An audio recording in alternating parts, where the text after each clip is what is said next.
Hello everyone, and welcome back to our first live stream in 2024. So again, Happy New Year everyone, and welcome into 2024. So today we are going to do our 300 special stream. This was actually supposed to be our Christmas special, but bad weather in Antarctica made us cancel that, so we're going to try again now as our 300 special stream. So yeah, thank you guys for 300 subscribers. Yeah, means a lot. We have grown pretty quickly throughout the 2 last months there. So yeah, looking forward for 2024, and yeah, should be really fun. Alas, hello, welcome. Hope you're doing well. Nice to see you here. So yeah, we are flying to Antarctica, as you may know, and that is not going to be easy. The hardest thing is actually going to be the routing. You can't use SimBrief because this airport doesn't exist in any databases. So it is really hard to make a route, to get proper charts, and so on. I have found some charts, and I'm going to use the route from another YouTuber that he made in the comments, so just credit him, Alpha Originals. So I'm not going to do anything wrong with that. So we are going to sort out, and hopefully the route is going to work. I'm not sure how we're going to type that in. I haven't actually tried yet, but we're going to do that in Takeoff now very soon. But I got some sort of charts for one RNAV arrival into Troll, and we have YR for our weather data today. So that is what we have today for Troll. So yeah, but it should be nice. And I'm actually really looking forward to do this. Wow. Okay, I think we should just begin then. Yeah, happy New Year to you as well, Alas. Thank you. So yeah, I think we're ready to begin.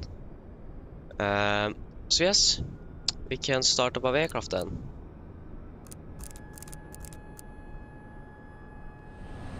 And yeah, don't mind the yoke here, it is just something wrong with my yoke in real life. If I move my throttle levers on the first pass yoke, it moves also the ailerons. I'm not sure why that happens, but hopefully that shouldn't be a big issue. I need to look into that a little bit closer, so hopefully I could maybe get a new one or something, because this is so in the way. So yeah. Yes. So we should probably align the IRS. We should go on. Window heat. Navigation light is nice to have. Turn on packs as well. Okay, nice. We are not going to fly on Watsim today, so we are just going to fly offline today. I think that's the easiest part. It is so hard to manage this route and so on. So I think we're just going to fly offline today, and that should be good enough. There is no ATC here either, so yeah.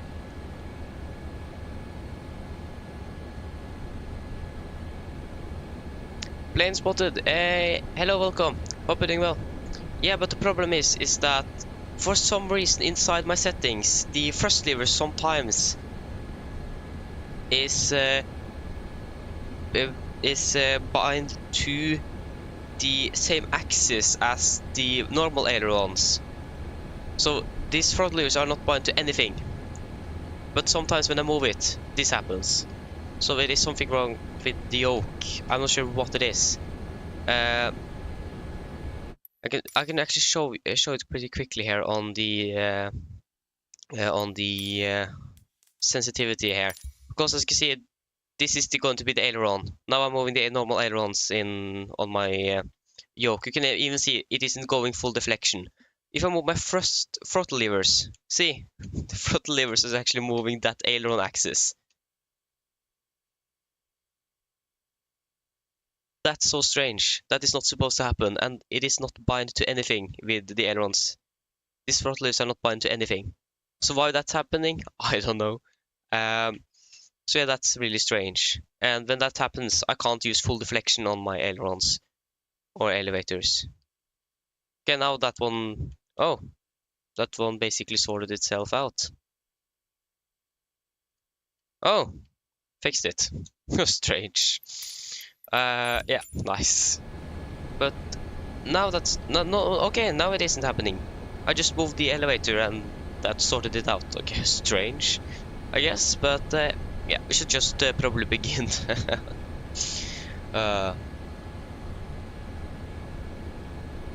Yes, I do have the TCA Boeing yoke, so it is really strange. But yeah, I don't know what the problem is. So yes, we should probably begin. So we have VR779 with Trent engines on board, and we have the latest active December 28th to January 24th. Oh, this is we're going to use that one then. Okay, why comic? Okay, but we have the active one, or the latest, the AirX, so that's good. Posting it, we are currently at Cape Town. Foxtrot Alpha Charlie Tango, and we will use our GPS position. So we are going to fly to Foxtrot Alpha Charlie Tango to Echo November Oscar Echo. We are going to be Longship 787.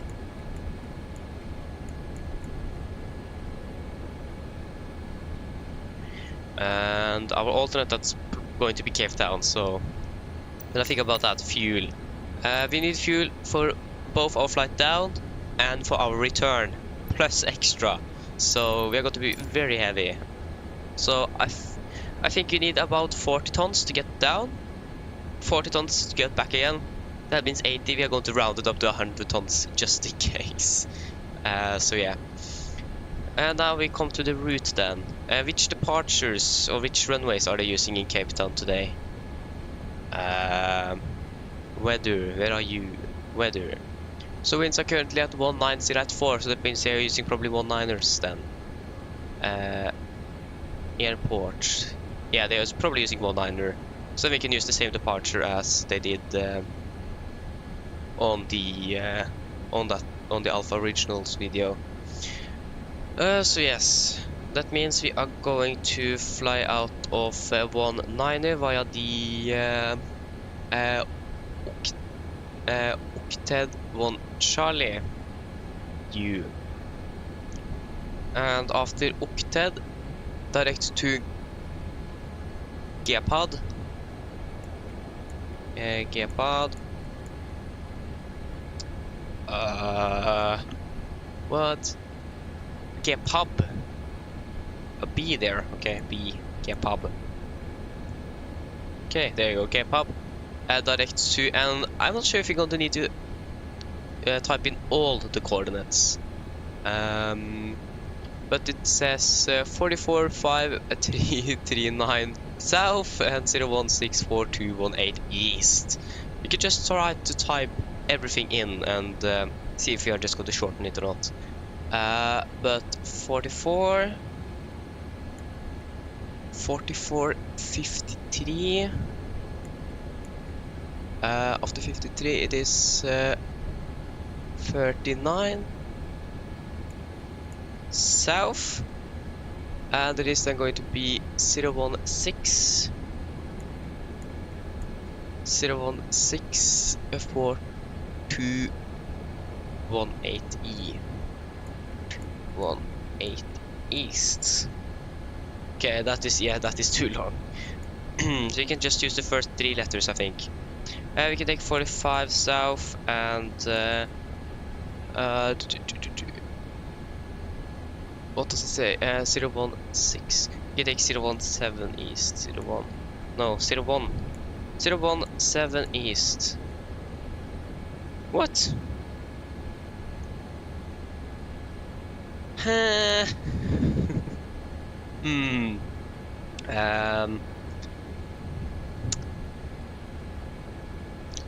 Oh yeah. Okay, so south. Maybe try that. South 45 and east 017. Yeah, there you go. You need to. Oh, that's so strange. For some reason, when you look at the flight plan, you need to change where the letters are. That's so strange. We can try 51 5414 south. 5414. No, sorry, south first. South 51. What did I say? 5414. 5414 south. Nice. Okay, we can just ignore that one then. Direct to 63 or south 63. South 63 and east 0. What does it say here? 012. No, 011. 011 east. What?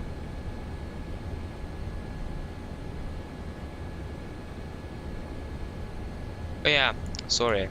South 63 east. What did I say again? 60.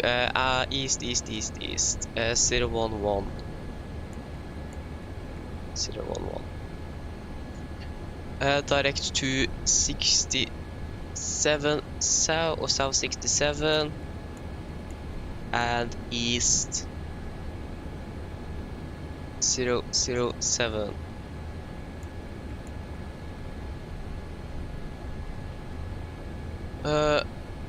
And then to 70 or south 70. Hope this is actually going to work. South 70 to east 003.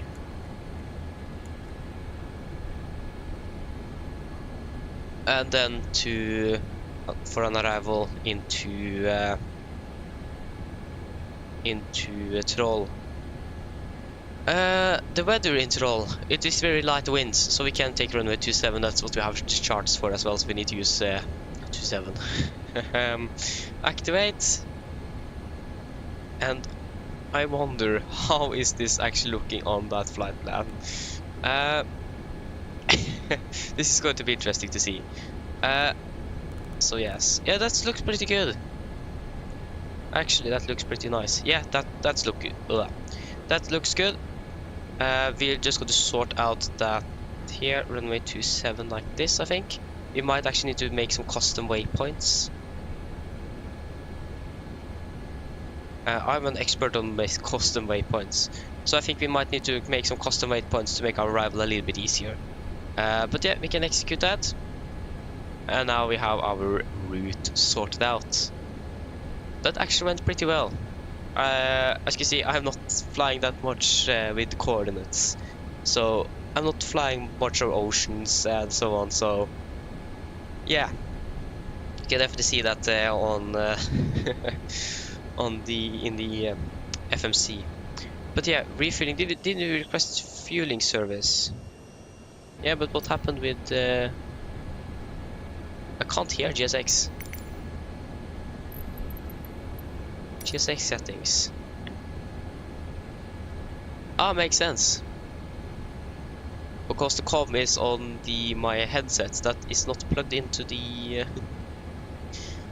Ah, nice. That now everything gone. Yeah. So yes, we can go to the init ref. So final reserves. That's going to be about 40 tons. So we have enough for that. I'm not sure about cruising altitude, but I think we're just going to use 160 on the cost index. I think that's pretty default in the 7.8. I'm not sure, but we're going to use 160. We can plan initially for 360, but we can wait and see what we're going to use. We can operate stairs, and we also want refueling. Refueling truck is on its way. So yes. Please don't load the aircraft until the fuel truck arrives and ask to do it. And the way down, or the flight back again as well. We just need to use the route that we have here, just from the opposite way here. Or from back to front. So, I don't have any special routes for our flight back. Yeah, should work.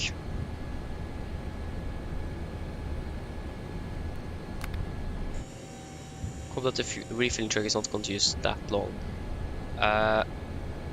We plan for 100 tons of fuel. I hope that is enough. Runway. Condition. Dry. The weather currently in Cape Town. We have currently winds at 220 at 4 knots. So winds are 220 at 4. The temperature currently here is 30 degrees.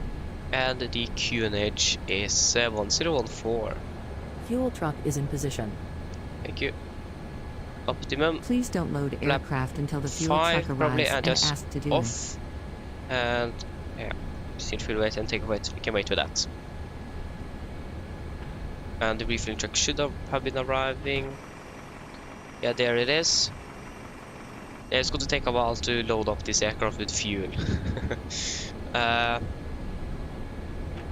So yeah, this should be fun. So 10.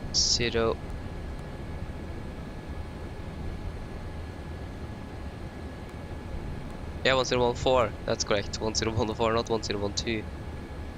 There you go.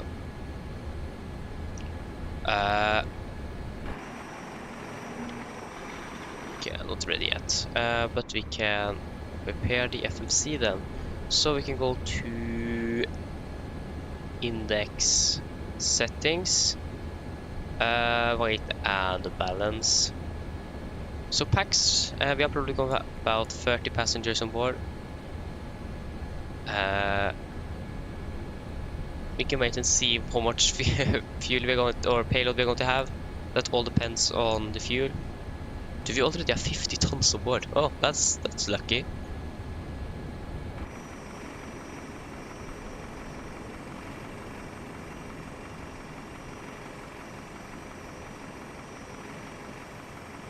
Please use your airplane fuel system to set the desired fuel quantity. Yes, we want 100 tons. 100,000 kilograms. Oh, 238 tons on our takeoff weight. What is the maximum takeoff weight of this aircraft? I actually don't know. They have the current takeoff weight of 238,300. 238,300. We are going to be heavy enough. Just a little bit worried about the takeoff from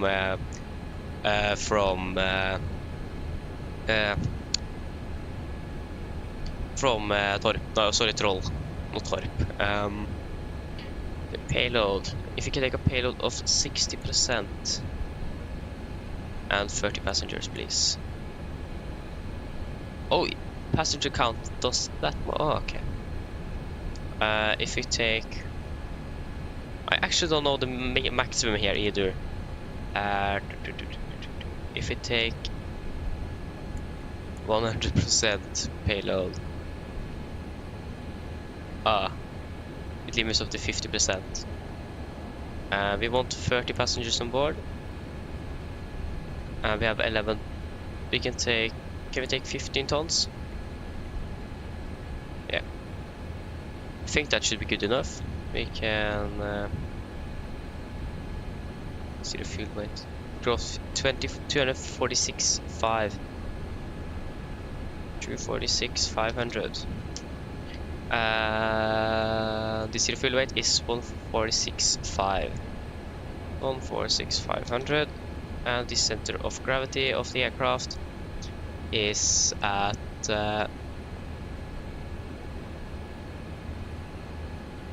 what is actually the center of gravity? Execute takeoff CG 14%. Please, 14%, and we can. Why can't we calculate? The drone is dry runways.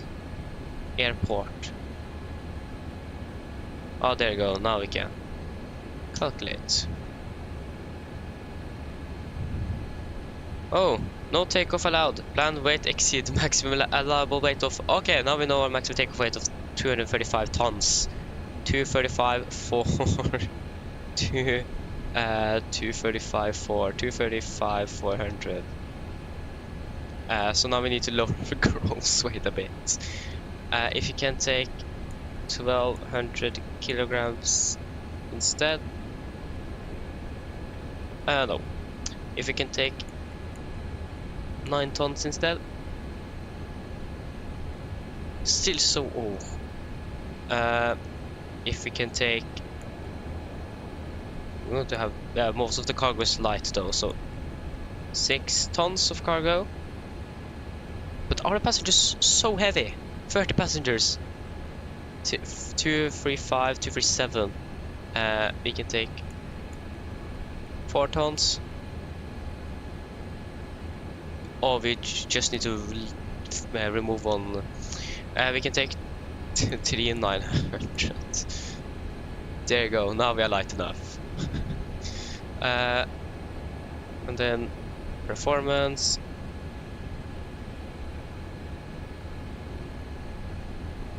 Invalid entry.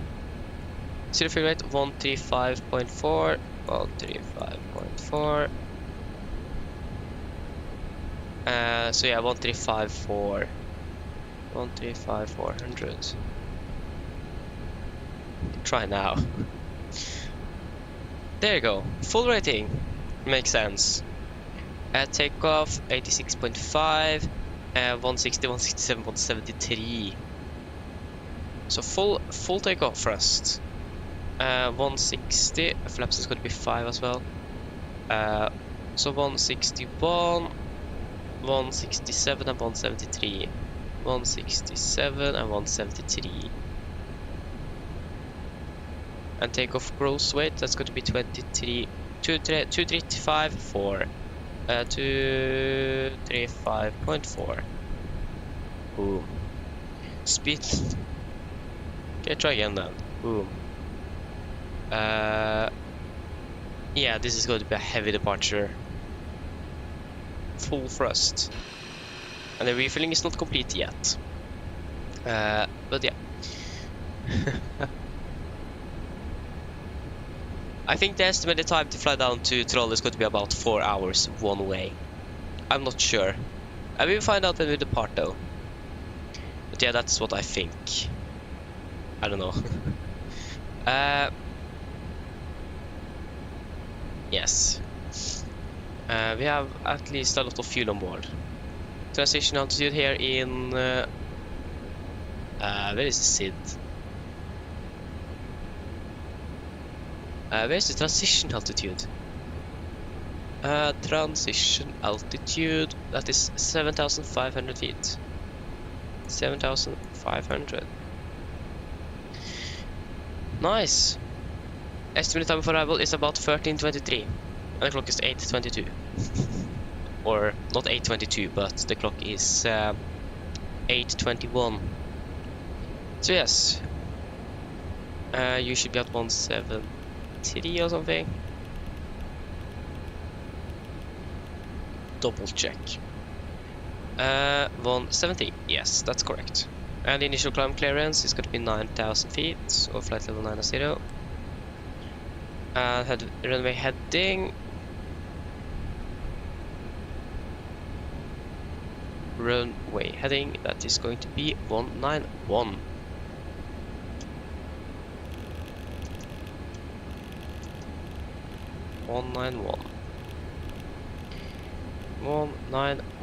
There you go.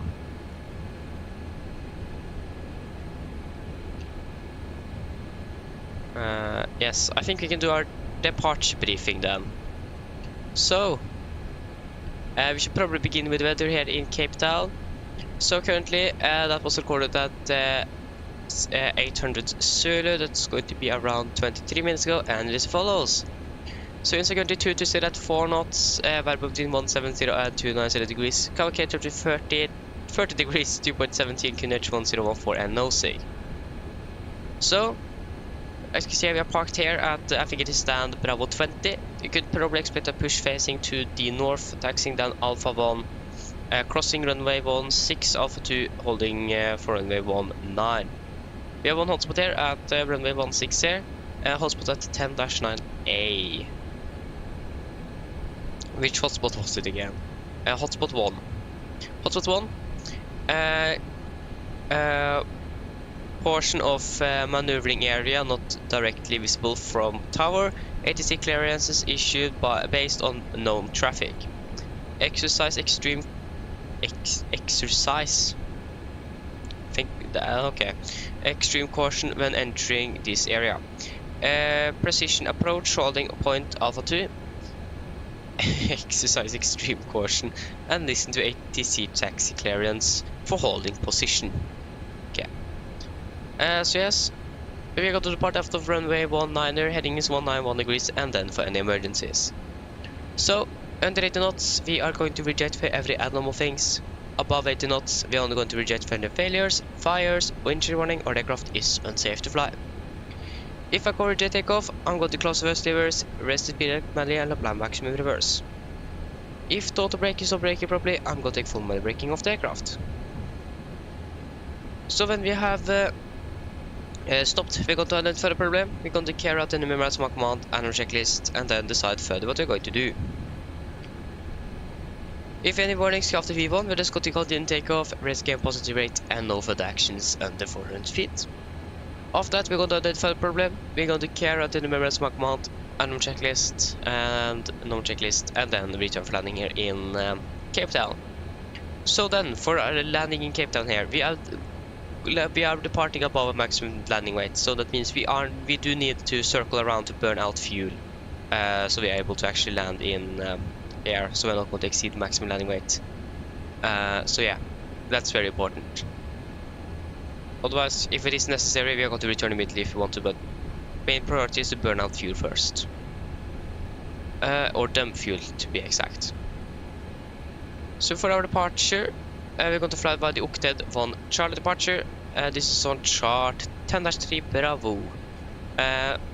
Octet 1 Charlie, as you can see here, it is we need to tune in Cape Town. We are on 115.7. So we are going to depart straight ahead to 5 miles from Cape Town. We are turn heading of 145 degrees to 18 miles and then fly directly to Octet. Inertial clearance, that's going to be 9,000 feet, or flight level 9 to be exact. Maximum speed allowed is 250 below 10,000 as always, and we have our MSA is going to be 9,000 feet for us today. And we do generally have no threats for our departure today. So then guys, are there any questions? Probably not, then our departure brief is complete. What is actually the maximum landing weight in the 7879? 787-9 maximum landing weight. I'm a little bit worried about that, to be honest. Technical data. Passenger, blah blah blah. Engine power, no. Service ceiling. Maximum landing weight is going to be 192 tons. What is our estimated landing weight when we arrive? Is it going to have... Oh, that's actually going to be pretty close. 70 tons when we arrive. I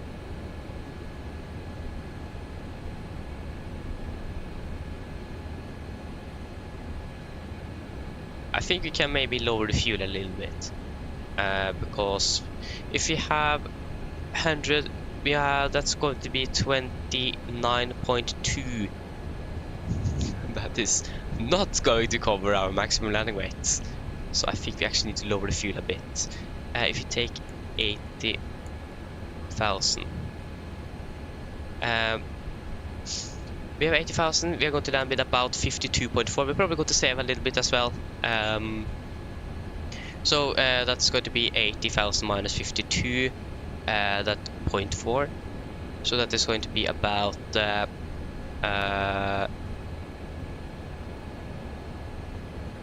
we're not... Wait, what? 660, that's going to be 28.6. 28.6. Yeah, that's going to cover that. Probably. Yeah. So I think we're going to take 80 tons instead. So we're actually able to land. So yeah. We're going to do that instead. So then our takeoff now is 215.4. 215,400. 215,400. And also our zero fuel weight. Performance. Our zero fuel weight is currently 130. Yeah, that's going to be the same. So we can calculate.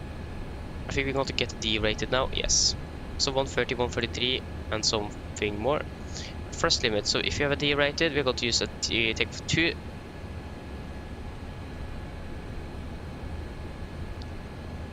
What? How does what? Takeoff to be the 70 degrees. 70 degrees as well. What?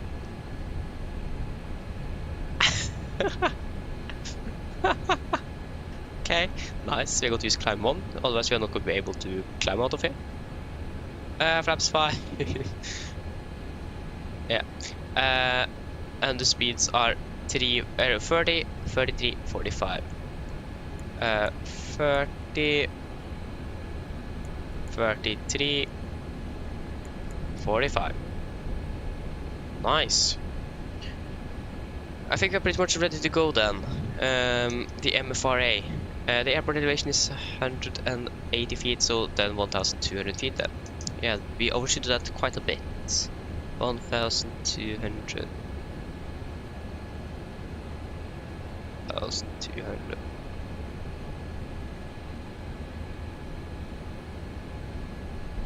There you go.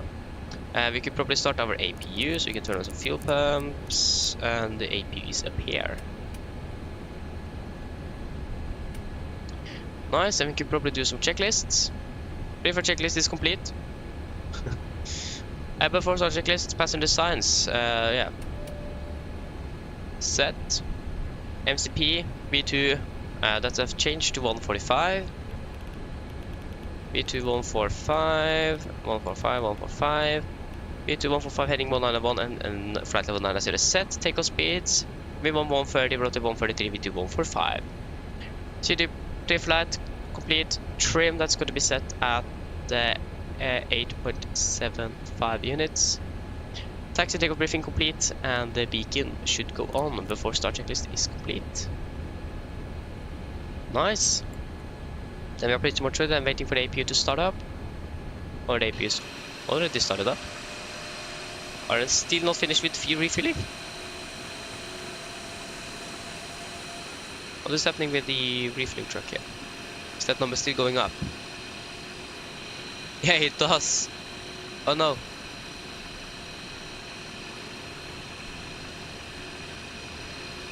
Yeah, it is still going up. Yeah, it is still going up. What? Yeah. Hard road APU, that is good on RPM, EGT. Yeah. So we can turn on the hydraulics, and we are pretty much ready to go. We're just waiting for that prepare for pushback and departure. The problem is we have some refueling trucks in the way, so we're just going to do this quickly.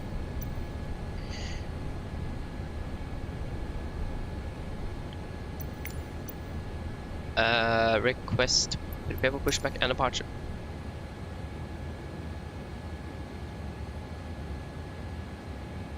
Did anything happen? Yeah, there you go. She's moving. So yeah, we are pretty much ready to go then. Yeah, this should be good. should be fun, to be exact. 11 we have armed. That's good. Hello, Captain. We are ready for pushback. Nice, thank you.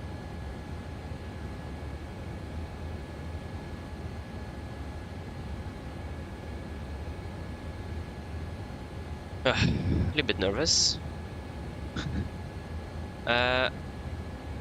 So yeah, I'm going to land with about 52.3 tons, departing with 80 Departure tons. checks completed. So you're not even going to burn out Bypass 40 pin tons. inserted. So 80 should be good enough.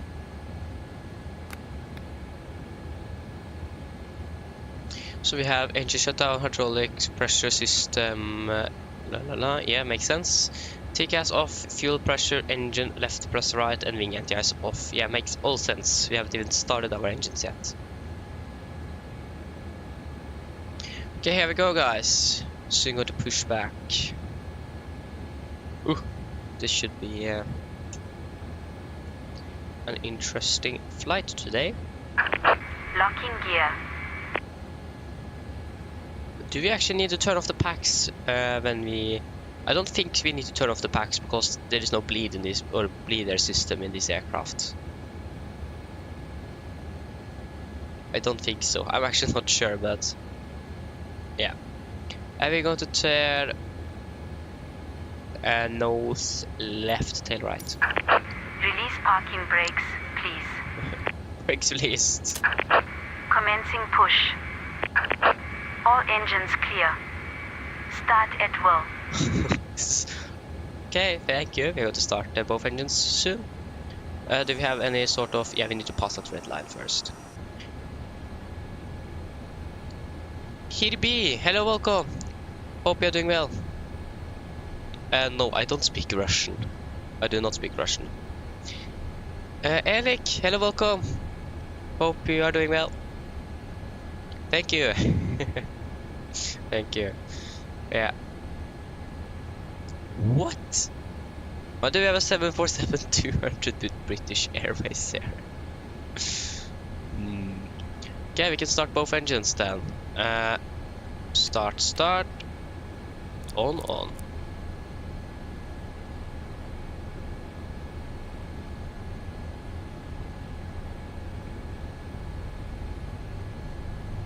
This is really cool with the 787. You can start both engines. That's so cool. There you go.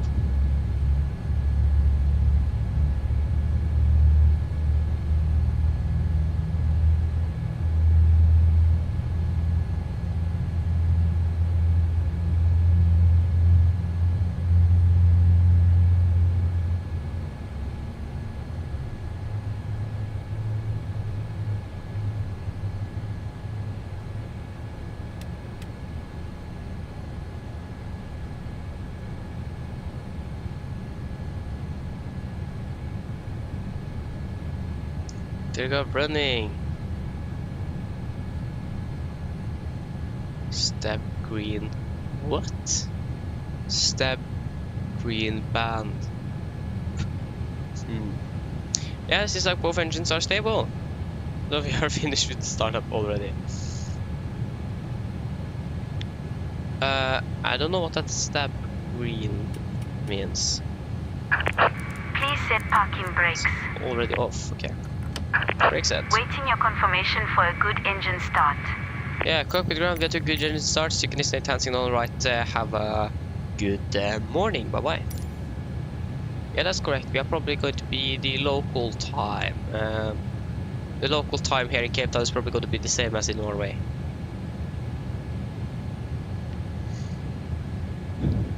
Why are the packs turned off? You are in the normal position. And we have this warning here, this stab green band. What does that mean? Electrical, everything seems to be there, hydraulic as well. Fuel seems to be good. Unlocking gear. Air also seems to be good. Doors seems to be closed. They are closed. Gear, flight controls, E-tops. The APU is now shut down. Stab green band.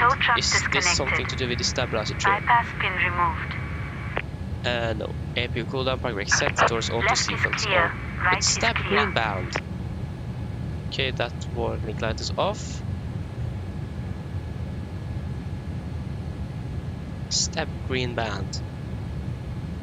I think it has something to do with stabilizer trim because it's a stab, short for stabilizer trim, stabilizer. But I actually don't know what it means. Okay, good. Select flaps 5. Where is the gear pin? Oh, there it is. Oh, nice. Thank you. Bye bye. Yeah. So we have flaps 5, and we can do our before tax checklist. Anti-ice off. Recall. checked. Auto brake, RTO, flight controls. They're actually not checked. Where is the flight control? The flight controls. Full right, or full left, full right, full down, full up, full right, full left. There you go. Both flight controls are checked. Ground equipment up clear and AP off before taxi checklist complete. Then before takeoff checklist is already complete. I just stabilized the green band. I don't understand what that should mean, but yeah, we can just pick a taxi and I can probably Google that while we are taxiing. 787 stab green band ACAS. Says objective to verify stabilize the green band and airplane loading are correct. Oh, it's something to do with the loading of the aircraft. Oh shit. Index, please. Yeah, wait. That's probably something to do with the trim. Oh, sorry, the can we delete you? Yeah, there you go. That's better. There you go. The warning is out. Nice. We managed to fix that. Nice. Oh, so that means we are going to have a 7.25 instead. So that, yeah, it had something to do with the loading of the aircraft. But we fixed that, so that's nice. A ground speed of 8 knots, we can taxi up to 15.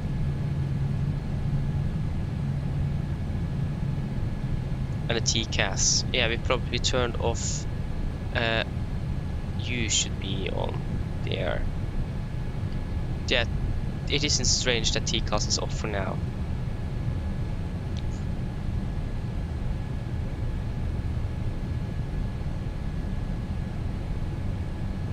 Okay, I think we're pretty much ready then. Just need to cross 16, depart out of 19. There's no traffic, so we should be good on that.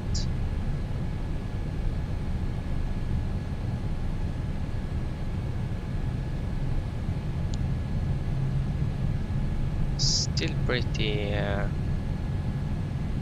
slow. We have a heavy and big aircraft, so probably a good thing to take it slow and easy.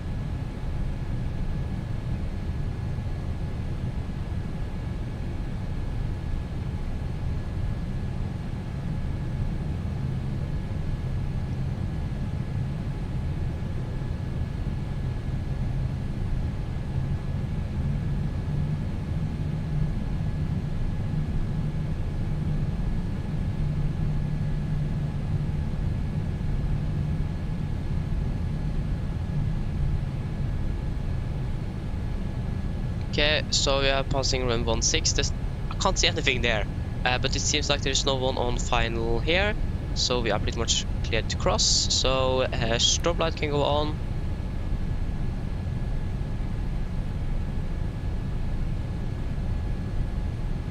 Slow down a little bit. This aircraft won't slow down at all.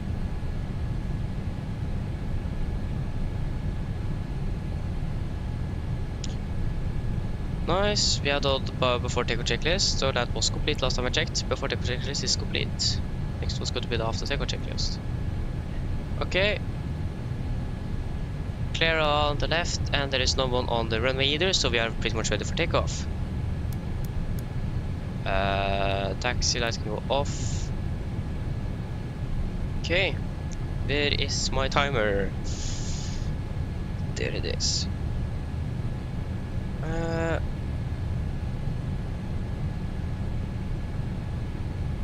Okay, I can turn on the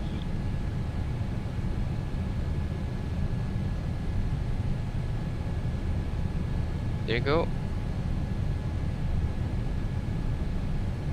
So we're ready for takeoff.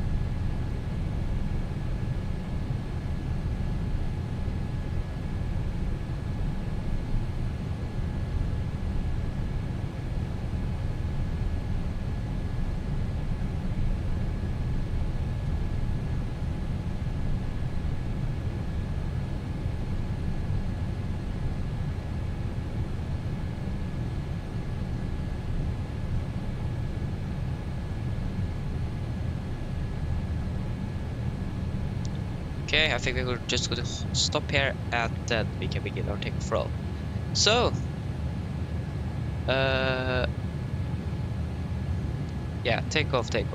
What happened with my timer? There you go. No, wait. Okay, takeoff.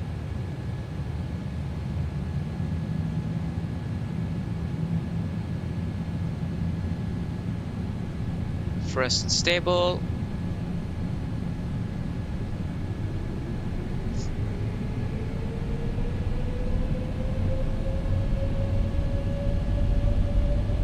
Takeoff is set.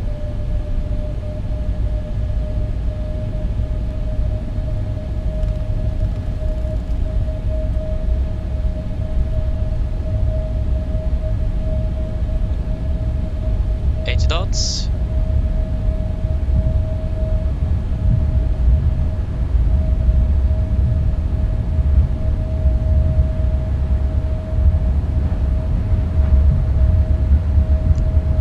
V1. V1.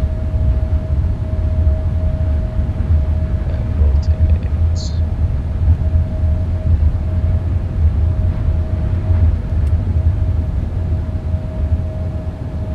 Positive rate. Oh. Gear up.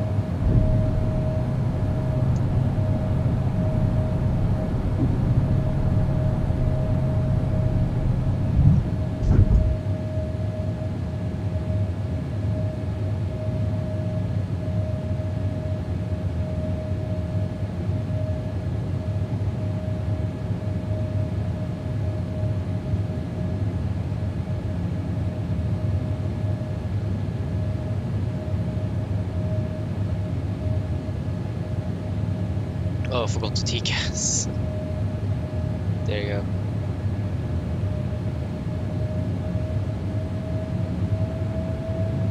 Okay, we can turn on the autopilot. Flaps 1. It's auto message change. Tail strike. What?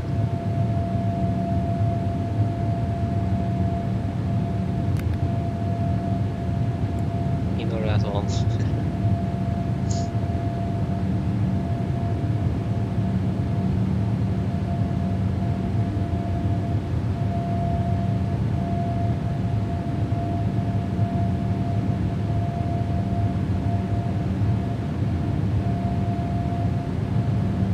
Flaps up. We can set standard. Yep. Already set the standard. Then we can go over after Takeoff checklist. Landing gear up, flaps up. After Takeoff checklist complete.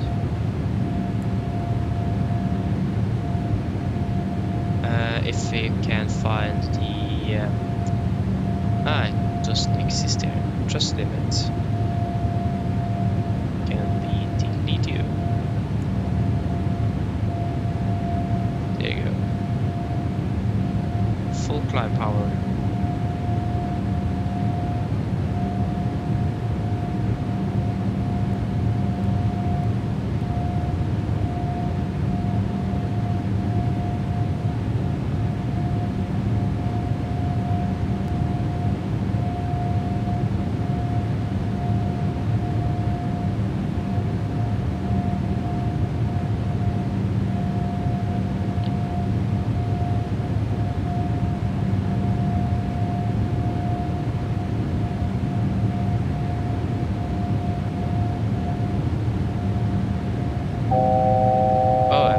Continue up to 36 then.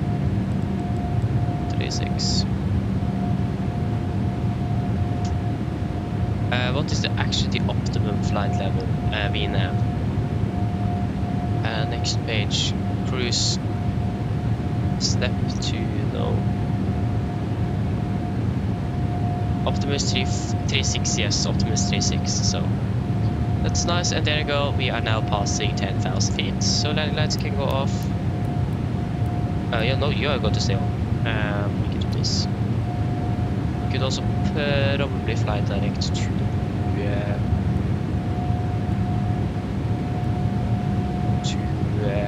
Gepal. Yeah, Gepal. What happened now? Oh, there you go. Best Ben, hello, welcome. Hope you're doing well. Die to Freaks, hello, welcome. Hope you're doing well. Happy New Year to you as well.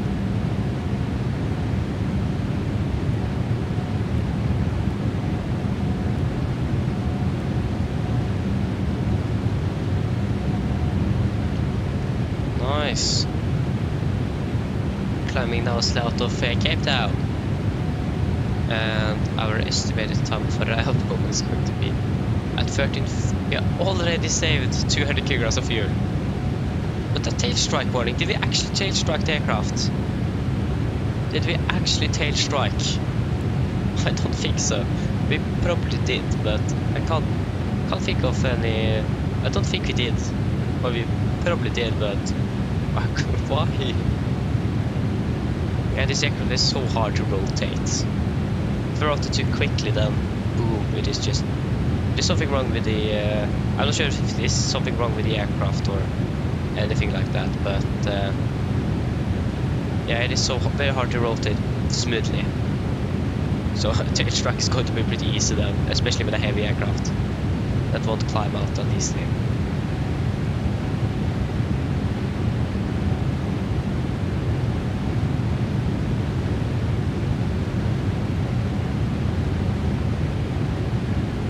So yes.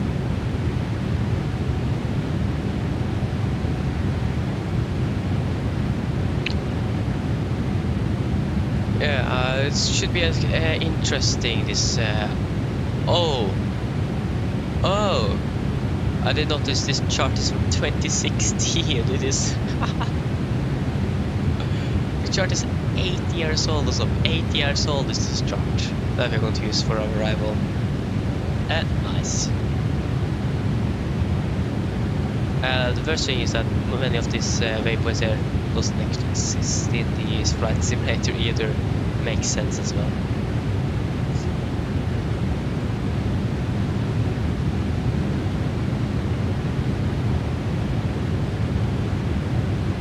Yes.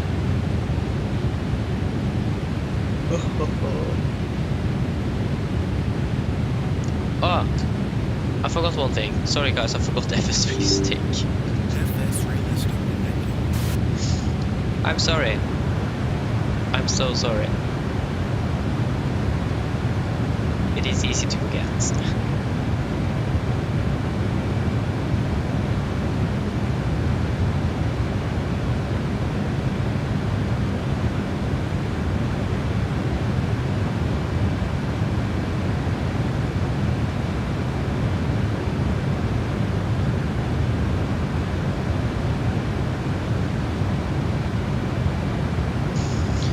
Climbing very nicely though. Just past 20,000. We are climbing at about 2,600 feet a minute. So we are doing pretty nicely here. So the optimum is going to be flight level 360, and that is what we are climbing to now. So that's good. Optimus 36 back to 39, or 389 to be exact.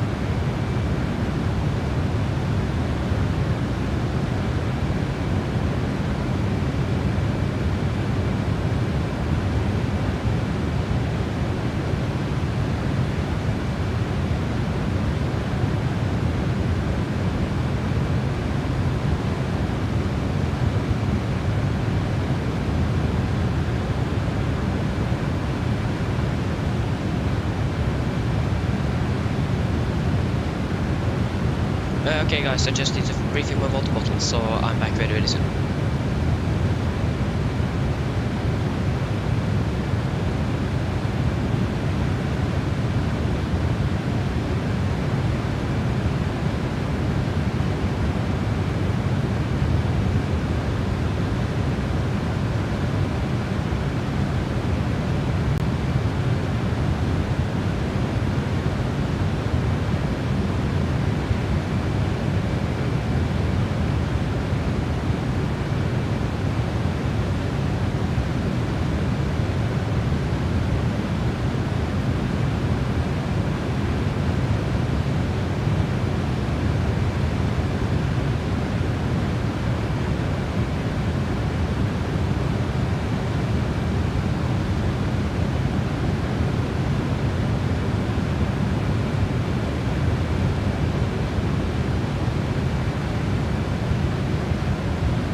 Okay guys, I'm back again.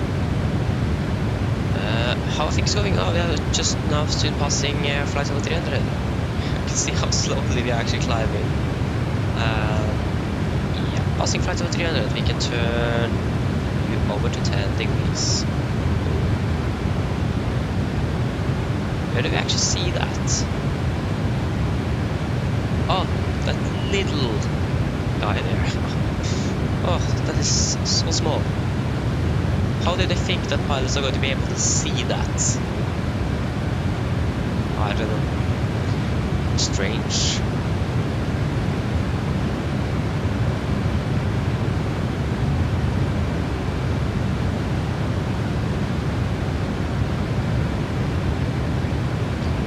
Oh yeah.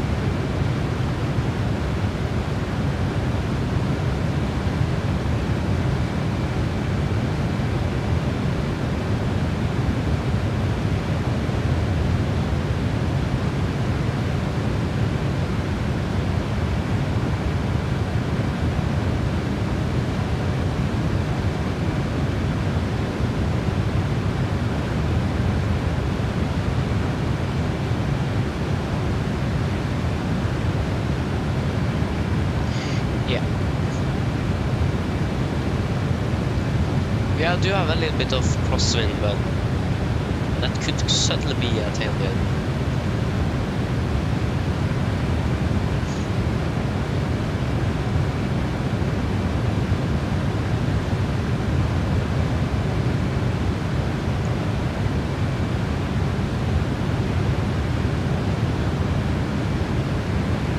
This thing got 2,252 nautical miles. Yeah.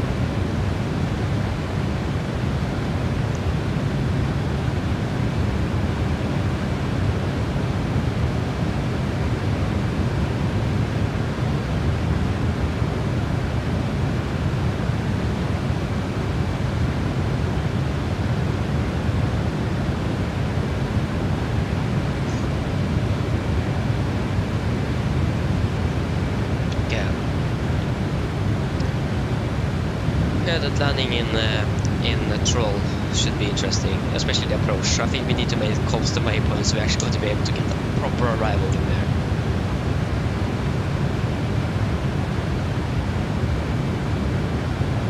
And then the airport elevation is like 4,000 feet, so it is very high as well.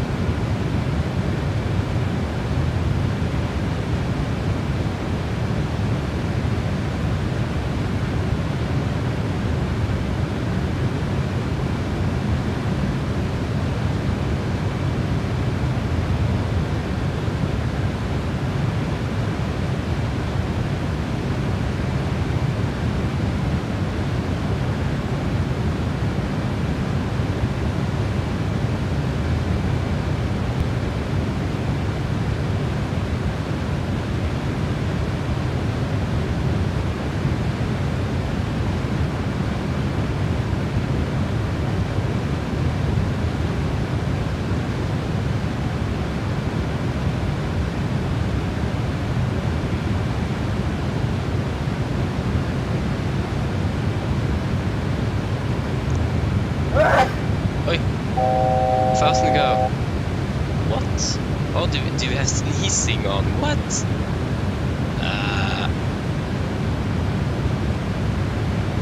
Not available.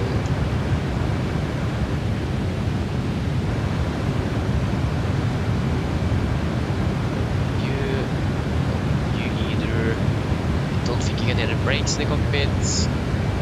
Cap, cabin, the cockpit audience off. Flap lever. Landing up loss.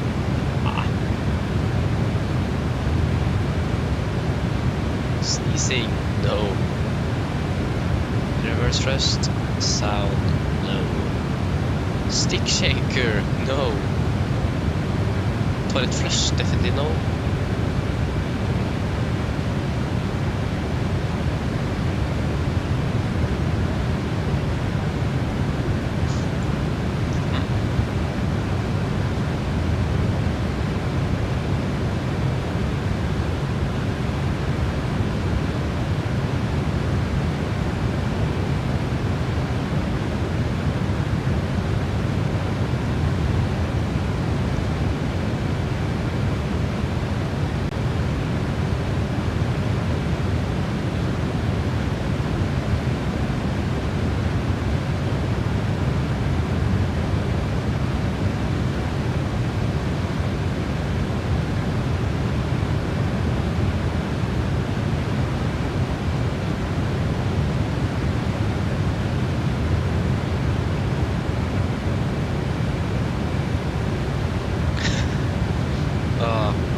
there you go, we are now cruising altitude.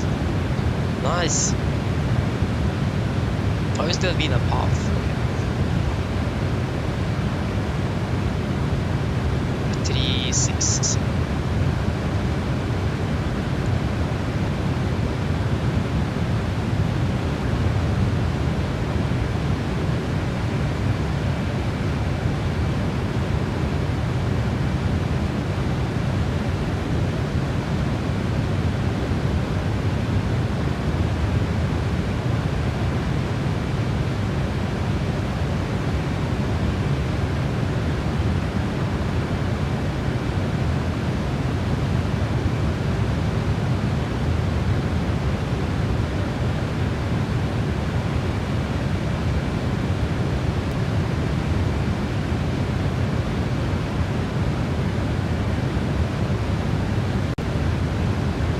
Yes, so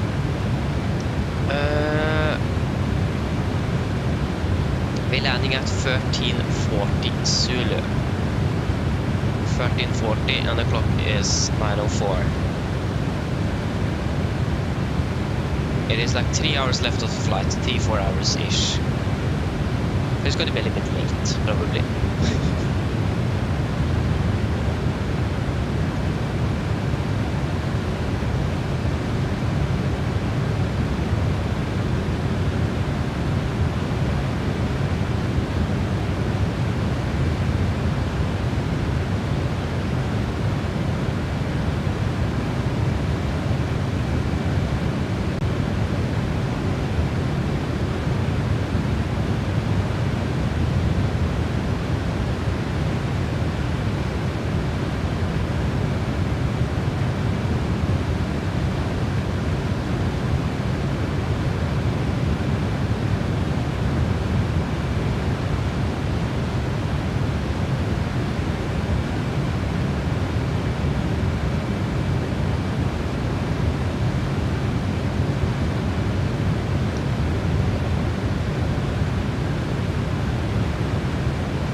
Yes.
So it's, if you're landing about, yeah, then it's going to be over 4 hours left of this flight.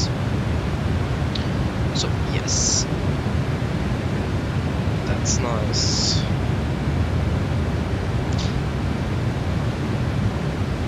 I think we don't need this one anymore though, so we can actually do this. Enjoy the ocean.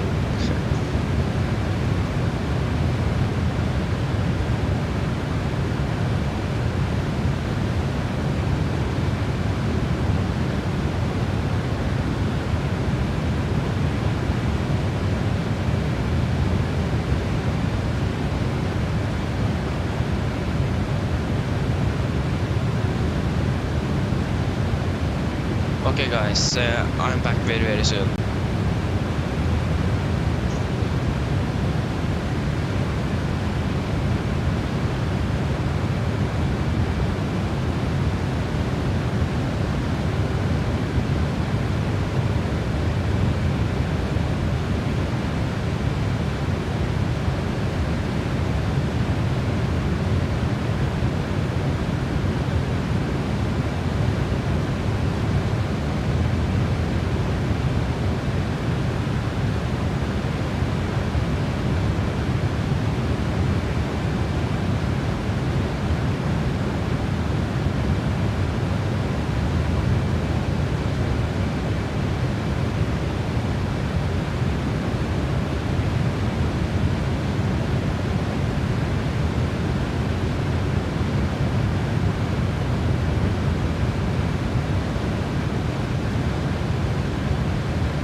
Okay guys, I'm back again.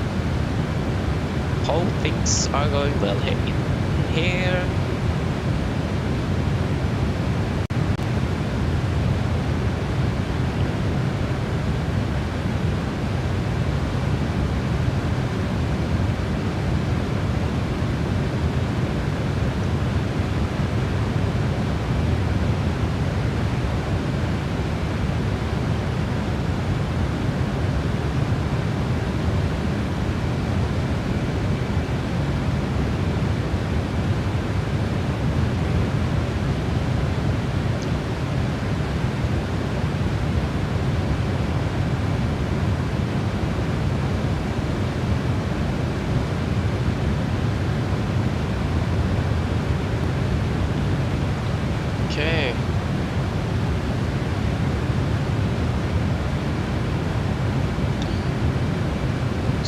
landing time is still 1340.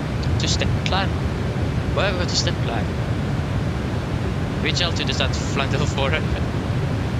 Step 2.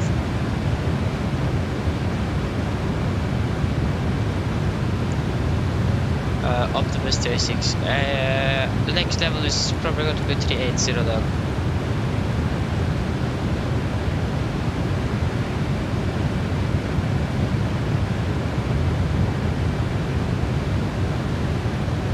Step.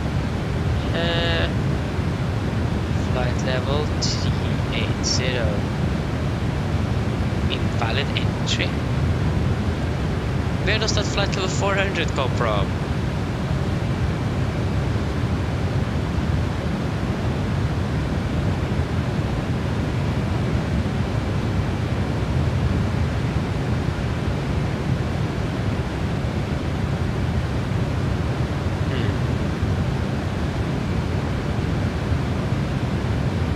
Change that either, that's the problem.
We could probably look a little bit closer into the approach into Tyrol. We could probably wait a little bit as well, but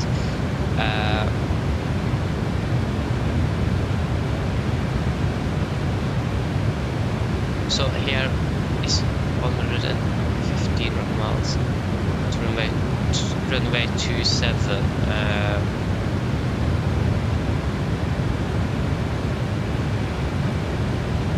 There you go, runway 27, let's see here, boom. Can't fly like this.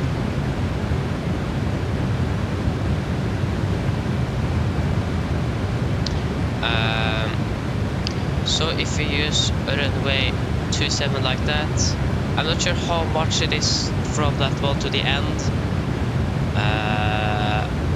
Probably around 2.5 miles.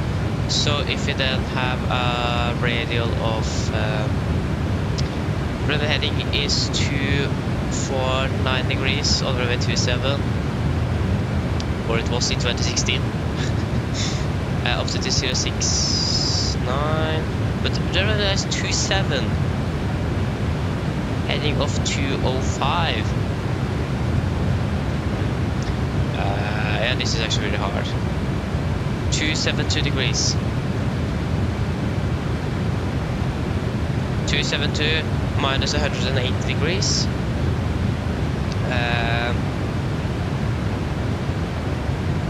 272 minus 180. So we're heading off 092 degrees. 092, and then if we take just 10 miles down.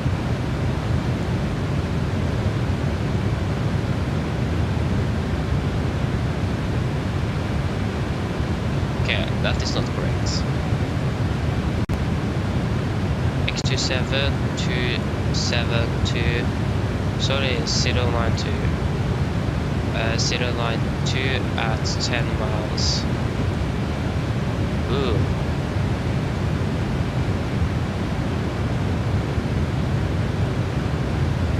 There you go. And then if you can take a, because that is a radial of that's pretty strong. Yeah, we can just use that, and then we'll use it there. So that means it is going to look like this. Goes 466.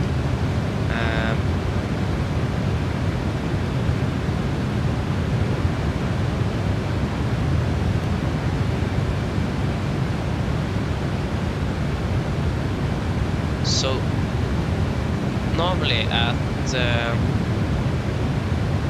if you take the fixed rig, if you just had a fixed rig, runway 27. What? Things. If you can just take the airport and Echo November Oscar Echo, and we take 10 miles out on a radial. Yeah, we're going to be about 10 miles out. So at 10 miles out, we would be around 3,000 feet above the airport. Isn't that pretty normal?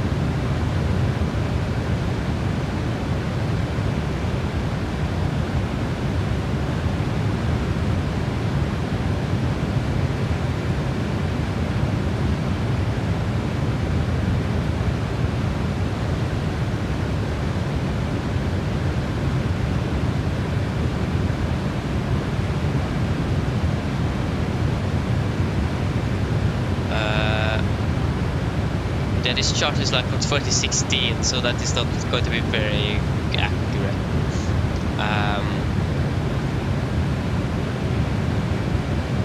So if we just execute that flight plan, and if we try to slow down at that waypoint, 240, no, we want to be at least 220 or below.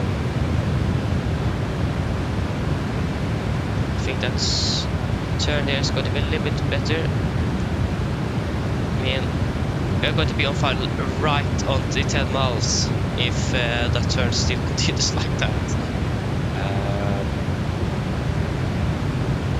If we try 200 knots instead, slower the better, to be honest. 200 knots. Can't see any changes.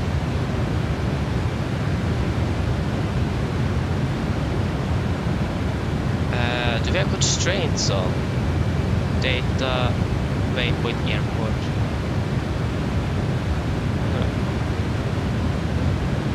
Yeah, send to destination airplane.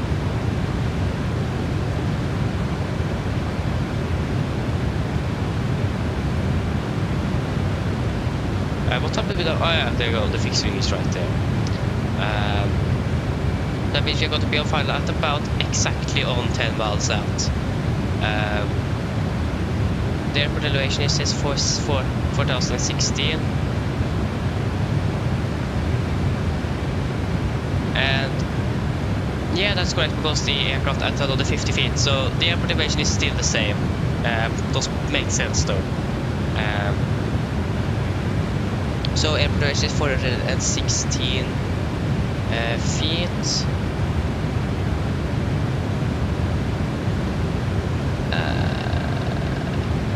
And at 8.5 miles, we want to be at 6,800 feet. We use U, radial of 092, and 8.5. Boom.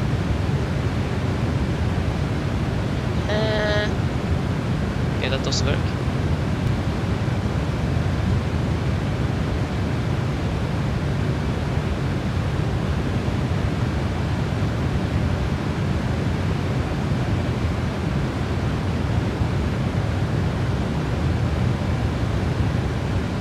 Okay, that didn't work as I expected. But what we can do, if we take this one here at, this is gonna be, oh, that is 10 miles out? No, it isn't. How many miles is that out of the airport? That's my question. It seems like it is probably about 5 miles. Yeah, approximately 5 miles. So if we take you on the heading of 0902, 5 miles to get 8, you need approximately 3 miles.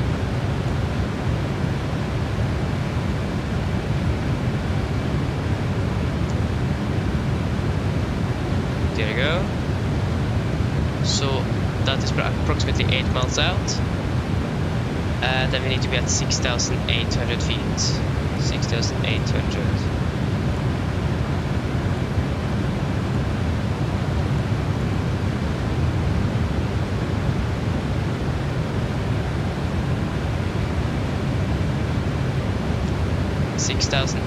feet, and then 4 miles out we need to be at 5,360 feet.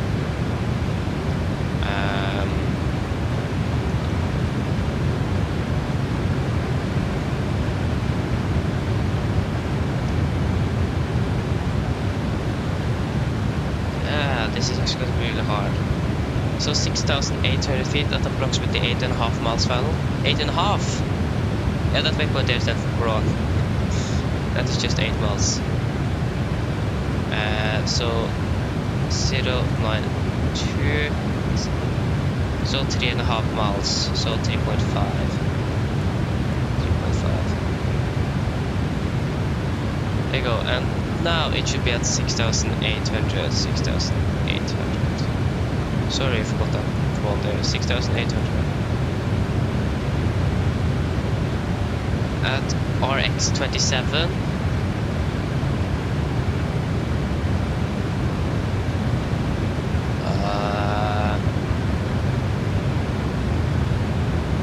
If we take here, fix, boom, and we take a fixed ring of 8.5 miles.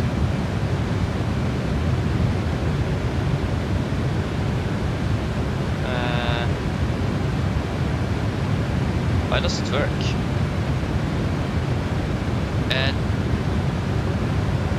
Distance enter must contain either a BRG with a 3-digit or a distance preceded by a slash.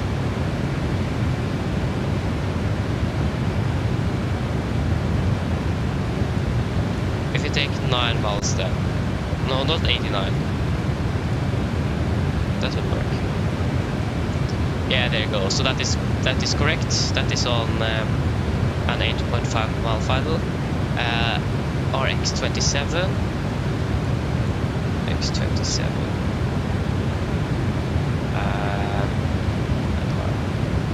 If you take 4 miles, no, that is on a 5 mile final.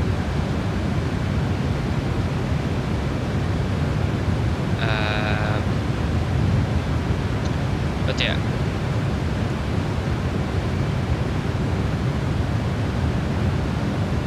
So we have at least one waypoint, or in the real world in 2016 that was called Exardo at 6,800 feet.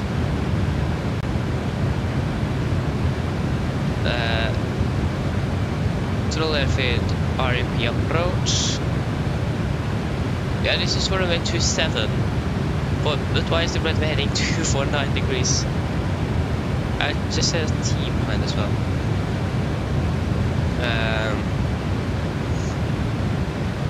At 13 miles out. There we want to insert about 6,800 feet.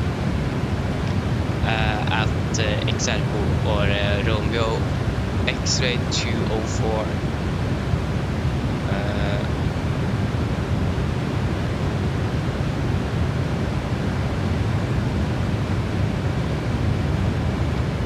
That's good. There you go. Now at least get a good straight final. Could we also insert the missed approach or the missed approach routine? Exams, does that even exist? Exams.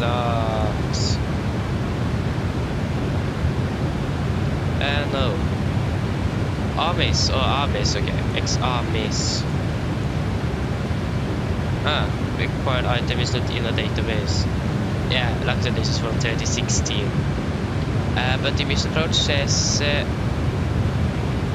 to examines, turn right direct Rudeg and Rudeg holding climb to 7,800. Info, the whole area is within Johannesburg Oceanic FIR.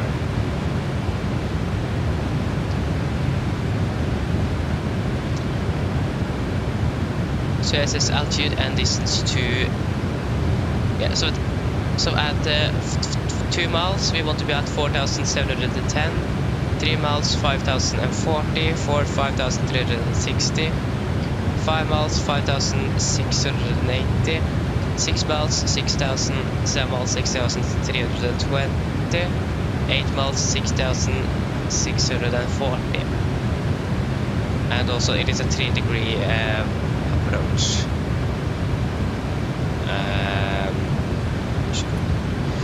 So yeah, landing 1341. Okay, the time I've actually missed.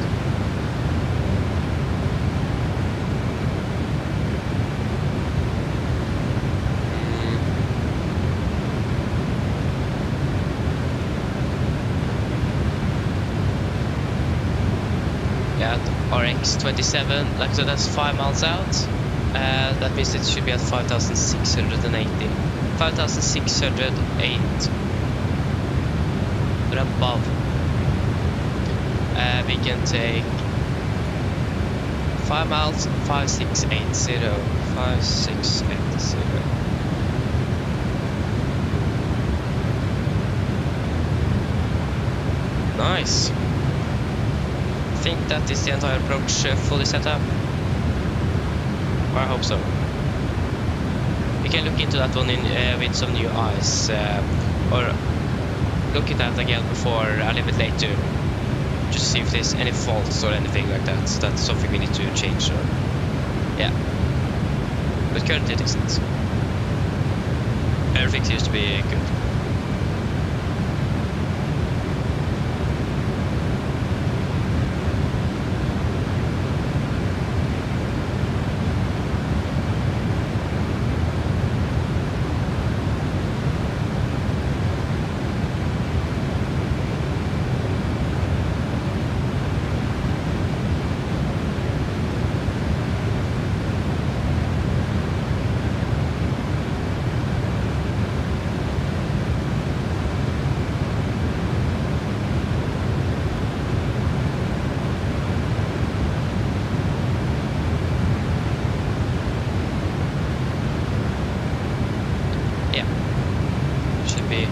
Exciting approach.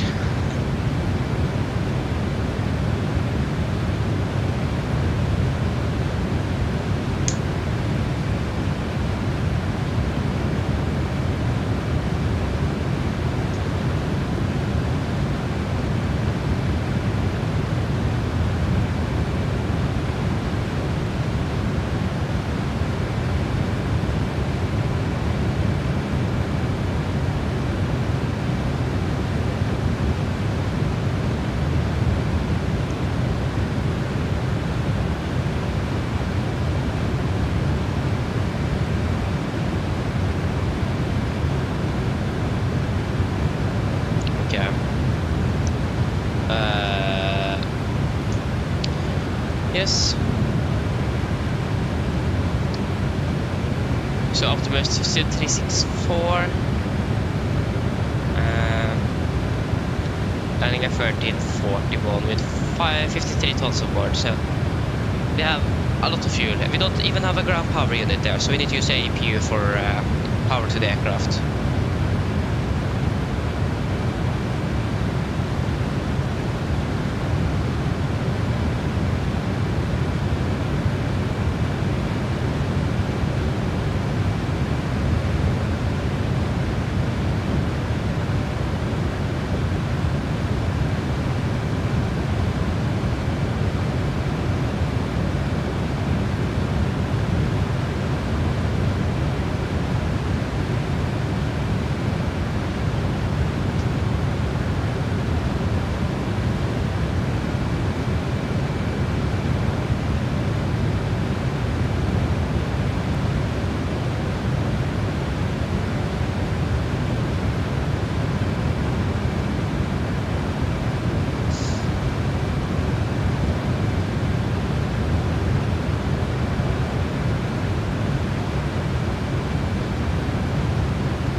still going to be... Clock is 9:40. The clock is at 10. Then it's probably around 3 hours left of the flight. Yeah, exactly now it is 3 hours left of the flight. Or 4. 10, 11, 12... Yeah, 4 hours left of the flight.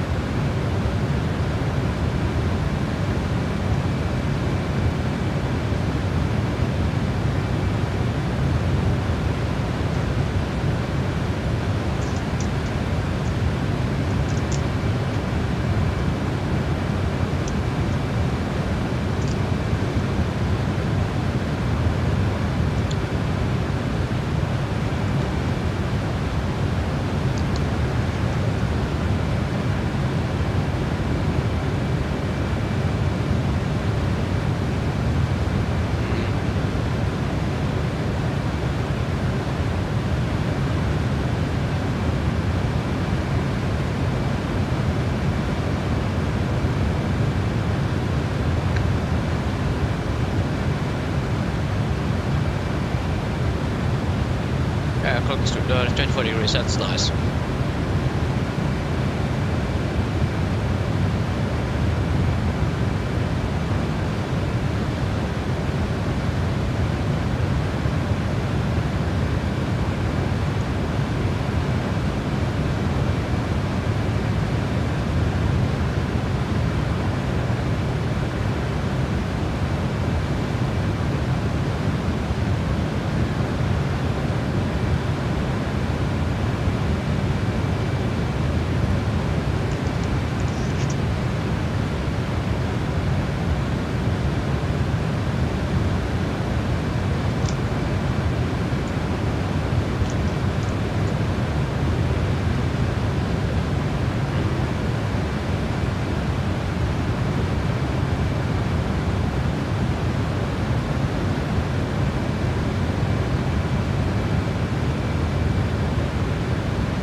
Yeah, from the designated altitude is 18,000 feet. That's correct.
Miles left.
Quick check airports.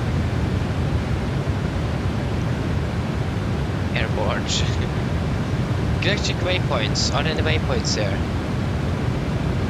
No. There's nothing.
Yeah.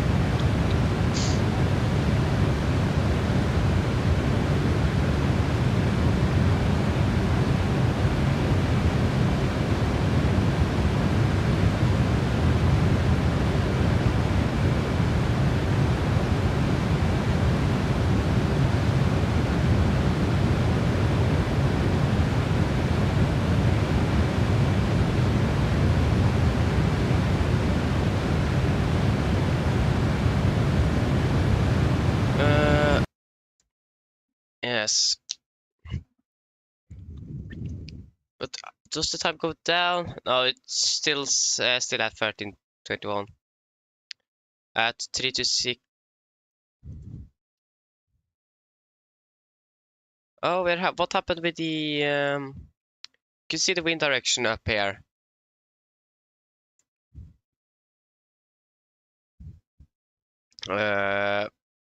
Yeah.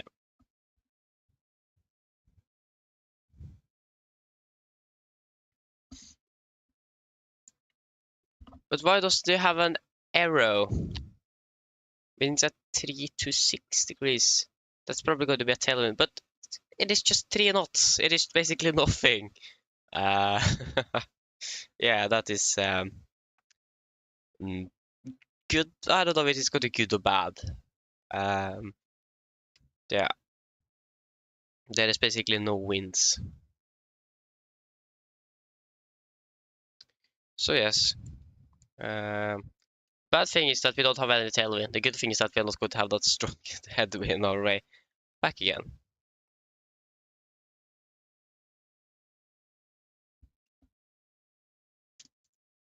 Yeah.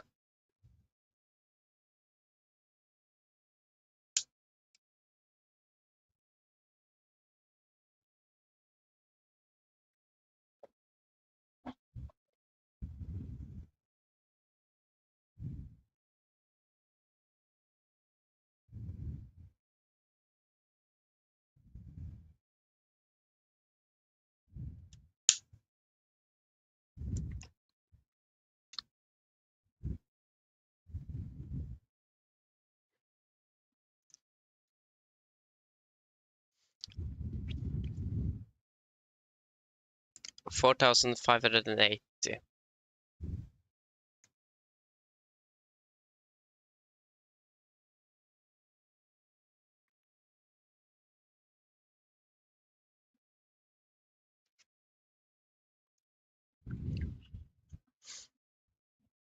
Okay.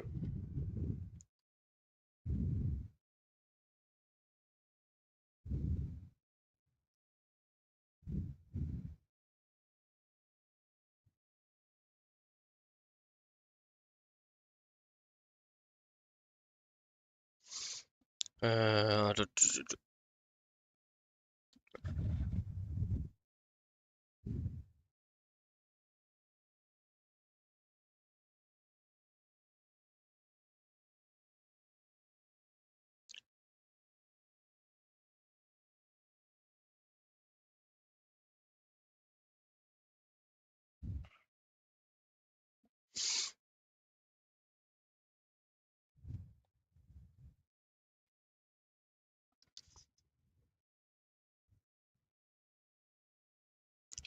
136 bells.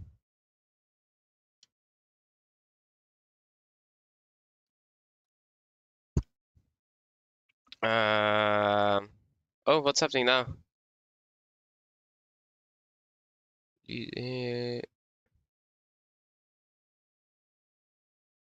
Okay, I can change the bit rate. Where do I change the bit rate for the sound? uh,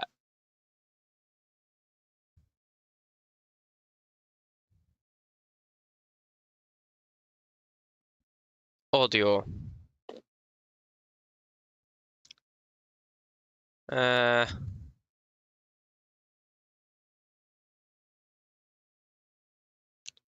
yeah.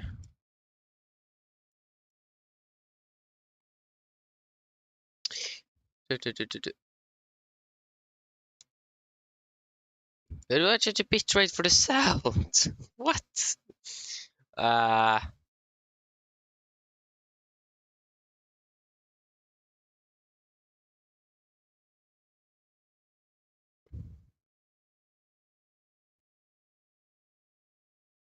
I don't know. If you guys experience any sort of big problems, then just say something.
Yes. 219. Yeah, we probably do have basically a tailwind of 5 knots. That's so strange. It is so light winds up at 360 here. In the northern atmosphere, it is so much stronger. But down here, it seems like it is very light. Nice.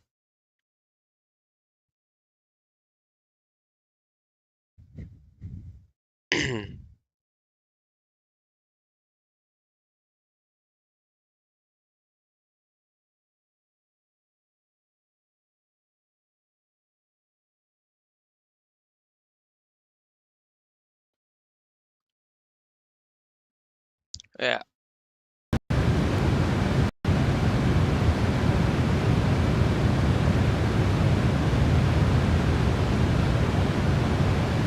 Yes. What is happening with the sound? Okay, Google is my best friend.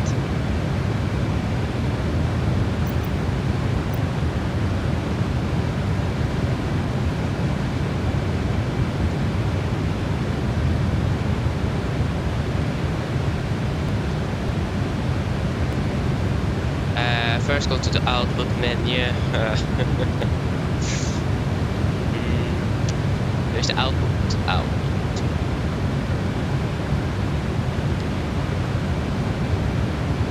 Yeah, audio bitrate. It says 160. That is not 0.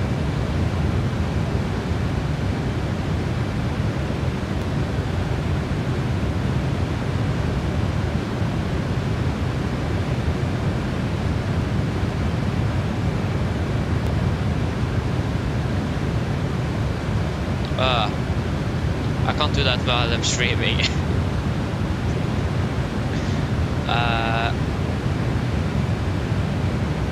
So I'm going to fix that after stream probably. I can't do that now, or I can, but then the stream is going to stop for about a minute. I don't. If if it's going to be a big problem, then guys say something. So yeah, if it is a problem, then we're going to do it. But if it is not a big problem, then we can wait.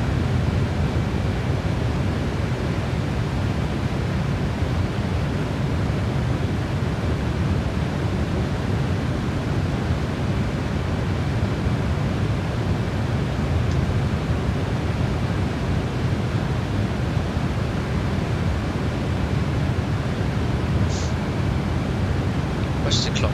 Our clock is in 11 in the morning here in Norway currently. Then it's just 10, yeah, 9:57.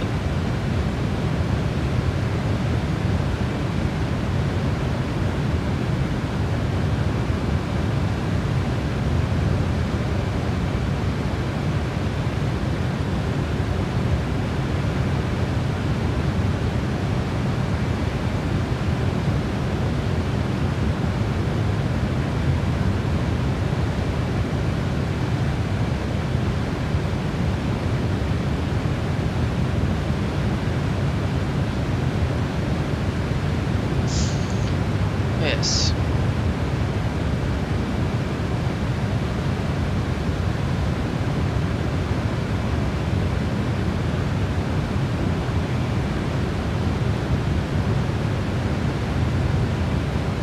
Yeah. Doesn't seem like it is a big problem anymore. I haven't gotten any warnings though, so that's good.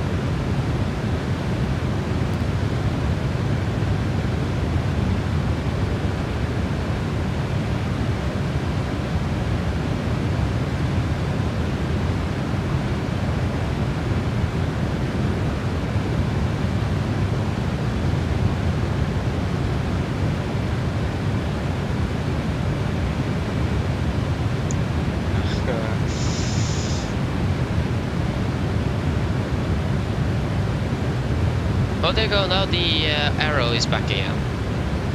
So yeah, we have more of a crosswind actually.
Sorry, 220.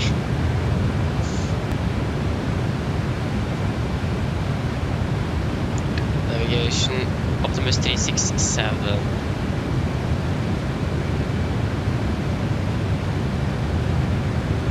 Still 400 miles until our step clock to flight level 400.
Yeah.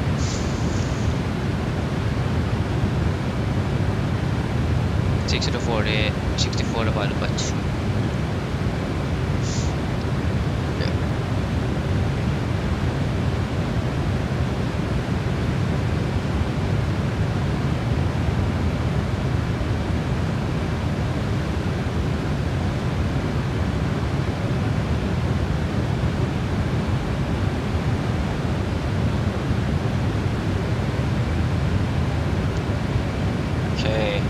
Arrival time, still 41. And a little bit under an hour until we could climb to flight level 400. Why 400? There you go. We take 380 instead. What? Maybe flight level 380. Flight level.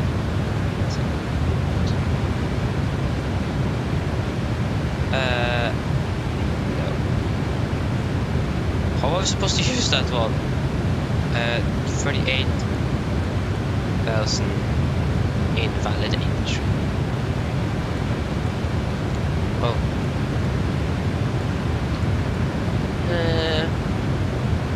How are we supposed to do that? Flight level 380 makes sense. Invalid entry. Strange. We managed to get rid of that 400 there, but that doesn't help at all. The Optimus flight on 360.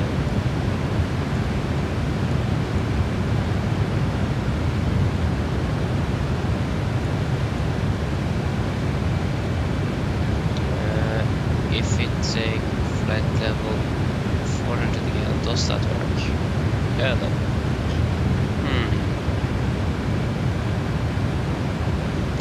Okay, strange.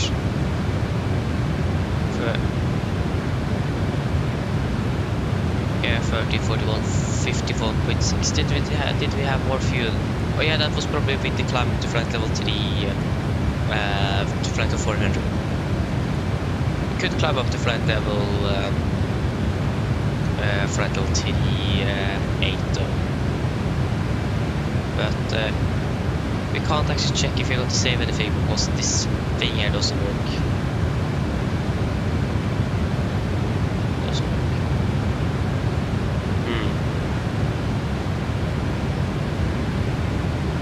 We just said IKO in that one. That doesn't work either.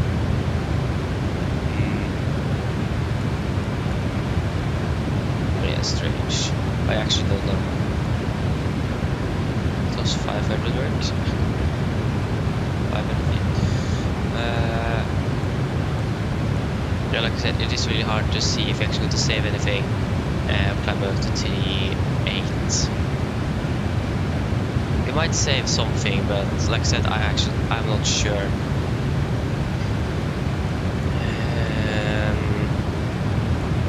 We do departed with 80 tons on board with fuel.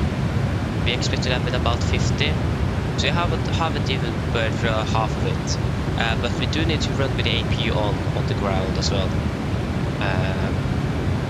And also find a reserve, so extra fuel in case of a diversion or something like that. So that's going to be pretty tight. So the more we save, the better it is. So we are probably going to save fuel climbing up. As you can see, the winds are very light, and there's probably even going to be lighter up on 3.8. We can climb up to 3.80 then. 3.80. Execute. Enough speed. There you go. Now we're up to 3.8.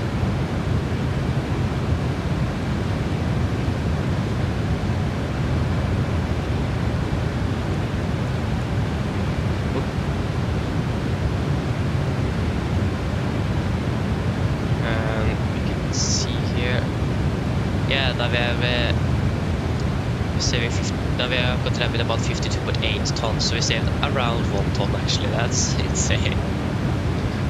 So the next level is going to be flight level 400 again. But to be able to fly up to a maximum level, you need to have that level plus at least 300 feet to have a margin. Remember, we are very heavy. We still have a gross weight of 200 tons, so we are very heavy. That's also something to 1,000 to go. Well, we are climbing actually pretty fast. 1,150 feet a minute. 787 here is an impressive aircraft.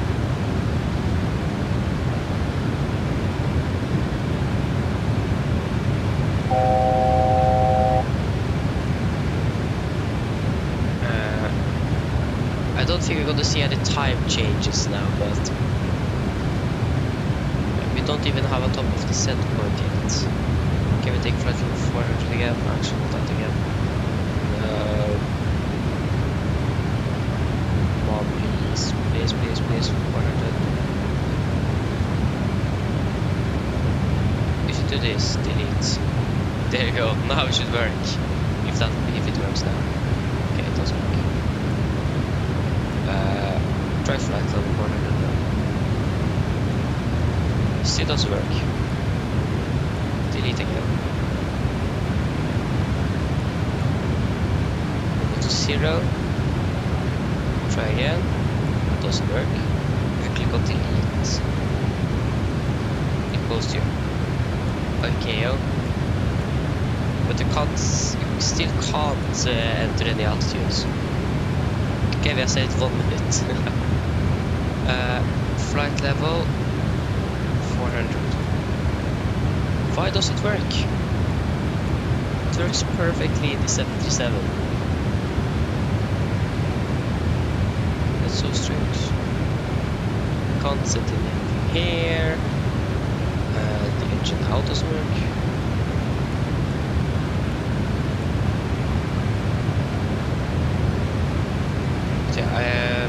We're just gonna wait for the max to be at flight level 403, then we can climb to flight level 400.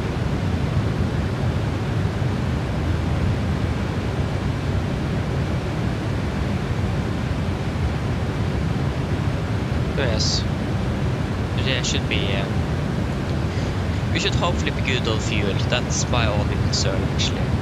We should be able to land in Troll or in Antarctica. And there's actually not much to see either. If you look at the map, where are we? I wasn't able to actually insert my routes or in Simbrief. I can't even leave the charts. How do I do that? There you go. Yeah, I wasn't able to actually insert the routing. But yeah, as you see here, we still have a long way to go. So yeah, this is going to take a while, and we are coming down somewhere around here. So yeah, actually it is still a long way to go. So yes, but like I said, I couldn't actually insert the route. I didn't find any methods to get that through. So, but we have the routing inside the aircraft. That's probably the most important one. Oh, the winds actually got stronger. Ah, okay, that was unexpected. Normally the wind should be lighter, but it actually increased. But we don't have any top of descent points here. That is worrying me a little bit. Don't have any winds. Got even request. Nice. Don't think we actually have any sort of descent points. Our top of the is like there, but how far is that from the airport? That's my concern. It seems like it is pretty far away. Top of the, oh, maybe not. After south 70, east 003. Then we have about 112 miles. Okay, should probably be good. Depends if you're going to climb higher as well. That's what I'm probably going to do. Like how the terrain is normal, there's just ocean here.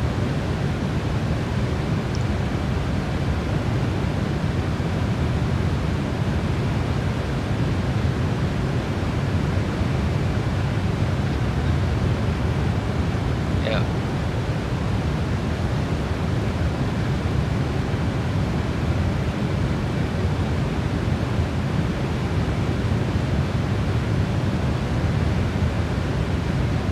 Yeah, this flight is going to be very long. And we're going to fly back as well. And then we're going to get more of a headwind. So, yeah, it is going to take a little bit longer than I expected. I thought maybe 4 hours, maybe. It seems like it's going to take more 5. So we're actually going to be very close to... We're going to at least pass 10 hours. Yeah.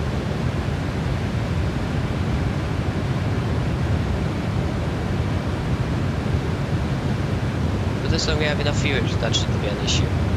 So that's going to be interesting to see how much we're going to be able, how much we're going to land in Cape Town with.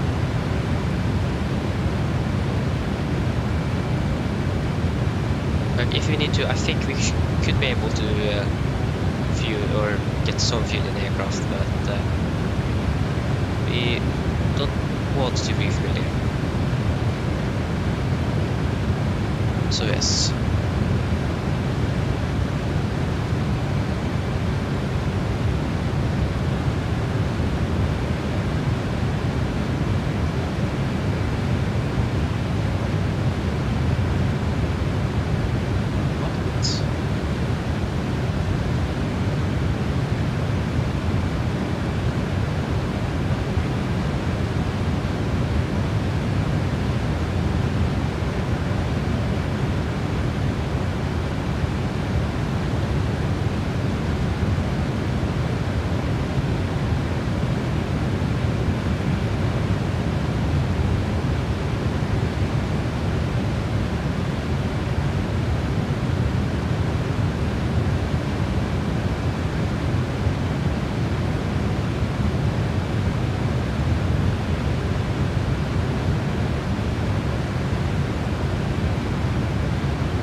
like a Japan Airlines aircraft collided with an aircraft in Tokyo with a Coast Guard plane, and the aircraft is set on fire. Is this how we are going to begin 2024 in aviation? With a fire or a Japan Airlines aircraft on fire in Tokyo? That's actually really strange. Yeah, they had experienced some earthquakes and so on, and now so. But yeah, that's really strange how they managed to collide and the aircraft set on fire. Should be interesting to see all the final report from when that eventually going to be released.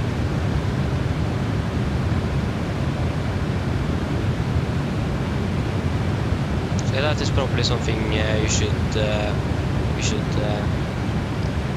continue to look at. Oh yeah, it was passengers on board. And it seems like it is a 777.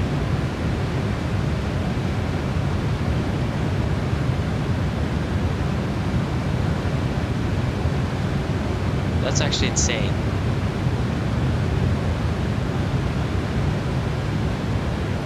So the aircraft is basically on fire. That doesn't seem good at all. Oh no! It is an A350. Oh, it seems like it is an A350. Not a 777, but an A350. I see the winglet. Oh shit. That's not good. That's not good at all. What?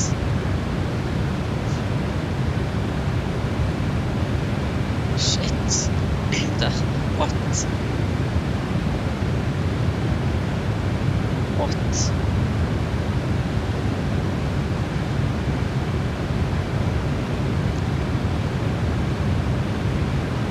An A350 as well. It's a brand new airliner.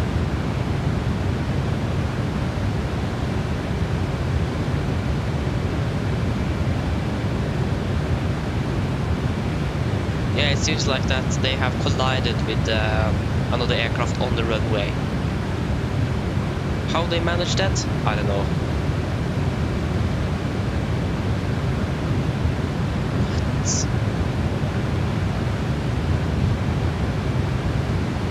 That's so strange.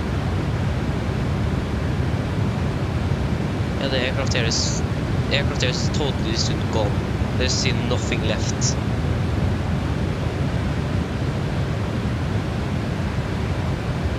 Shit.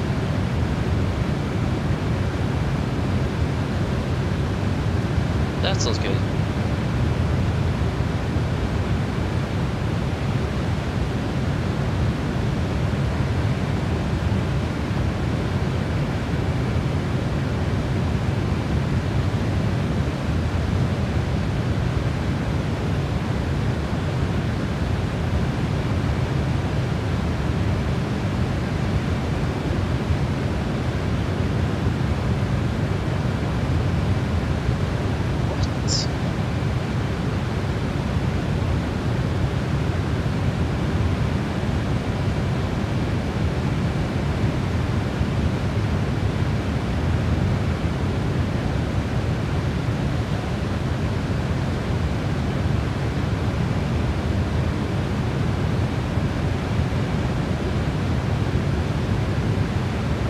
It's dark as well, so we can't actually see anything or any good pictures of what's happened.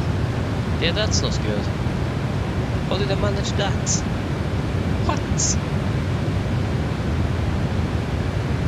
What?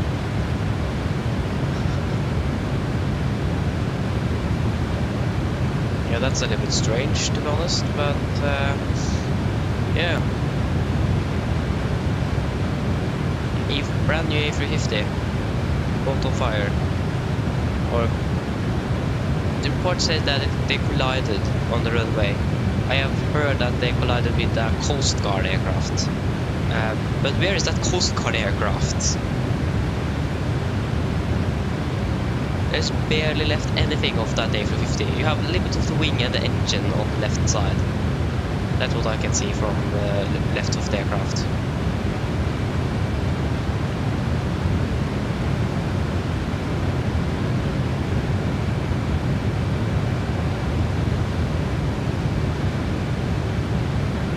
Yeah, the aircraft have burned pretty fast. When did this article on NRK got live? Should say anything when it was published. 10:33 Norwegian time. That is soon, just an hour ago. So, yeah.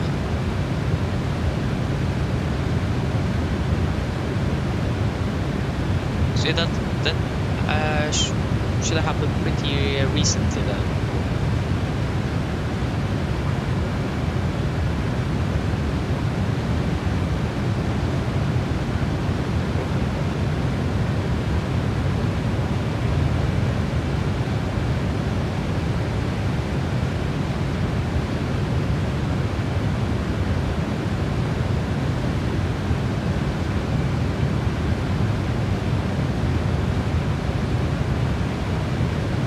So the aircraft landed and then caught fire. What?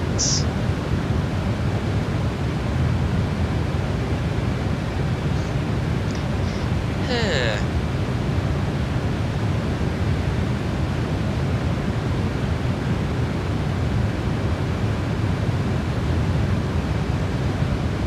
It makes sense that the runway is closed.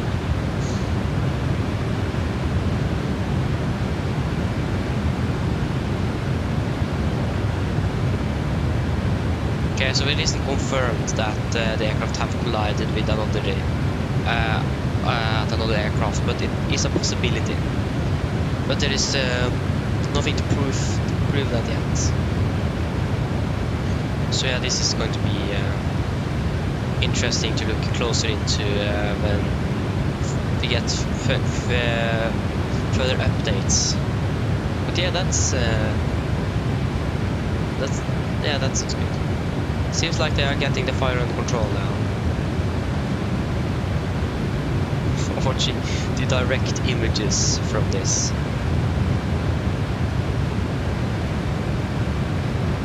What? Like, if they collided with an aircraft, how is that possible? How is that possible? That just doesn't make sense.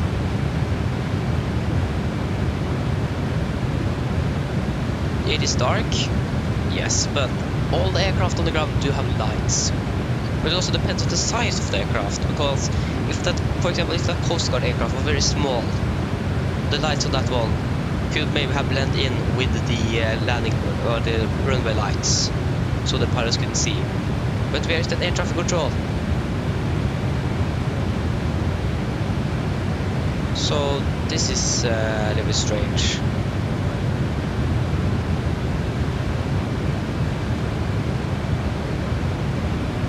Yeah, it seems like it happened when they landed. But like I said, they can't confirm it yet if they actually collided with another aircraft. It is just speculations now, but it is a possibility. And we don't know.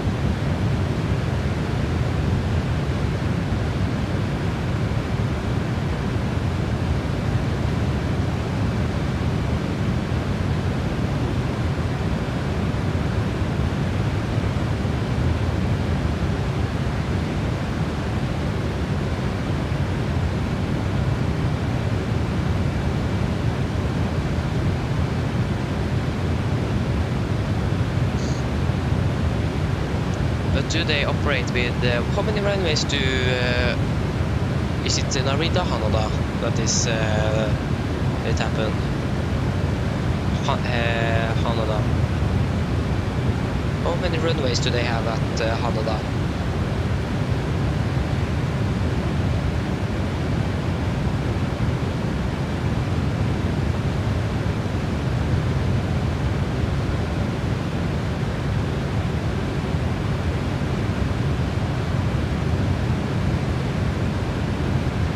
It doesn't seem like there have been any big explosions, so that's good though.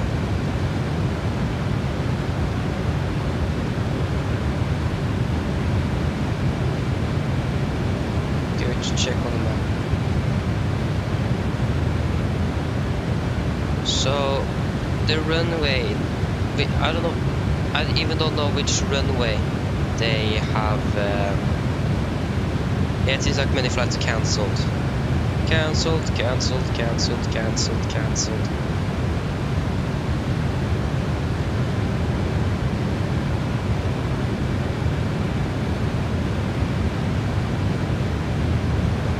Where did the aircraft come from?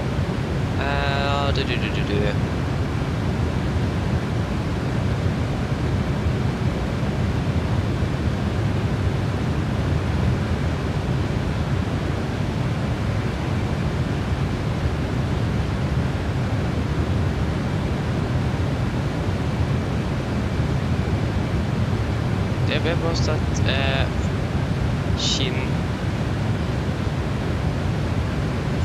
Hokkaido is the island.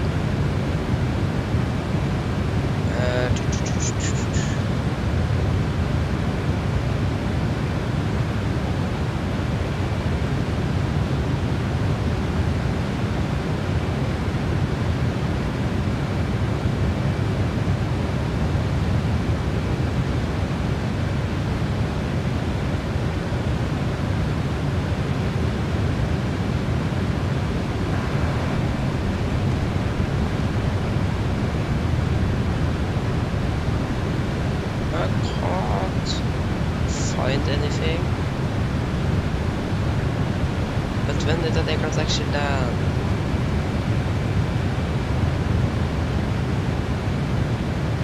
I just wonder which runway they landed on.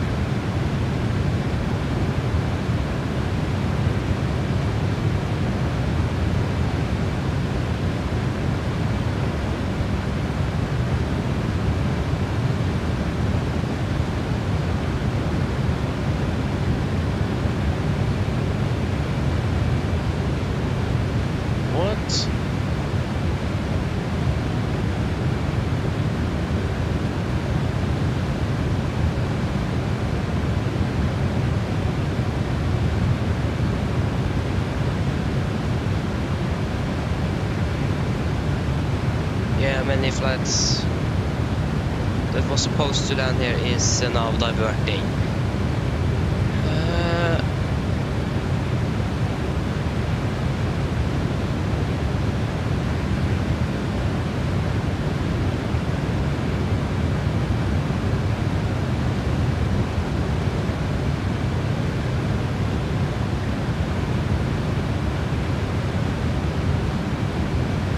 It seems like an A350.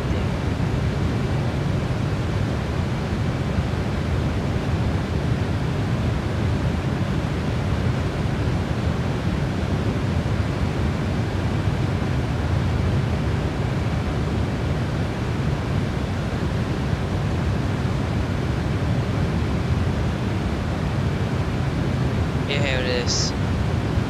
Get the land on that runway. The transponder stops after the touchdown. Then we can't see anything left of the aircraft or on the transponder on flight level 24. So yes.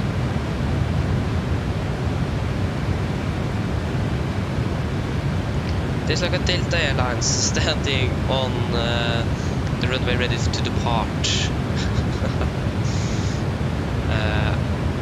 So yeah, that's very unfortunate that this have happened. That was definitely not supposed to happen. So yeah, that is very strange.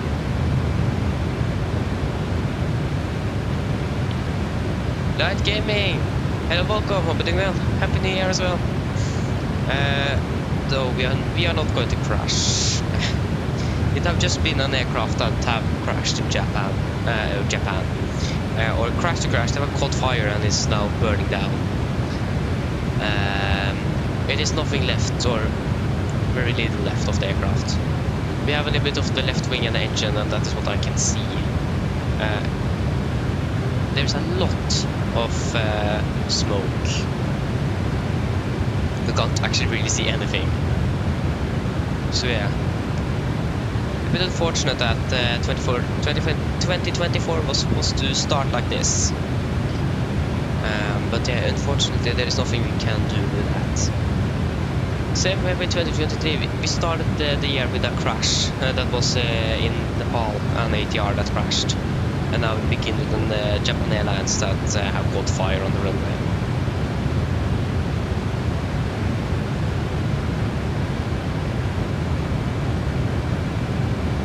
So yeah, a little bit interesting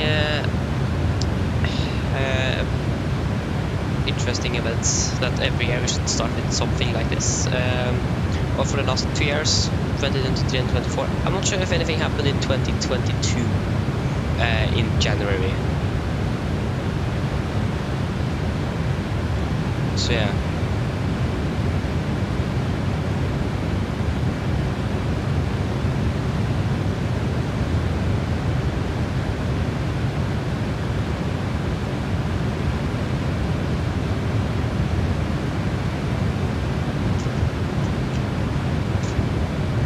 Very interesting.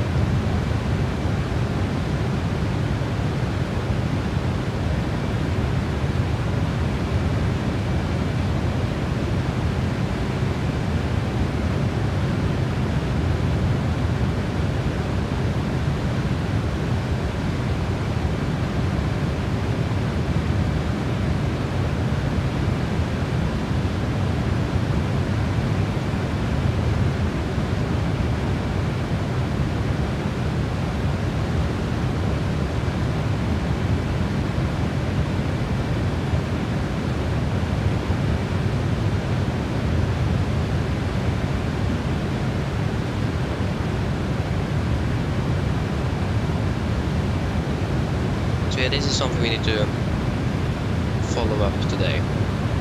Let's see if we could get anything.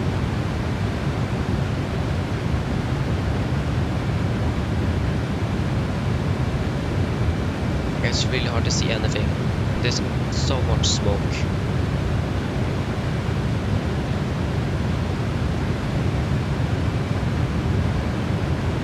But just my question is, how could this even happen? That's my question. How did they manage to do this?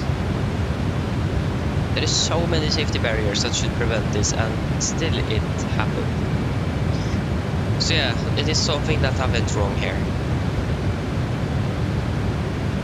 But like I said, we don't know if what have caused the fire to begin or to start. So when we know that, then we know a lot more. But we need to wait and see. We are probably going to get maybe a press conference or something today. So yeah, interesting to see.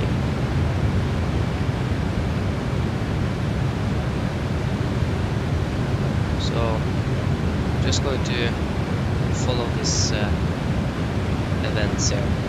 It seems like it is an Airbus aircraft. And it seems like they have been able to actually manage that fire pretty nicely. Seems like it's almost out. There's just a lot of smoke, so you can't even see the aircraft. The darkness and the smoke combined, can't see it at all. And what's happening now? Is the Wi-Fi crashing or what's happening? Yeah, it seems like. So if you get any buffers and stutters on the stream, guys, just the Wi-Fi that is not the best. So I'm sorry for that.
Nordic 77NG, hello, welcome. Hope you're doing well.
Yes, I'm doing good, thank you.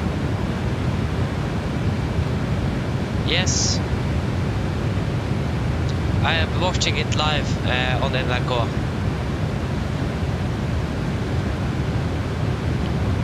So yeah, interesting.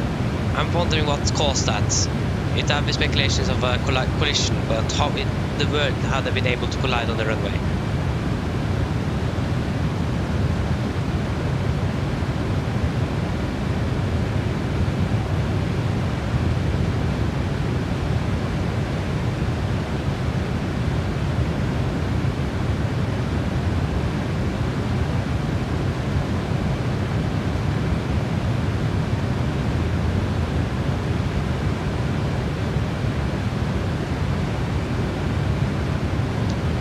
So yeah, it is interesting, and the aircraft is almost totally gone. You can just see the left wing and the engine. That's basically all I can see of the aircraft currently. So yeah.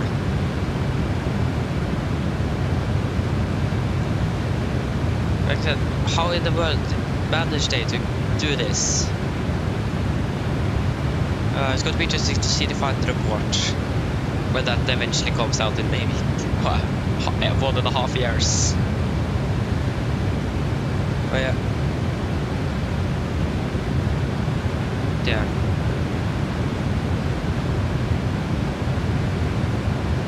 I think it's so strange that they have collided with another aircraft. That is a bit strange.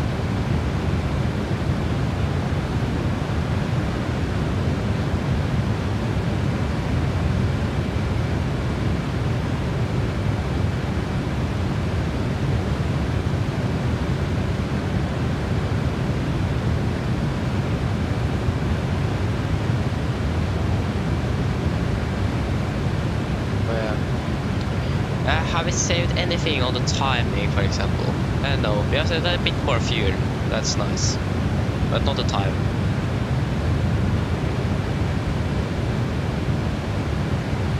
I actually do have 2 presentations at school tomorrow. So I have at least one. I'm not sure about the second one, but I said I'm going to present in week 1. So probably tomorrow and on first day.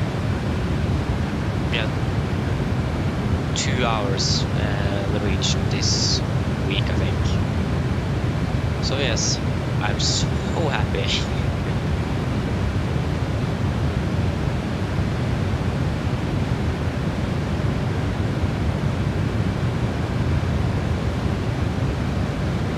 It is so much smoke.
okay, we do save more and more fuel, but time is not going down. But as long as we save fuel, then I'm happy.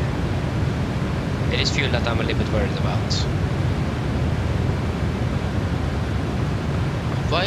Okay, now suddenly the winds got very strong.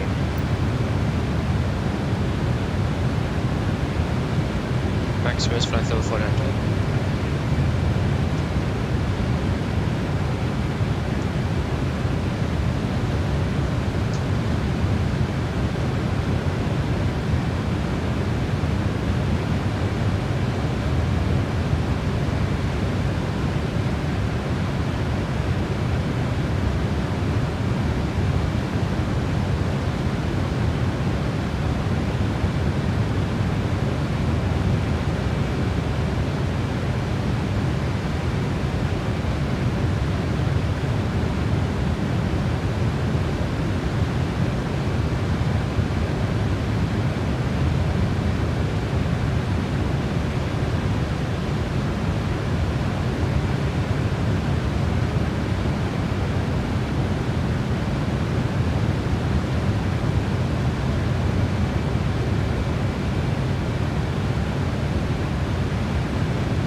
Can't see a thing.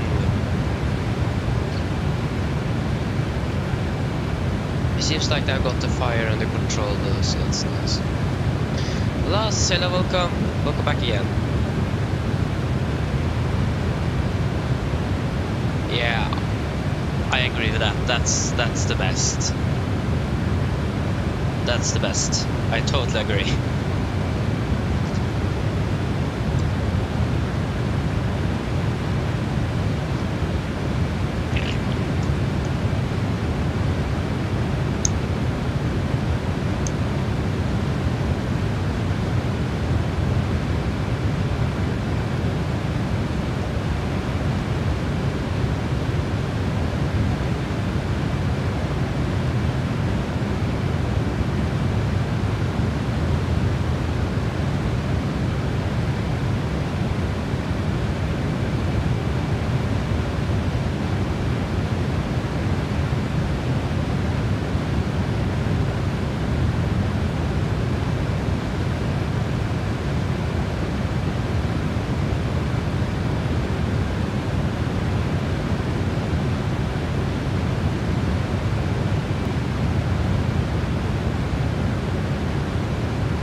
take a beam view then. Nice.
Not even halfway through the flight.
is the flight going?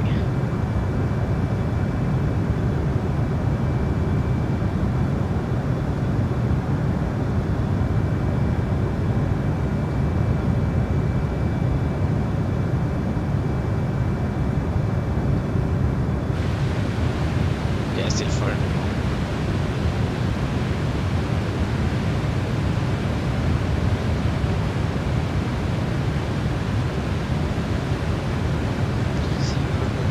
Knots. Okay, the winds have definitely increased.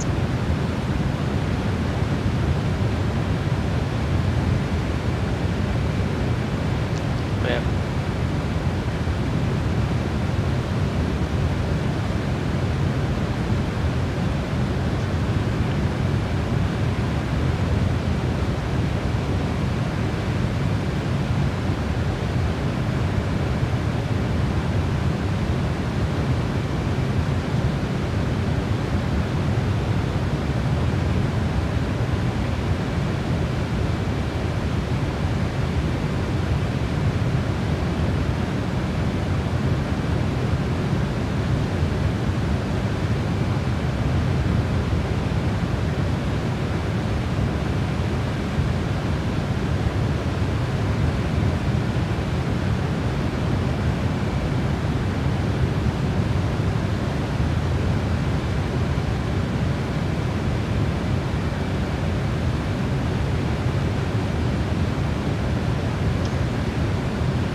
There's probably like 3 hours left of the flights.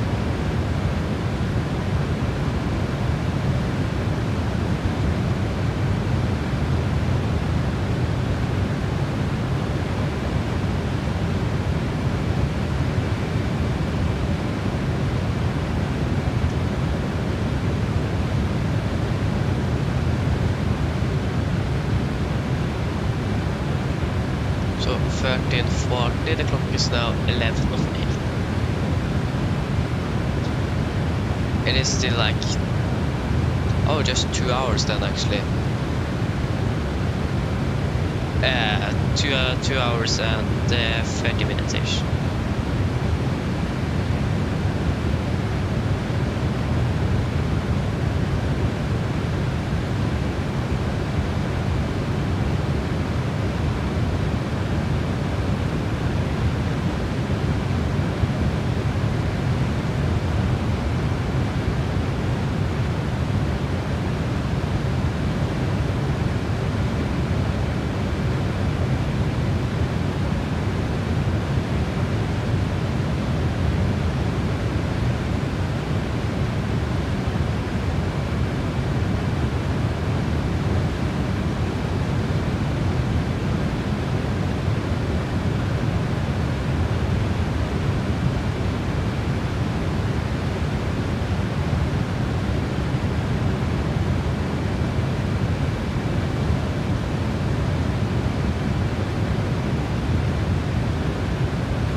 It seems like we got video from the aircraft that is actually crashed.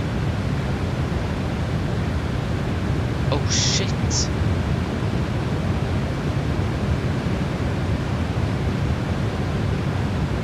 conveniently an aircraft is pushed back from the gate while that's happening. Oh yeah. It seems like there is another aircraft there. Shit. It does seem like there is another aircraft there.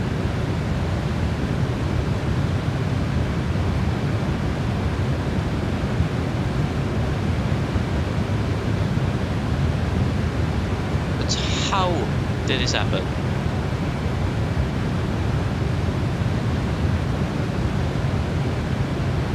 Yeah, and it is an A350.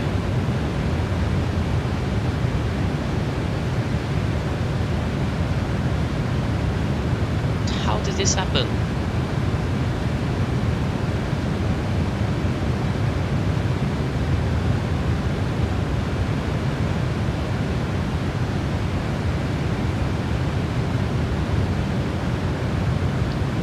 Thankfully the aircraft actually landed, so it wasn't that much fuel hopefully left in the tanks. So the fire didn't cause, or it wasn't that bad. It could have been much worse if there was more fuel inside that aircraft. There you can see. It seems like there is some sort of flights right before, or right where the aircraft crashed. Basically impossible to. Only thing they could do to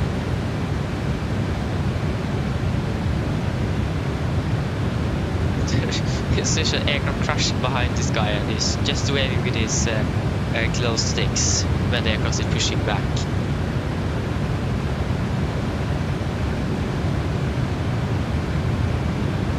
But yeah, this doesn't look good at all. You can just see the aircraft need to have collided with something.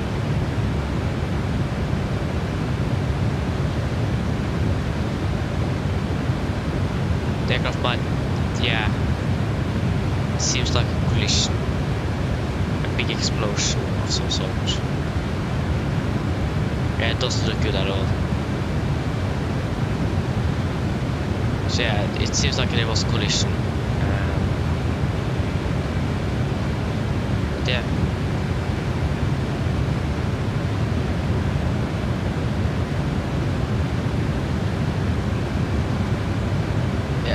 Not good at all.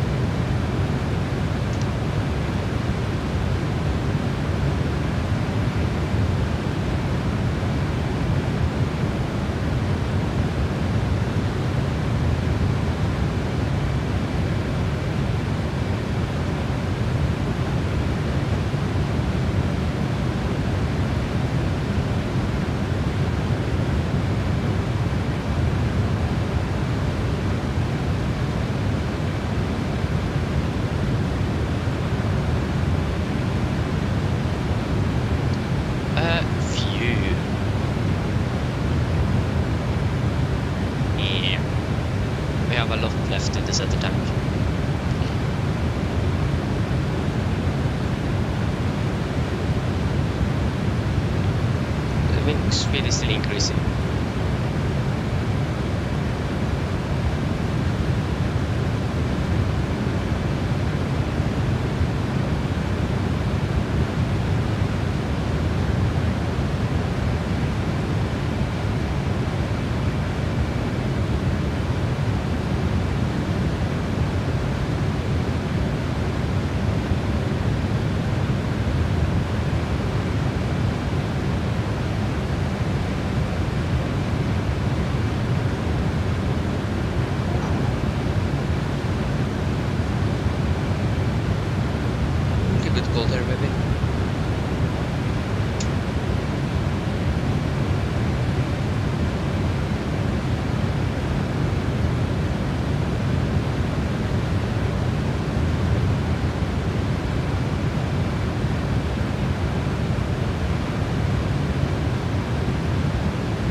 is going down, that's nice. Oh, we said 600 kilograms climbing up. That's actually insane. We said 600 kilograms climbing up to flight level 400. That's insane.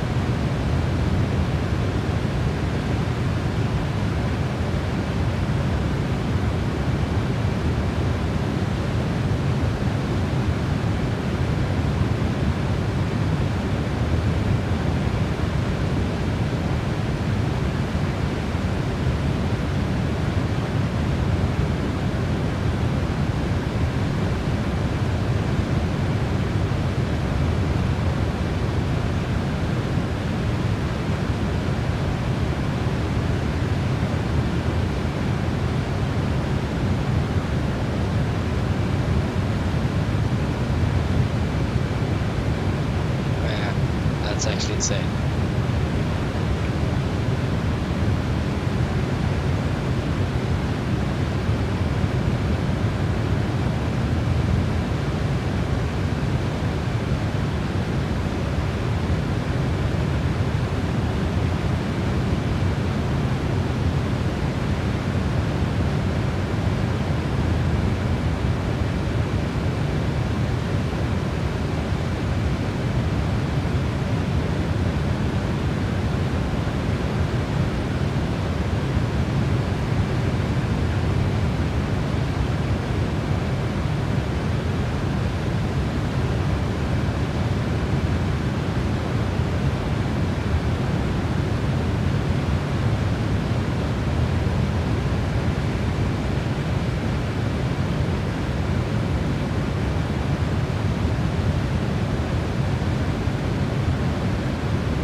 Did increase our time with 1 minute, but we saved a lot of fuel, so that is definitely worth it.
Anyways, should be interesting with our arrival. I'm looking forward for that.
Okay, how is it going with this aircraft in Japan? That bird.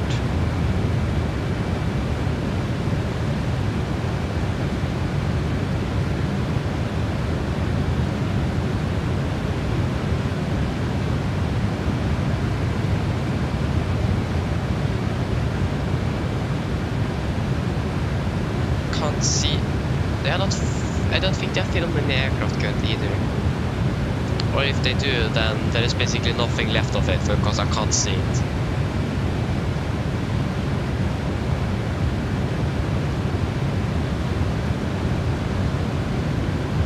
But yeah, it seems like it was a collision.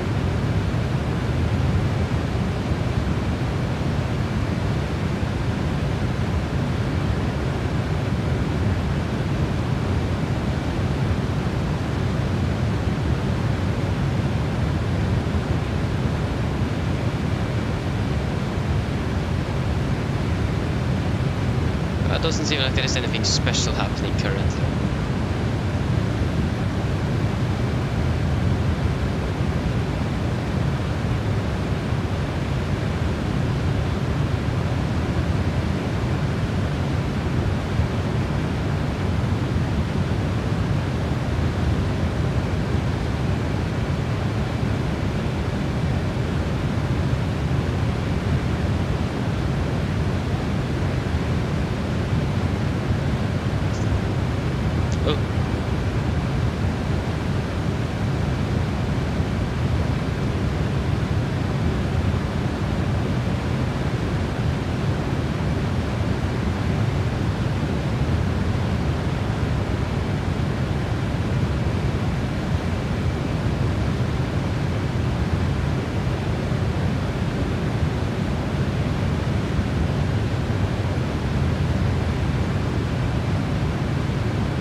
saving even more.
still have a little while to go.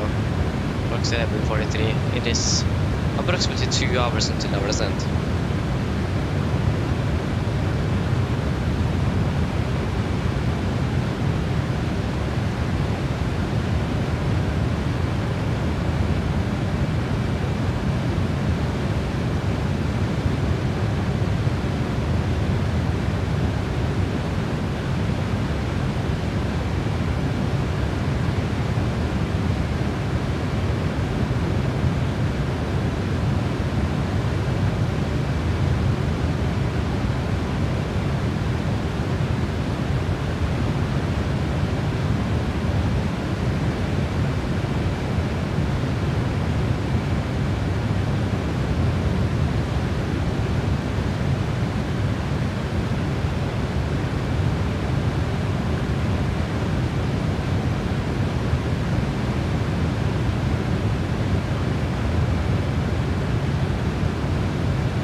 fuel, still 28 tons in the back there, or in the center to be exact. And we do have soon be able to see 3.7.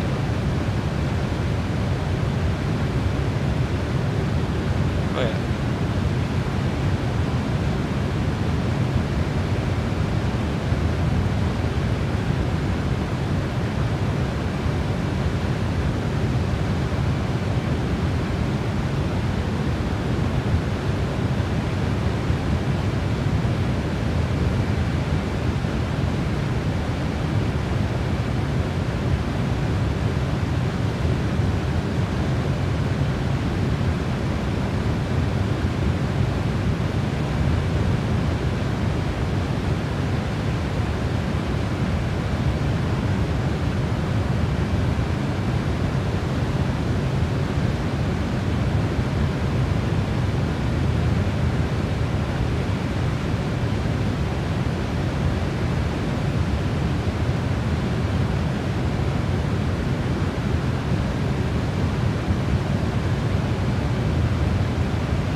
I'm just going to get some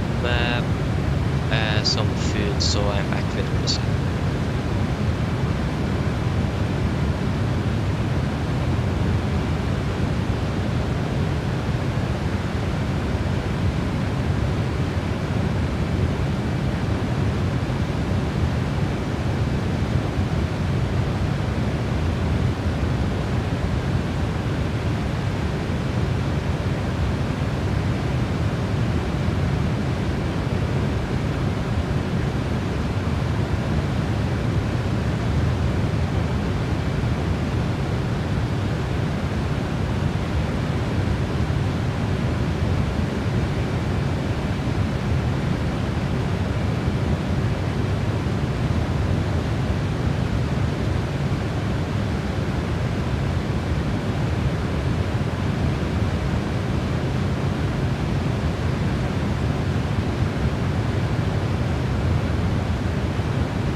Okay guys, I'm back again.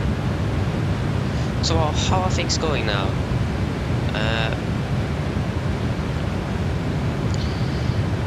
Yeah, seems like everything is actually great.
Lucas, hello, welcome.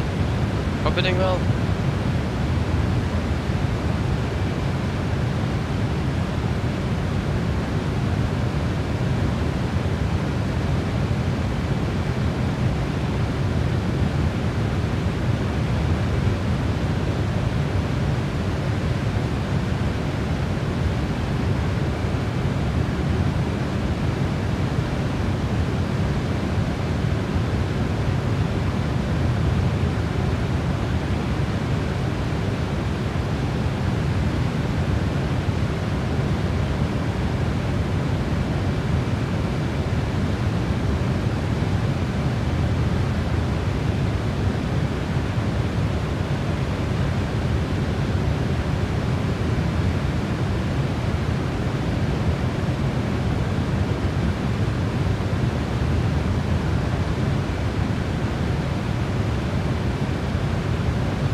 actually flown.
So we need about 121 miles. That's what we around what we need. And we have a crosswind, so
we are beginning to close up, but they still have a long way to go.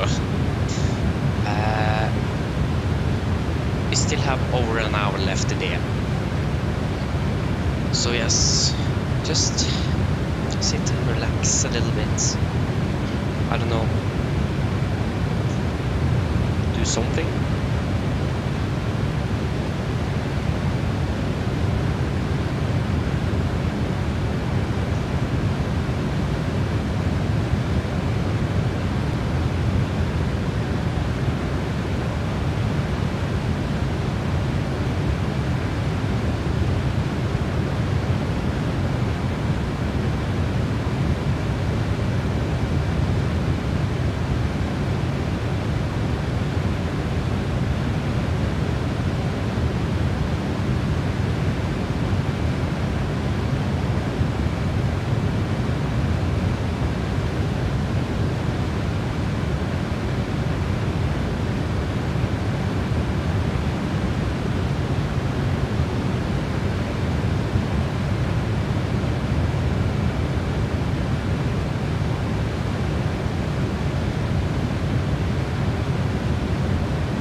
See, we are closing in, but there is still about 64 divided by 4. What's that? We can take 32 divided by 2. Like 15 can't be 16 either.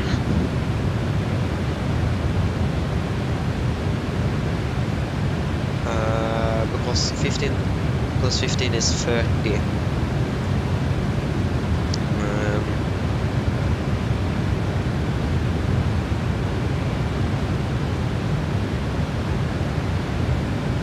So yeah.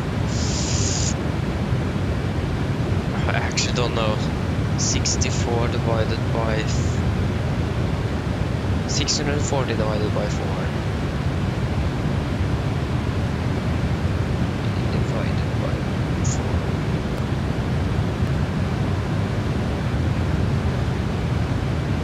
Yes, it is 16.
So yes.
Saving even more fuel.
Okay, we can look into the arrival again with new eyes in the quotation mark.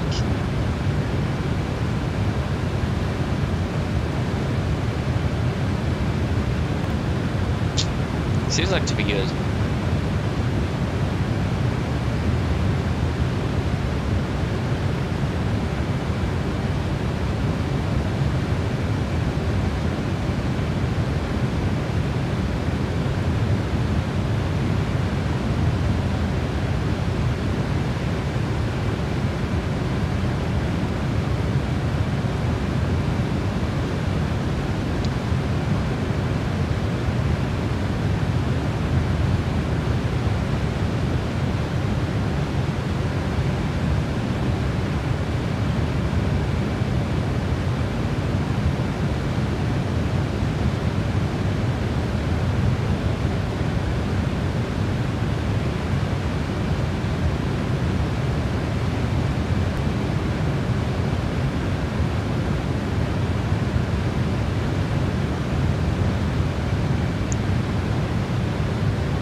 So yeah, the landing should be interesting. I have tried to land there. You can't see the runway like right before you're going to touch down almost, because it is just white everywhere. And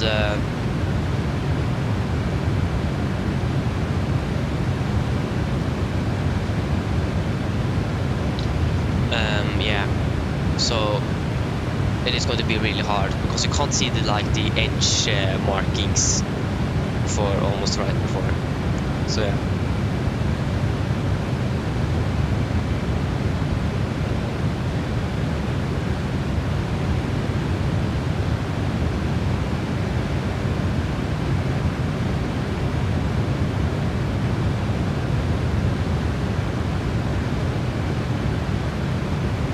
So yeah.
soon about 320 months.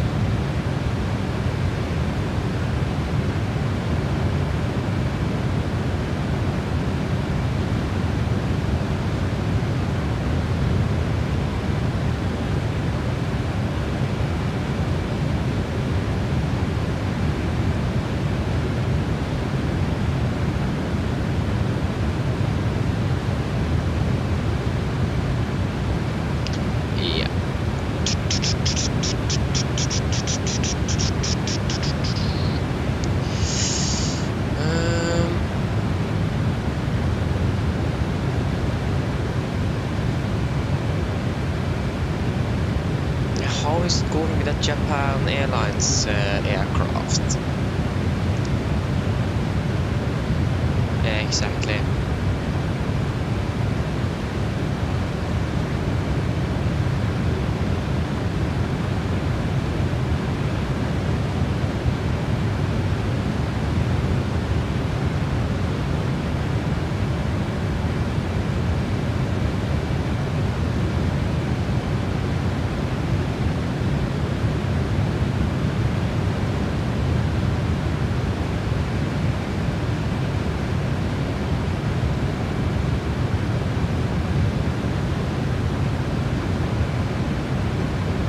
Okay, everyone's got safely out of the Japan Airlines aircraft.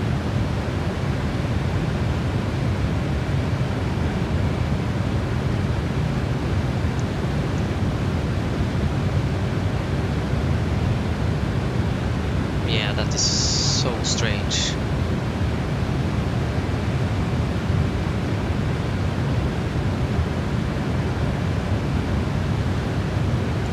It's actually insane that just 5 people died, not more than 5. That's actually insane. Yes, if you guys have seen the pictures, that's actually insane.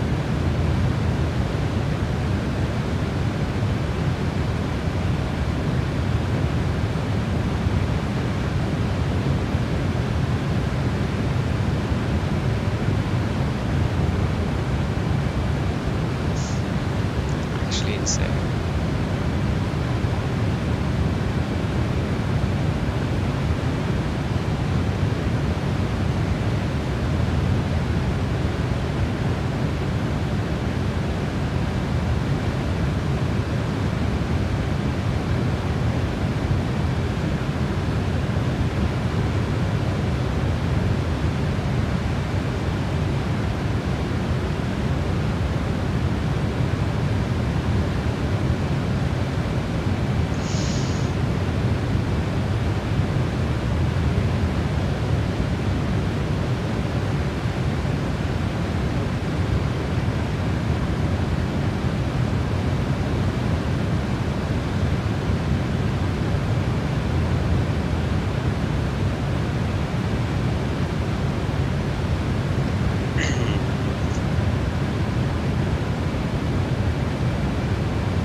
No, is the Wi-Fi actually dead?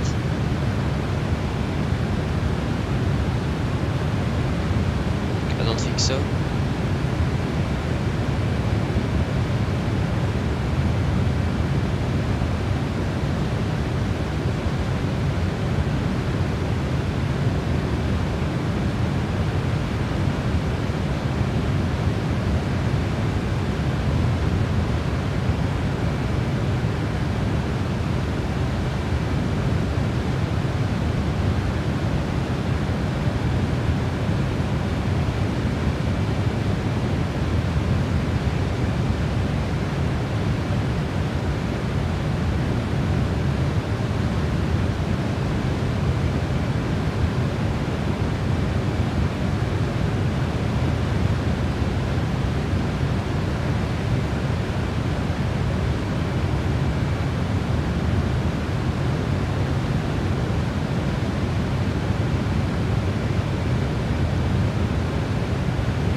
Tobias, hello, welcome back. Yes, I know. Yeah, and the routing that I'm using is from Alpha Originals. He posted his routing in the comments, so I am using the same route that he used. So yeah.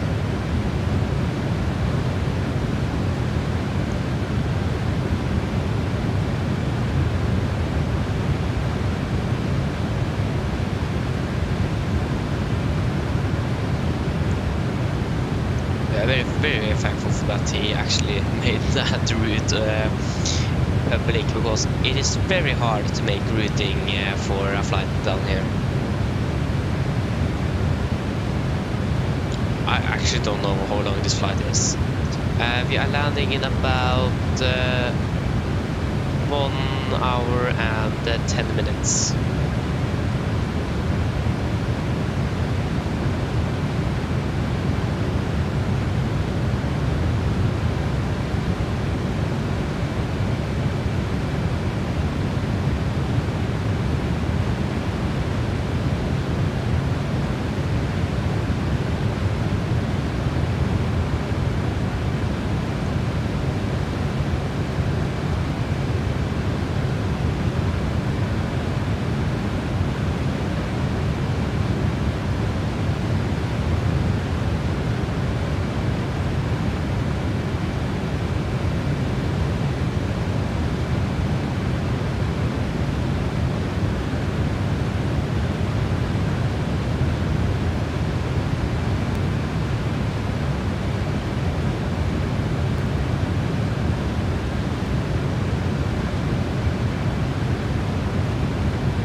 Tobias, hello, welcome.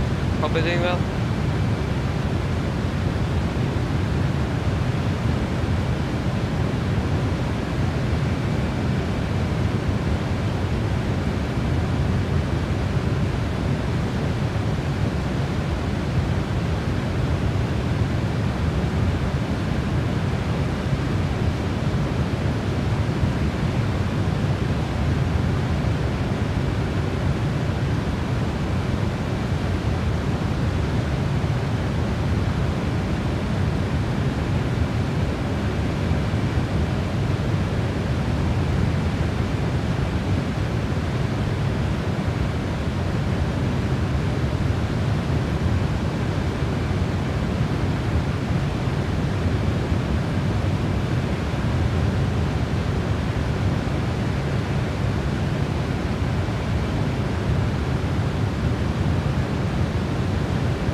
will descend in about 300 miles at 1322.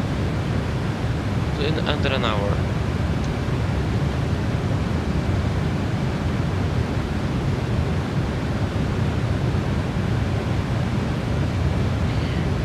Uh, 4580.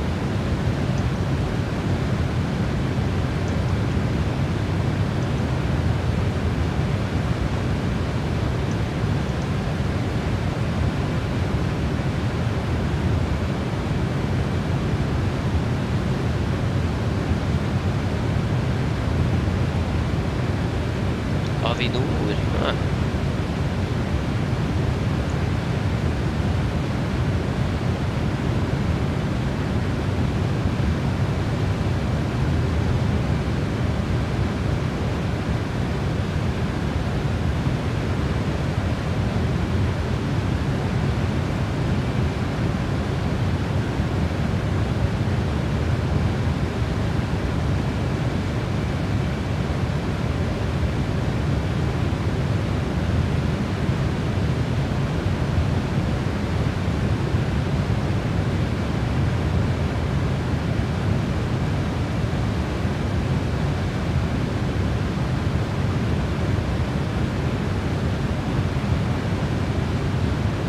Ja.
We have flown for almost 4 hours, so the flight is almost 5.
Still 346 miles.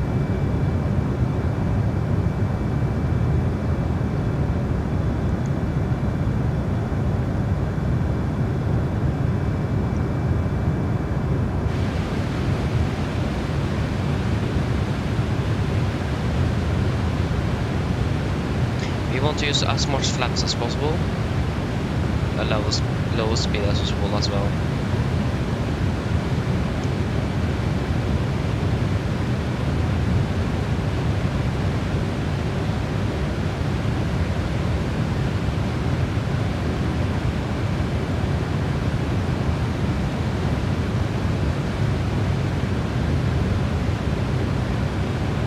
And there's basically no winds, minus 13 degrees and the cooling is 98. I'm not sure if that pressure is correct, because I have seen that you have been very inaccurate. But I checked it was accurate before the stream started, so I think we're able to. Yeah.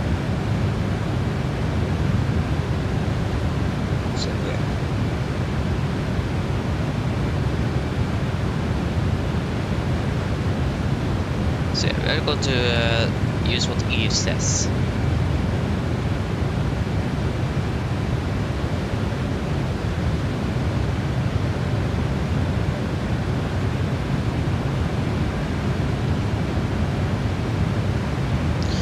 I do have some American chocolate here.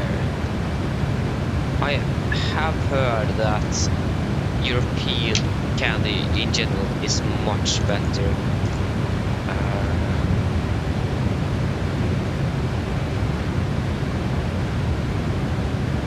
$1 million bar.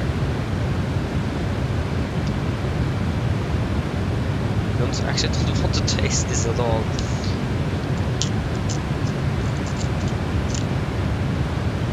But I'm gonna try.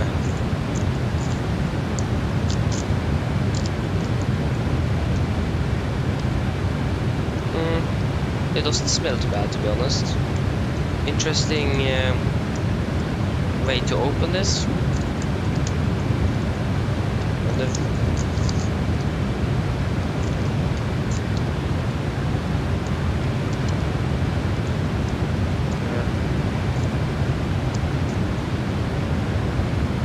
How does this actually taste?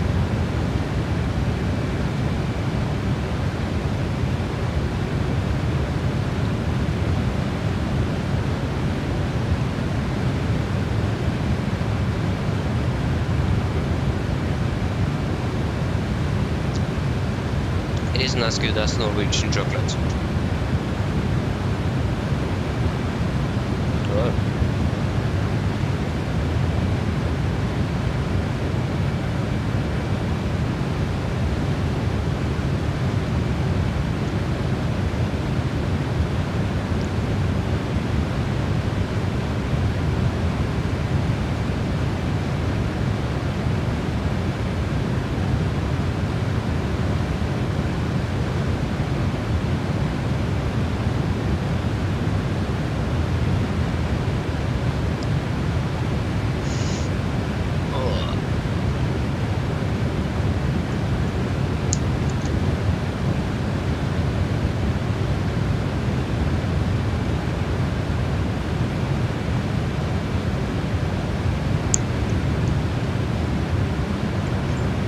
Okay.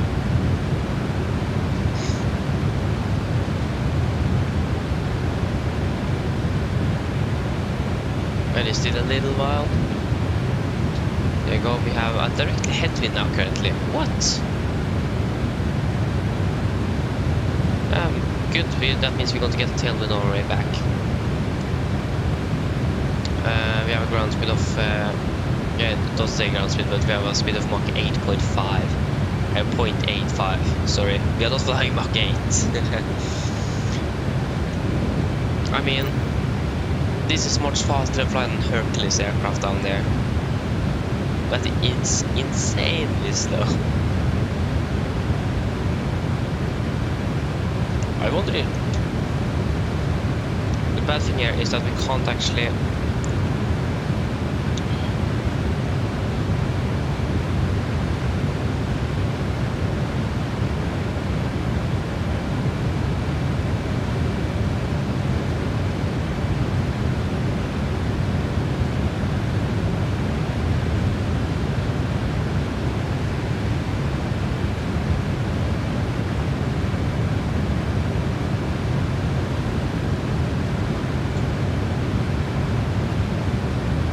And what I'm scared of is always when I disconnect autopilot, the aircraft suddenly pitches up or something. It is so unstable when I disconnect.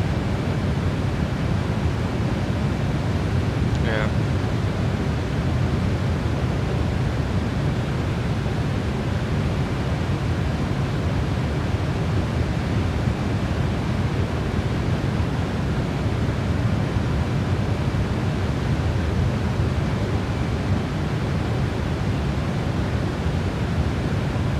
So when we do our briefing, we're going to go exactly into detail how this route is going, and yeah.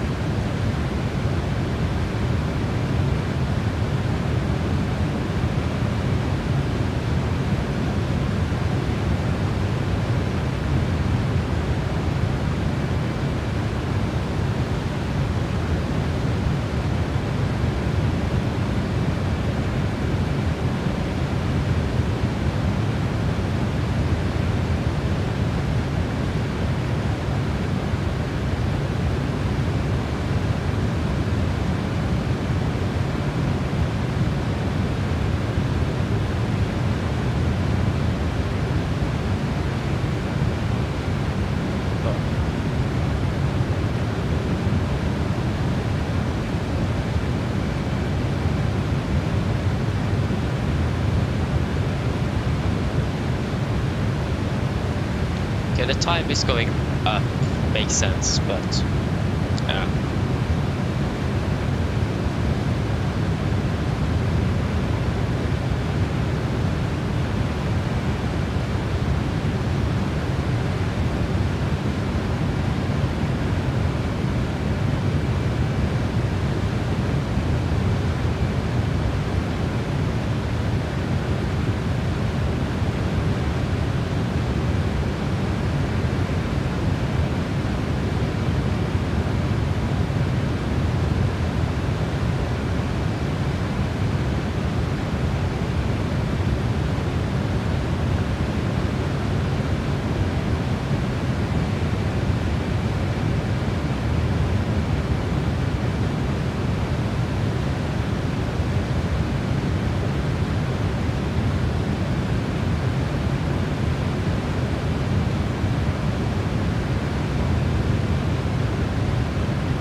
into auto. Nice.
When we pass about 160 miles, we can do our approach briefing.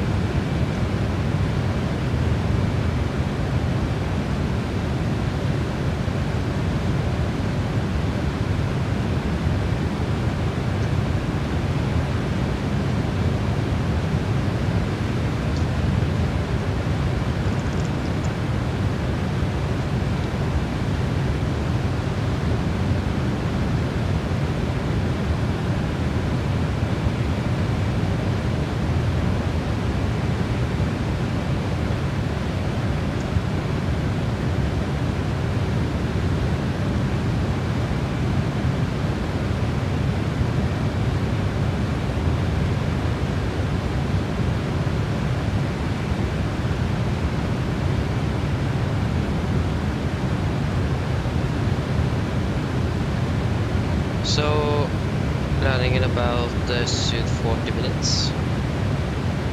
So I'm beginning to close into Troll here.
approaching in about 52 miles.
Why is...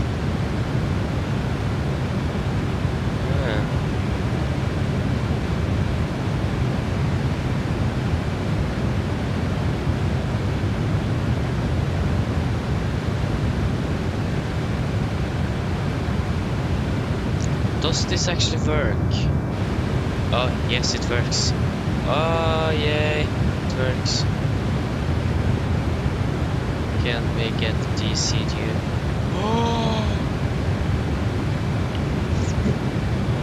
It is so cool that this actually works now.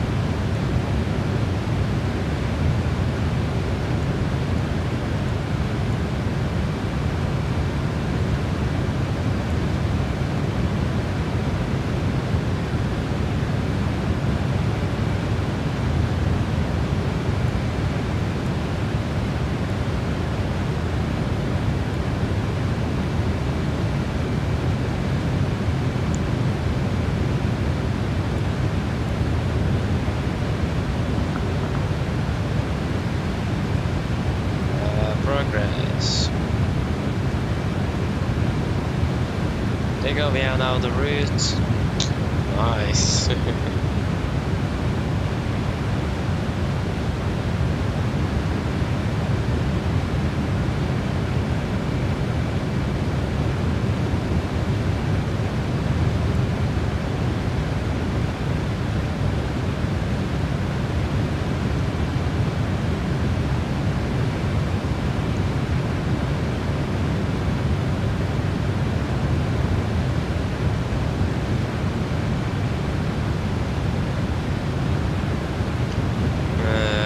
Eccentric is next.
Okay guys, I think we can do our approach briefing now.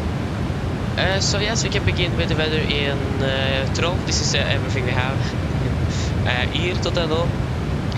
So this is going to be the weather for 1300 local time. That is around now actually. I'm trying to update it actually. There you go. 1400 Norwegian time. So yeah, the temperature is minus 13 degrees. It seems like the weather is going to be pretty good. Sun, no clouds, winds coming from the north 1 meters per second. I think that's going to be a half of a knot, so pretty much nothing. QNH 988. Yeah, we got to use 988 when I checked. It said 987, and that was correct in the simulator, so I think this can be pretty accurate. And the dew point is minus 19, and the weather should still be good, and the winds are still going to be the same. And at 1600 Norwegian time, the winds are going to be 0. So it is going to be basically the same throughout the day. So here we have our approach chart. This is from 2016, so it is not accurate.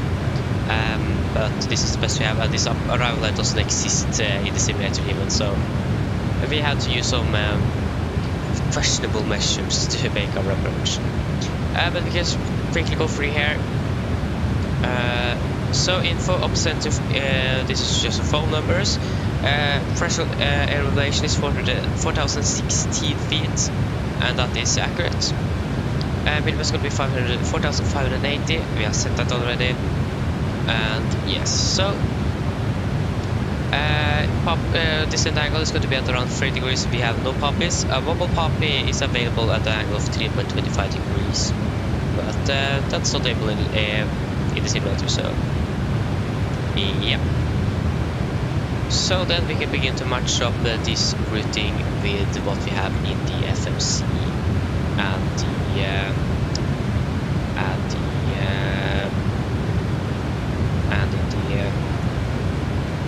what is it called, the ND or yeah, something like that. So oh yeah, that's correct, I can't have those both on at the same time.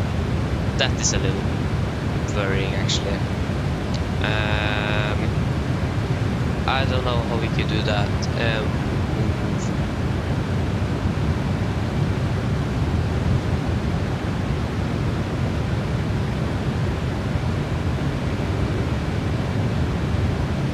Yeah, okay. So we can begin here. We have Robo X-ray 202. That is going to be approximately 16 miles out, and then we should be at least 200 knots, not faster than that. Rux 204. As you can see here, this is at about if you can check here, this is going to be about 8.5 nautical miles out of the runway. And as you can see, we should be at around 6,800 feet. And we have set 6,800 feet. We have RX 27. That is going to be approximately... Actually really hard. I think it is going to be approximately 5 miles out. Easy way to check that is to do this. Yes, approximately 5 miles out. So 5 miles out, then we should be at around 5,680 feet. As you can see here, 5,680 feet. And runway 27 at 4,066, and the FMC always adds another 50 feet on the end here. So that means 466 minus 50, that's going to be 4,016. So that is correct. And like I said, the minimum is 4,580 feet. We have already set that, so that should be good enough. So yeah, it is going to be an approach. We're going to use the ND or the heads-up guidance system, or HUD, or heads-up display. It is going to be really hard to see the runway, so we are going to fly the autopilot, fly manually until I can see the runway, and then I'm going to disconnect the autopilot and fly manually down. if we get any sort of abnormal things up after we have passed 1,000 feet, we're going to do an immediate go around, and then we're just going to circle around here. That's a little bit. We actually don't want to do a go around because otherwise then we need to program everything here again, and that's going to take a while. So we do not have any route to function. So we just want to try to land first try, and we want to, and we don't want that all to land or to a go around. But if it is necessary, we are definitely going to do a go around. But otherwise, we are not. Yes, difference we have is that, like I said, really hard to see the runway. It is white on white, so that's going to be really hard. But when we get close enough, that should be something easy. After landing, we are just going to, or when we are landing, we are not going to use any brakes, or we are going to use as little as possible. So no auto brakes, we're going to use manual braking and maximum reverse thrust. Braking is not going to be very effective on an icy runway. So we're going to use as much reverse thrust as possible and a little bit of brakes, but probably not that much. So when we are finished with our landing, we're going to vacate or backtrack the runway, and we're going to taxi into the stand. We're going to sit there, let the park brake, turn on the APU, turn off the engines, and then we're going to reroute for our flight back again. We can remove all the cargo on board,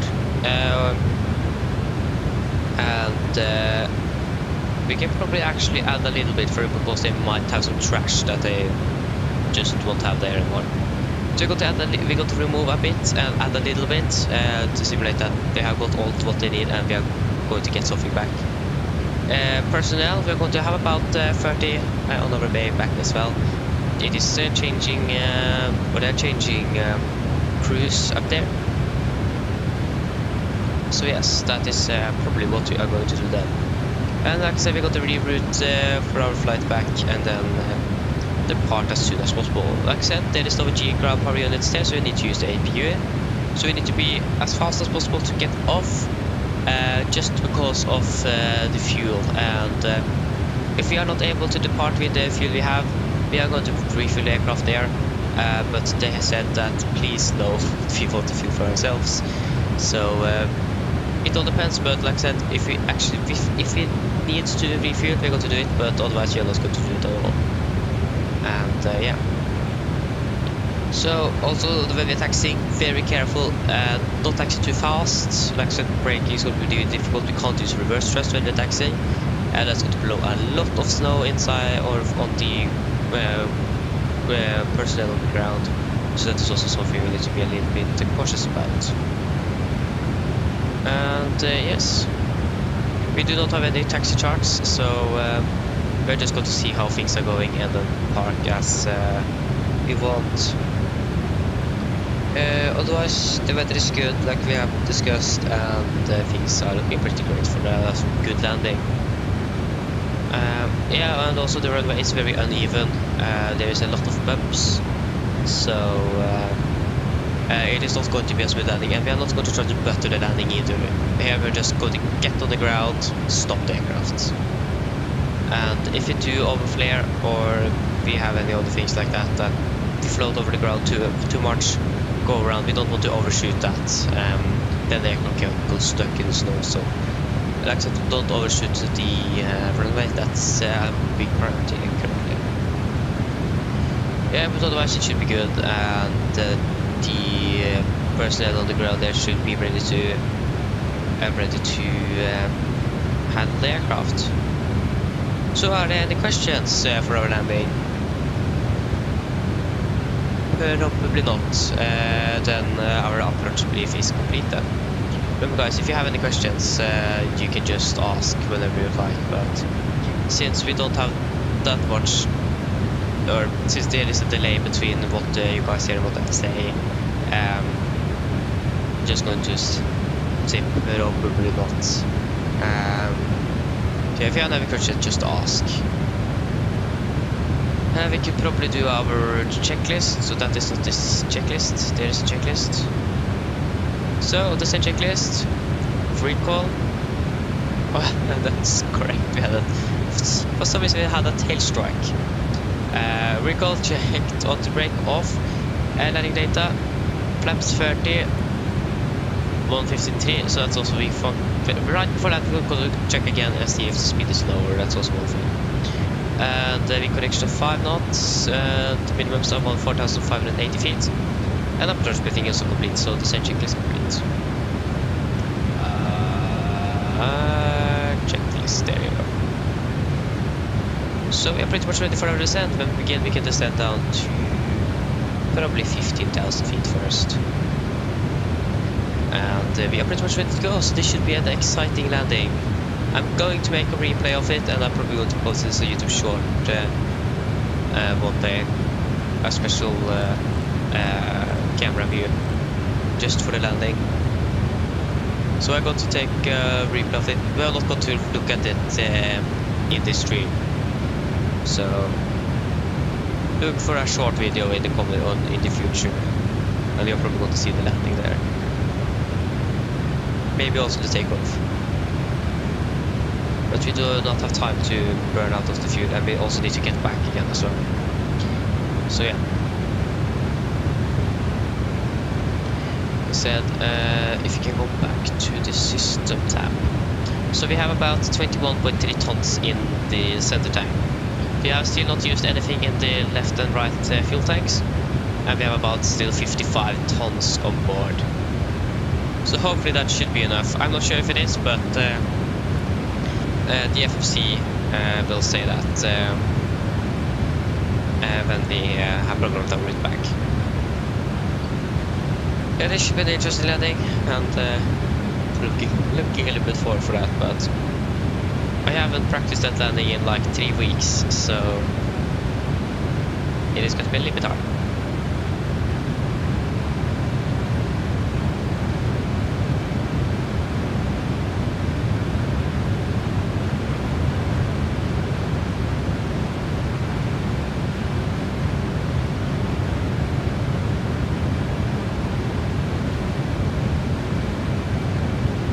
I still wonder how they managed to collide on the runway, these two aircraft. How did they manage to do that in Japan? That's so strange.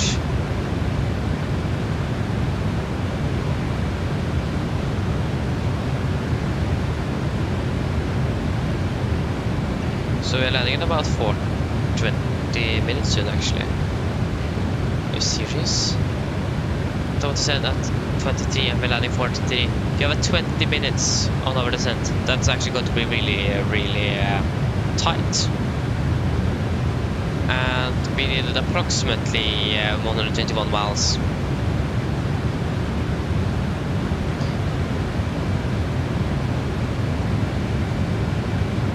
Yeah, nice. So about 120 miles here.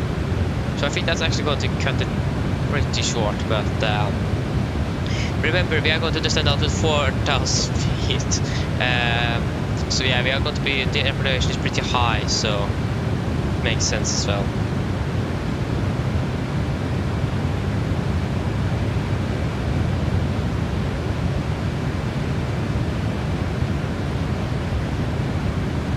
So yeah, we'll wait to see how that's going to go.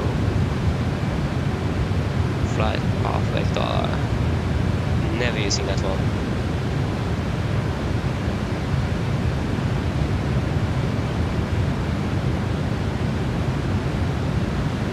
But we have saved a lot more fuel than expected, so that's actually really good. So we have, the AP is not burning that much, so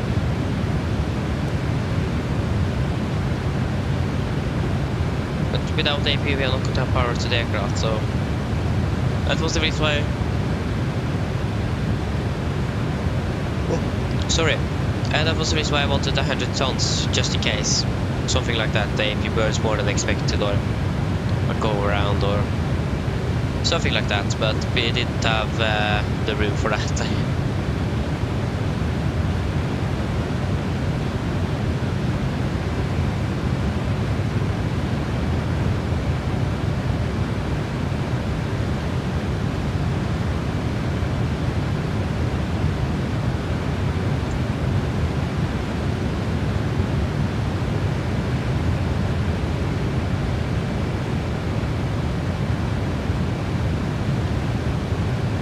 wonder how fast this descent is actually going to be.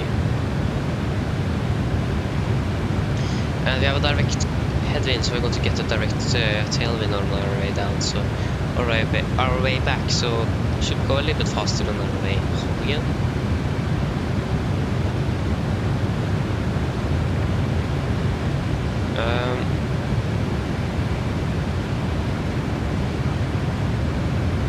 Maybe for 4.5 hours, so we are going to approach the 5-hour mark, but I don't think we're going to cross it. But yeah, we wait to see.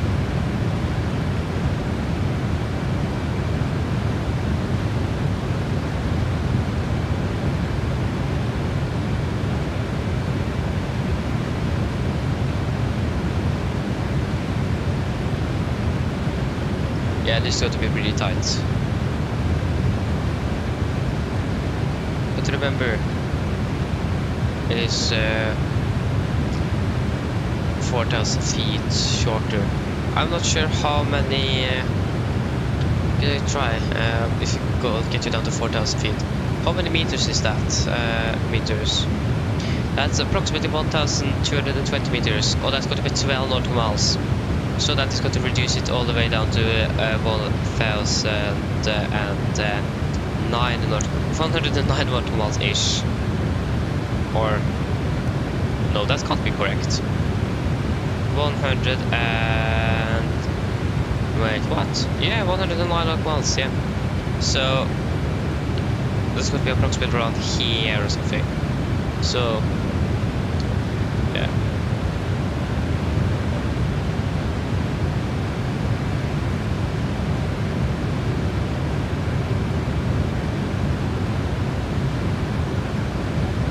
We do have a headwind, so that means we can also remove even more.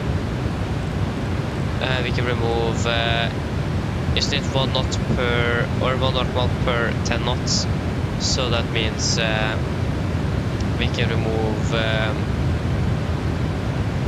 yeah, then that goes down to 79, and then we need to add 1 knot mile per 10 knots of airspeed we need to lose. Currently flying at 260, going to slow down to 220, that's, yeah, 60 miles extra.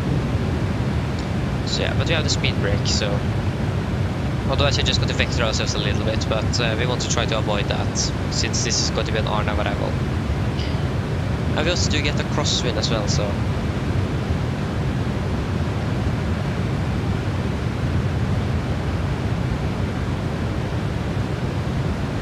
yeah, we have to have a thick cloud layer just under us here.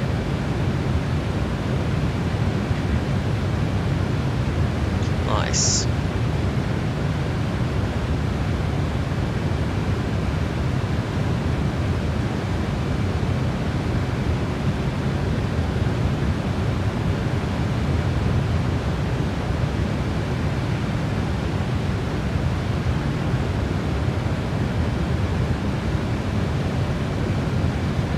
Yeah, we're closing up.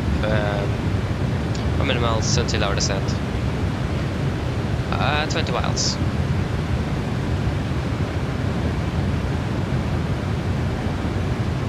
We have done our descent checklist as well, so we are pretty much ready to go. Yeah, that's correct. The gonna begin to 20,000 because the transition onto this is 18,000 feet. We can descend to 20 instead.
off, speed little nav, good. Get me over the sand now in approximately 2 nautical miles.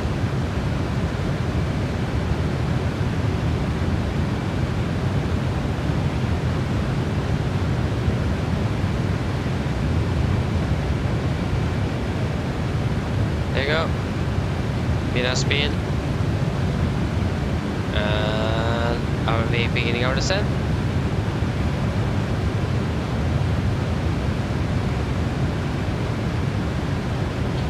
Okay. So this is going to be a very steep descent.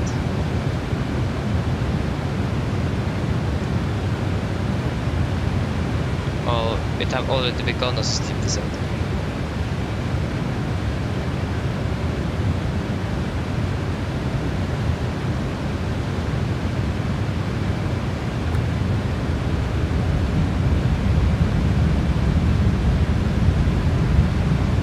Okay, there you go. Nice. Descending nicely down to Troll Research Station. Also, it is a lot of high terrain in the area. Yeah, a little bit here on the southeastern side, or the southern side. So it is not much though. Should be good.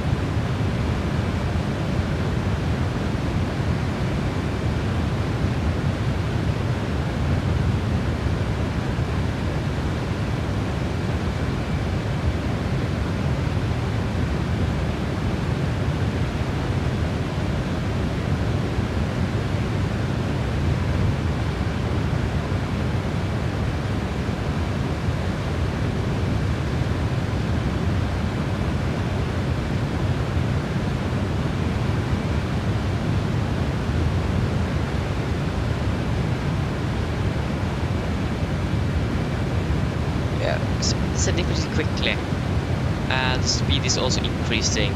That is a little bit very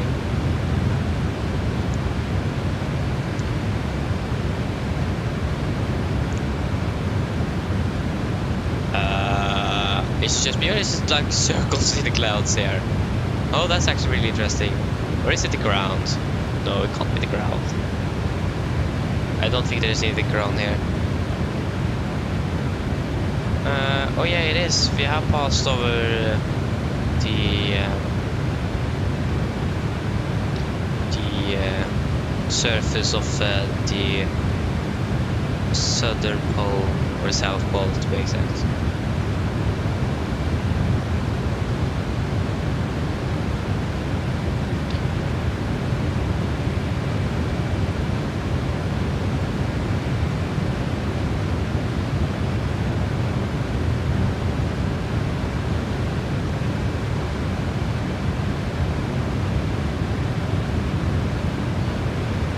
Look nicely, the speed is still increasing though.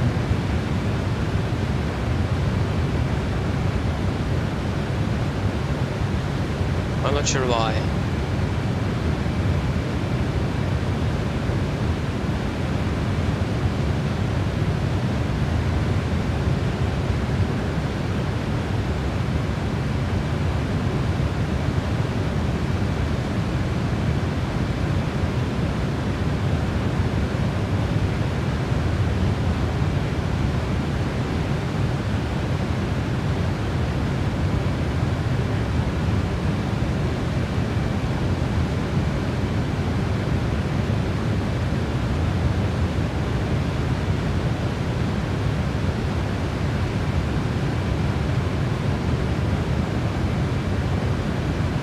Go past flight level 300.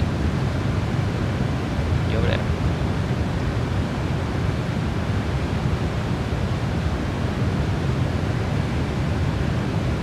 Okay, next is going to be 9988, so descending down to 15,000 feet. And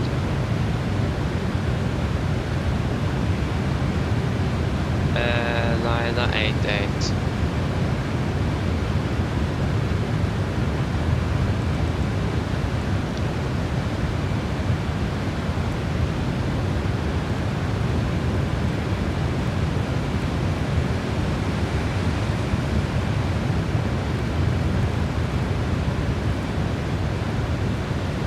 you go. Have we already catched that up? 988. Is that correct? 988 it is. That says something about the steep descent angle we are flying.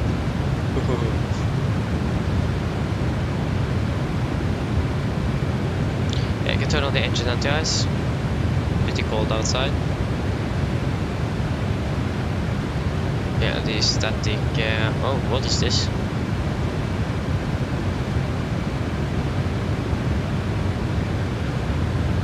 Oh. It was what I was looking for, but okay. Maybe is this something here? Static air temperature minus 47 degrees. Cold. Only true air temperature is minus 19.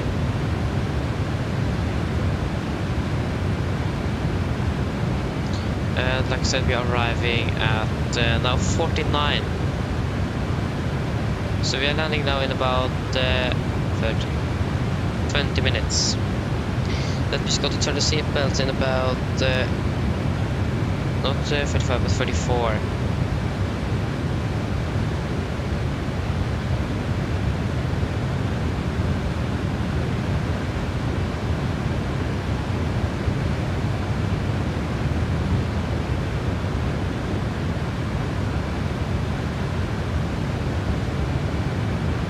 There you go, we're going to slow down. We're flying at 300 knots.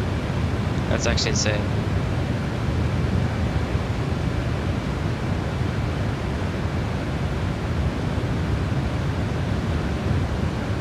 We can wait with this. We can wait and slow down a little bit later. Yeah, it is insane how fast we're flying. 320 knots. We can't fly 200.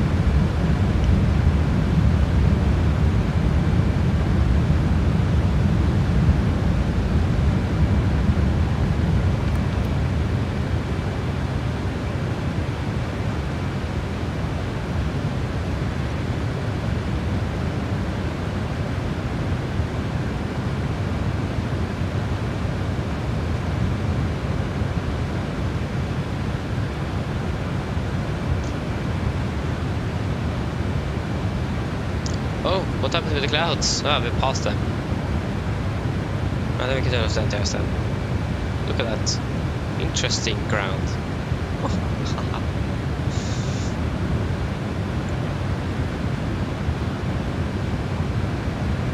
Okay, it's now 40 miles. We can continue this and down to...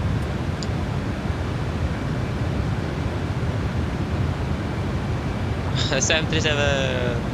I can descend down to 6,000 feet. You can just turn on the seatbelts now. Okay, I can slow down to 250 knots.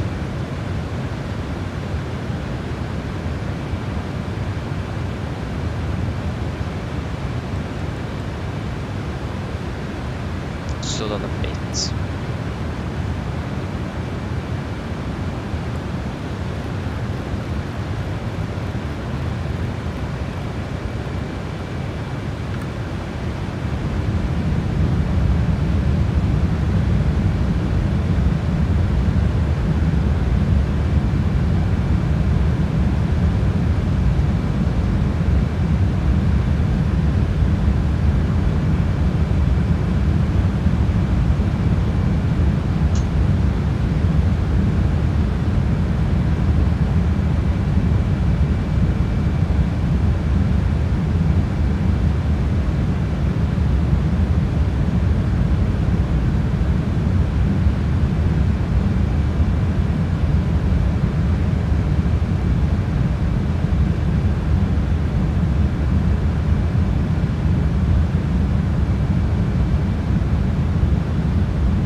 There you go. And the speed is definitely going to increase. Maybe not.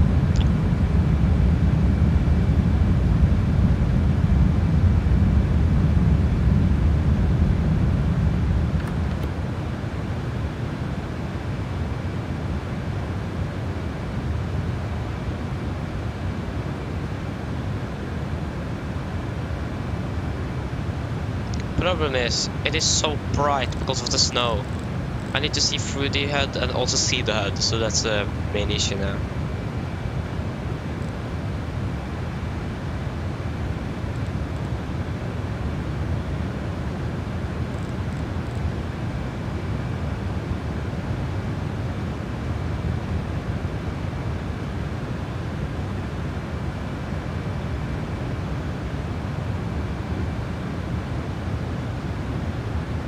So our minimum is 4,580.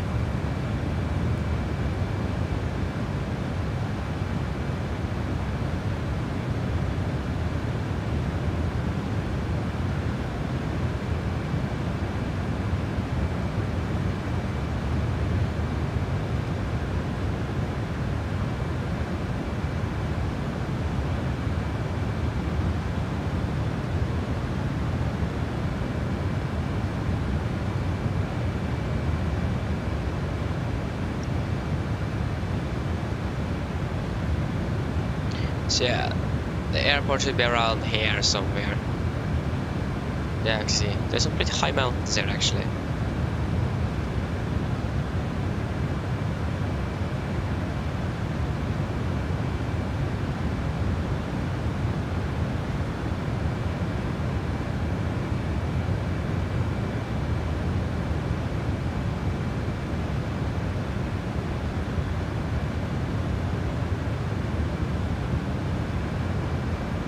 What's happening now?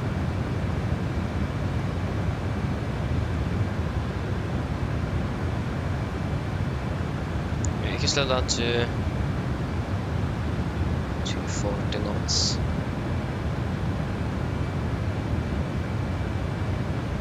Currently 54 tons on board, okay.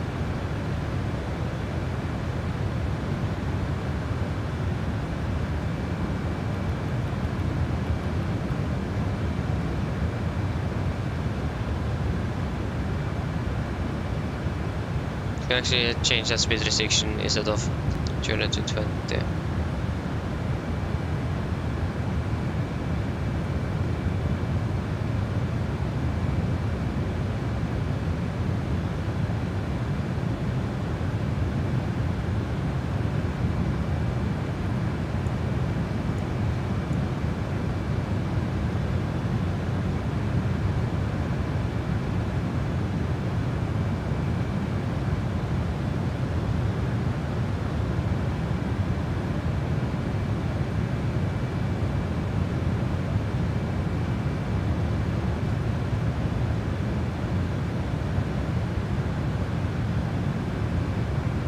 Okay, we can slow down to speed 220 then.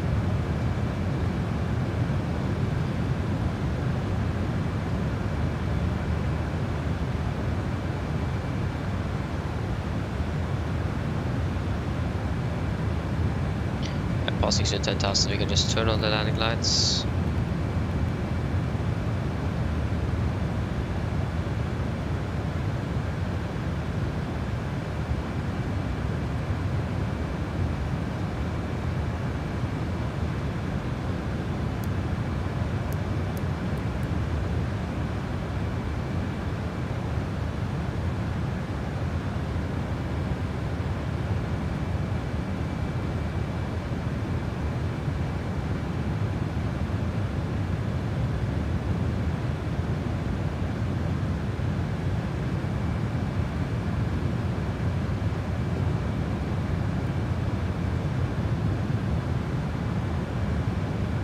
Yeah, there you go, we're now passing 10,000 feet. Could do our approach checklist actually. Approach checklist altimeters passing 9,900 feet. Now approach checklist complete. Next was going to be the landing checklist. Or the speed breakdown.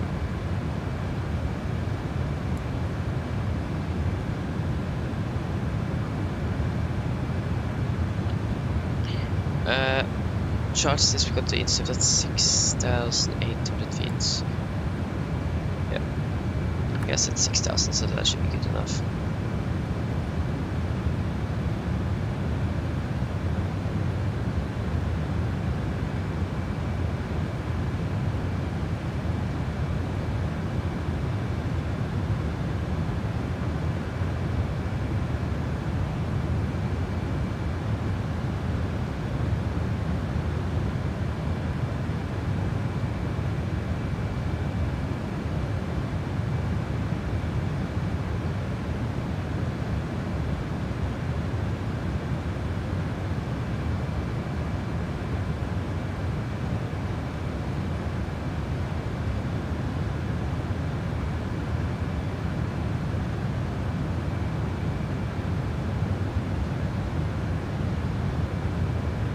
check the final flaps again. 52, that's less than 53.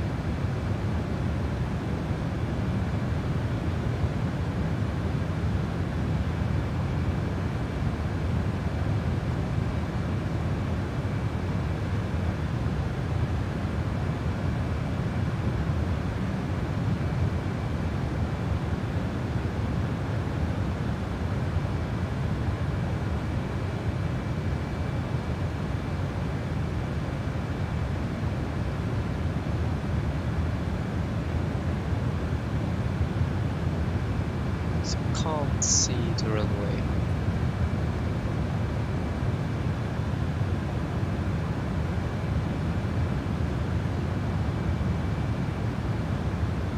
There you go. Turning final. Heading is 217 degrees. Oh, that was not the correct one.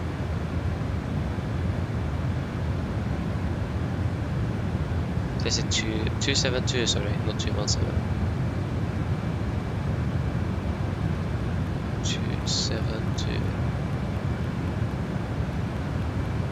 2500. Okay, we can set 4,600. Missed approach altitude. 7. We can set 8,000 for our missed approach altitude.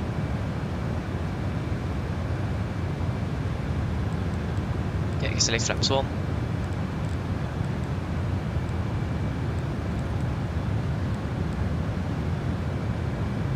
Speed 200.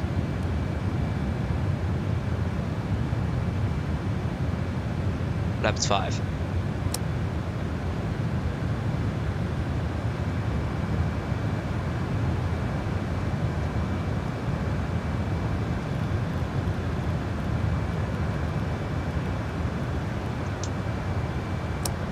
Okay, we can set flaps 5 speed around there. We are currently around 10 miles out.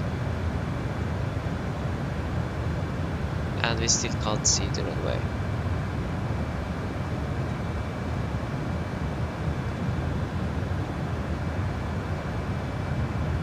Go down. Flaps 15.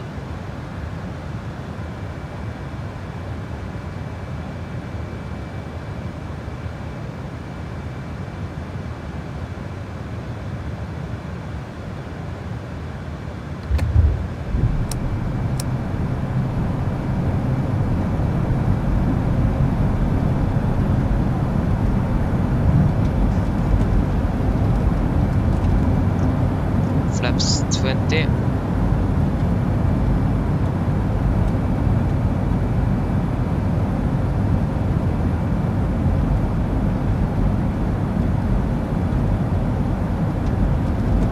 Flaps 30.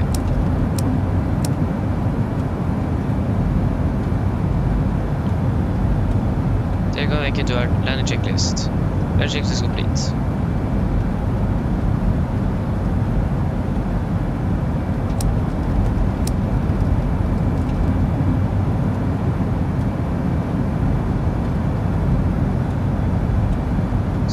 See the runway.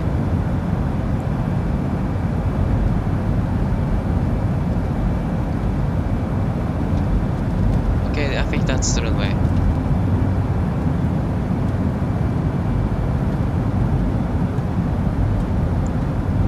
Just approach altitude 7,000 feet. 7,800 to be exact. So we are stabilized. And we have set our approach altitude.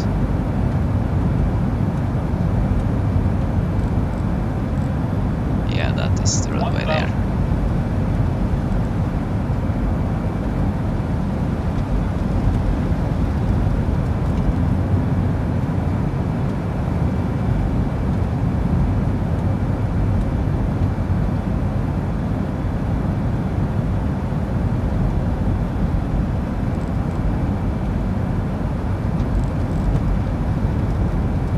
We have the runway in sight.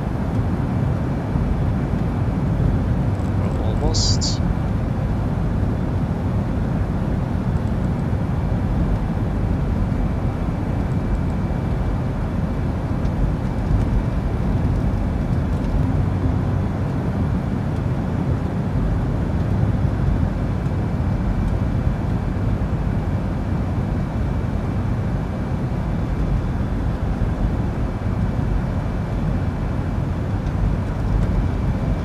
continue. Okay. Disconnecting autothrottle. Disconnecting autopilot.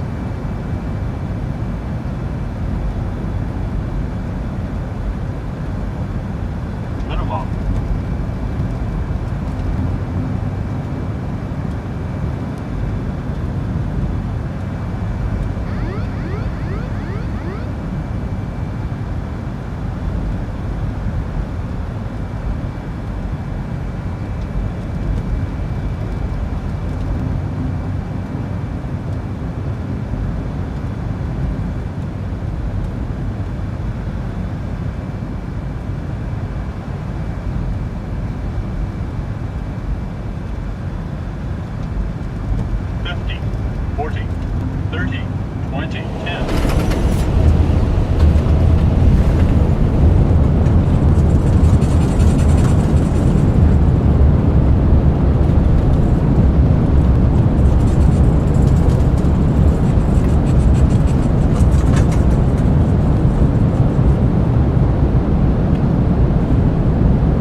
Guys, welcome to Antarctica.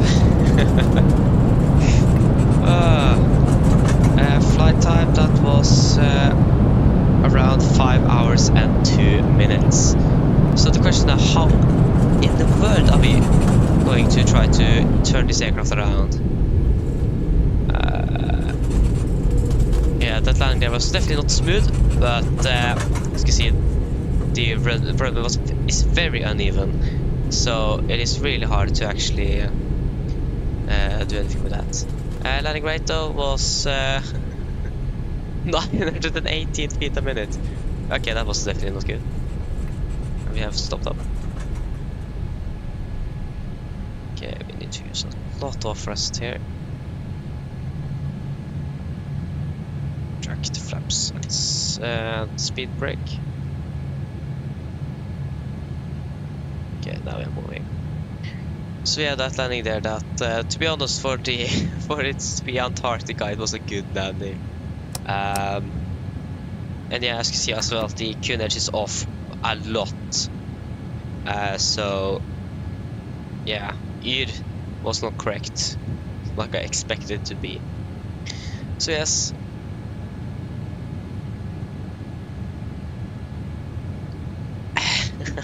That was definitely not a better landing, but yeah, it was to be honest, it was a good enough landing for it to be on ice. I said that we couldn't expect a good landing here. As you can see, it is really hard to see contrasts on the runway. It's really hard to see if the runway is actually sloping up or not. And yeah, so that was actually really hard. Harder than you might think. As well, taxiing here is also actually pretty hard. So yeah, to be honest, no, we are not flying a Watson today. The reason why is because basically when we departed, it was generally no ATC online in Johannesburg, also in Cape Town, and also the routing is very yeah, it is a normally flying route. I know people are flown here on Watson, but I just didn't want to take the chances of any confusion and so on. So yeah. So I took it safe today and flew offline, or flying offline.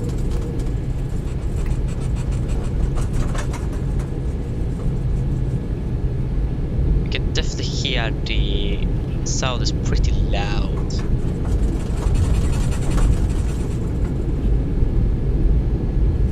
So yeah, that landing there was definitely not good at all. Yeah, I can see now that the runway is actually upsloped. I actually didn't know that. Or, to be honest, I forgot. But where are we supposed to park this aircraft? That's my question. Where are we supposed to park? I think we just need to try and take a 180 there of some sort. 190. Try to taxi in like this and park. We have this fire truck, we have these containers that we don't want to collide with. So this should be an interesting parking. And we don't have any pushback trucks either, so this is going to be really tight. Are there any things there? Oh yeah, we have that one. Ah, don't want to collide either. Okay, now we can take a sharp right. We have so big aircraft, so it is not that easy to maneuver. What we also can do, we can just taxi straight in like this and then just take a sharp 180 when we are finished with what we need to do.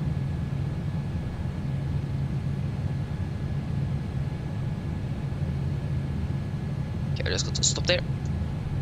Set the parking brake. Why did you load up?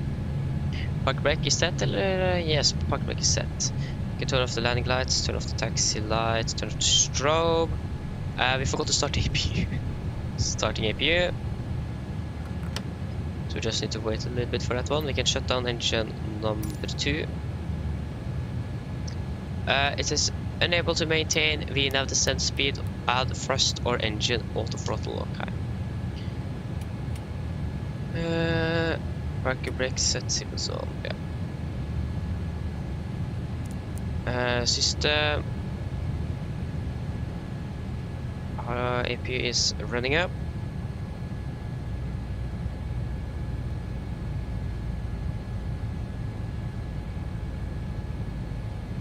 I actually don't know the huge shake. I actually don't know. I actually don't know what that was, so I need to look into that a little bit later. Okay, the APU generators are on. Electrical, I just want to confirm that we actually have the APU generators. Yes, nice. So we can turn off the last engine. And that should cut the power there. Nice. Whew. We are on the ground in Antarctica.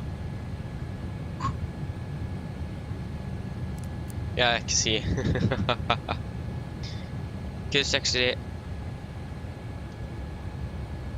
Okay, that button doesn't work anymore, okay.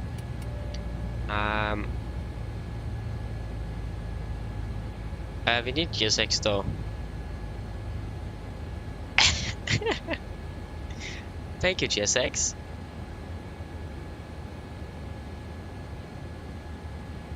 Okay, then the passengers are just need to jump off the aircraft then. Thank you. So we can open the doors. Couldn't find valid airport oh data no, at not this calculate. position. There's Services a are minimum. not There we go. available. Doors. We can open you, Couldn't and find open you. valid airport data Sadly at for the this passengers, position. or for Services are us, not it is going to be available. really, really cold. Oh no, not that door. That is going to be closed. I thought that was the last cargo door. There you go. So then, again, welcome. Flight that was 5 hours and 2 minutes. Should be shorter on our way down. But now the interesting part is going to be the routing down. 5 hours and 2 minutes.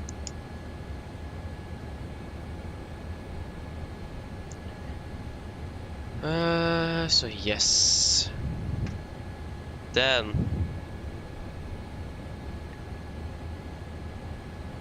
route. We got to fly from Echo November Oscar Echo to Foxtrot Alpha Kilo Taco. But we can be in order or November Bravo Tango 789. 789. So for departure, we got departure on the 27. So we need to make a little custom departure routing here. So if we go to the legs, oh sorry, the route page, we can actually do it on the legs page here. Take runway 272, and we can take 8 miles, so we are able to actually climb out. What?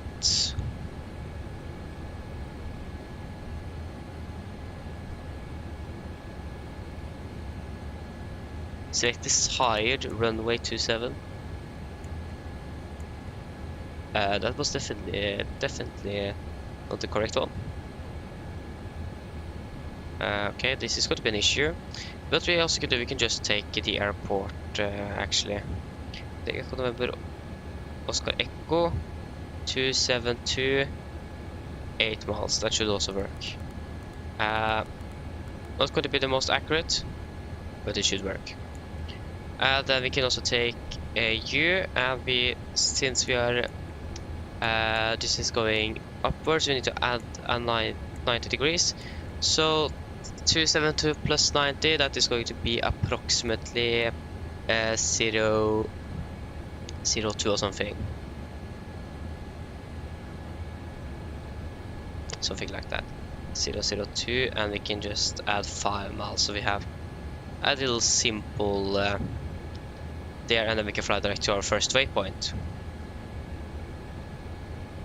So yes, our first waypoint, since we're going to do this backwards, that is going to begin with south 70, or south 70, yes, south 70 east, east 003.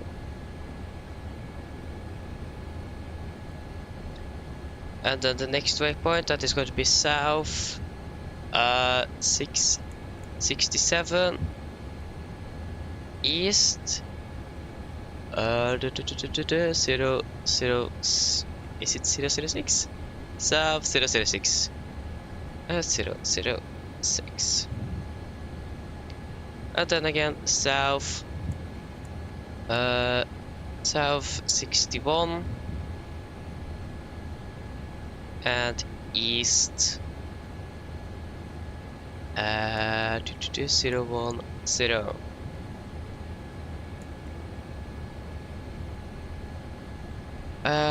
South 61, yeah, south 44,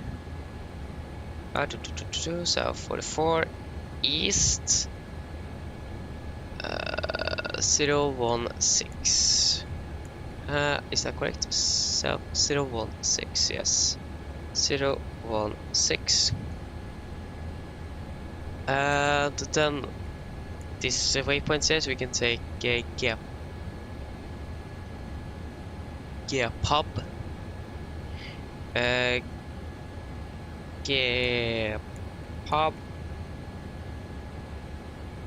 should be on arrival into Cape Town with that arrival there. Nope. Not Octet, that's just going to be a departure. So which arrivals do we have for runway 19 from south here? Yeah, basically one arrival. That's going to be the Getten 1 Bravo, so that we need to add Getten. Getten.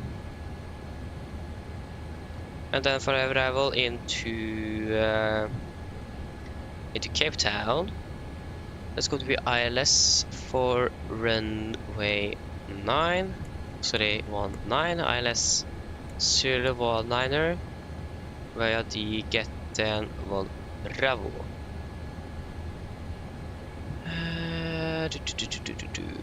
Approach, just want to check. ILS Zulu there.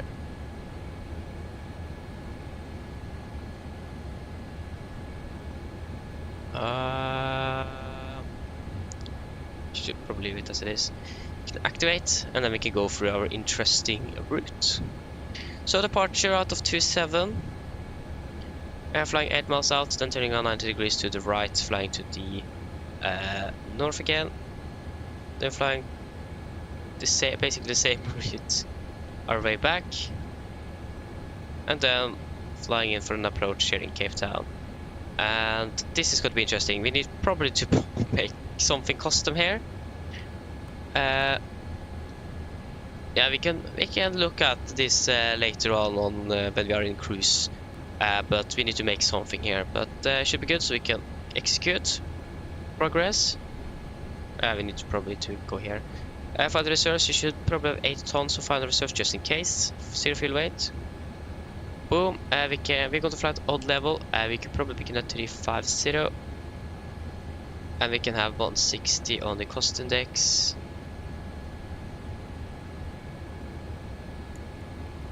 There you go.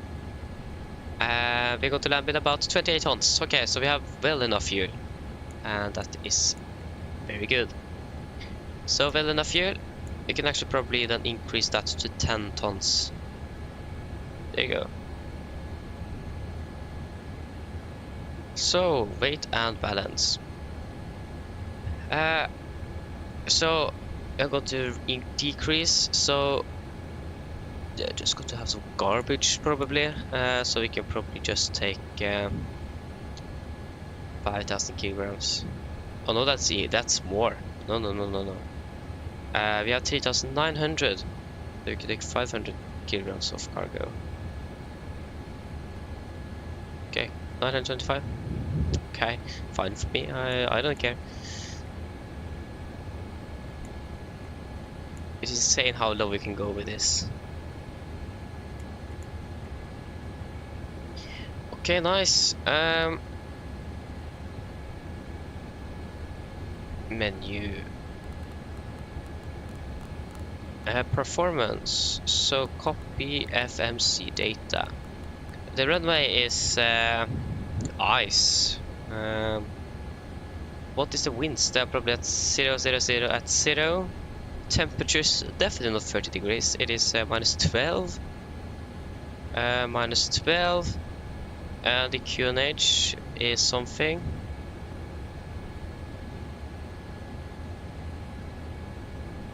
$986. Okay. No. QNH 986 means 0, 0, 0 at 0. And the takeoff weight, good question. That's going to be approximately 215.4. How did we increase? Oh no! It reset the fuel. Okay, how much fuel did we actually have? Why did it reset the fuel? Okay, we have 53.4. So 53,400. There you go. That's better. Still gonna be the same though. So we are 188.8. 188,800. And the 0 is 135,400.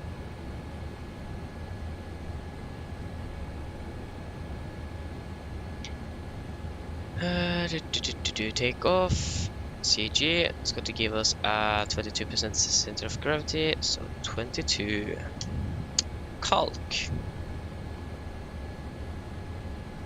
What? No takeoff allowed. Planned weight exceeds maximum allowed weight.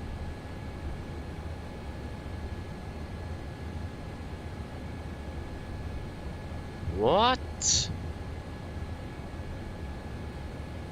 No takeoff allowed. Planned weight exceeds. We do this, this, and this.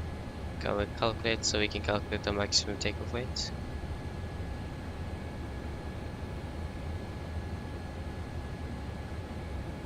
We can't depart above 170 tons. Oh, we have too much on board. Then we just need to sacrifice the cargo. 0. That is definitely not going to help at all. Like I said, we are landing with approximately 28 tons. So what we can do, we can remove whatever we need. And we need to remove like 15 tons of fuel. Oh no. This is not good.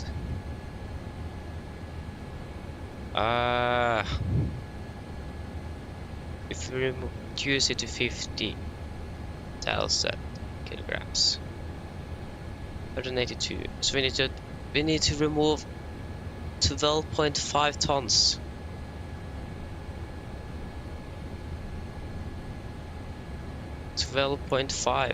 So 50 minus 12, that is going to be 48.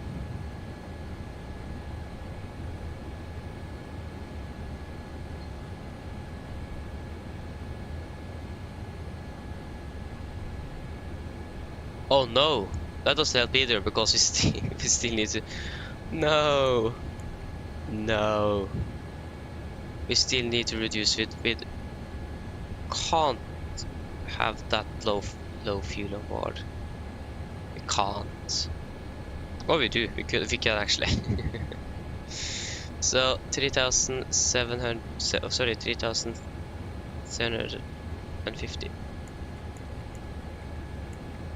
Oh no, sorry, 37,500.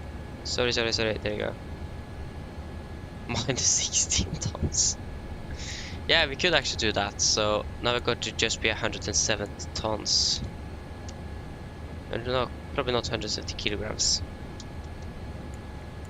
And the sulfur weight is probably going to be the same.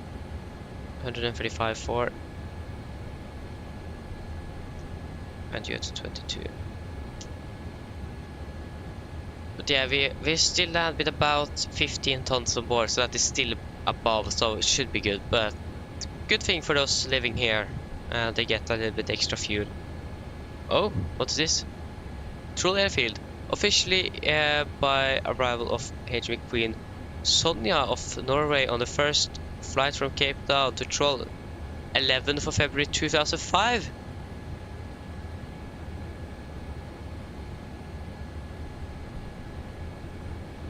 What? Was Sonja here in 2005? I didn't know that. The first flight was carried out by a C-130 Hercules from the Royal Norwegian Air Force. Troll Airfield was built by the Norwegian Polar Institute on behalf of Drumland or something. Oh, that's so cool. I didn't know that Her Majesty Queen Sonja was here in 2005 on the first flight here. That's actually pretty cool. I'm not yeah, that makes sense that we're going to use a full thrust. Which flaps are we going to use? We can use optimum flaps maybe. Yeah, so we're going to use flaps 5. Flaps 5 is always the best. Flaps 5. Full climb. 26, 40, 48. 26, 40, 48.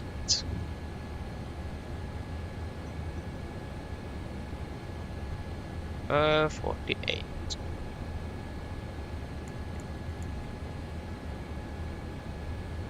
We can just come straight up to our cruise, to be honest. Straight up the cruise at 350. What is actually our optimum flight level? Now, climb forecast, that's good. Climb. Cruise. Optimum is actually, oh. We could actually climb much higher. We can actually change our cruising altitude then to flight level 390 instead. We are much lighter, so it makes sense. Yes. So we are pretty much ready to go when everyone else is ready to go. We should probably do a briefing. That's probably also a good idea.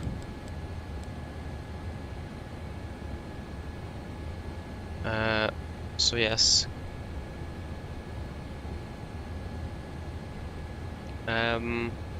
First I want to save this 787 Antarctica. Boom. Save. I wonder how long that flight would have taken on a Hercules. I think it's like 7-8 hours. So yes. Okay. Then we can do our departure brief. Yes, so the weather here in in Antarctica, or Troll Research Station, seems to be pretty good.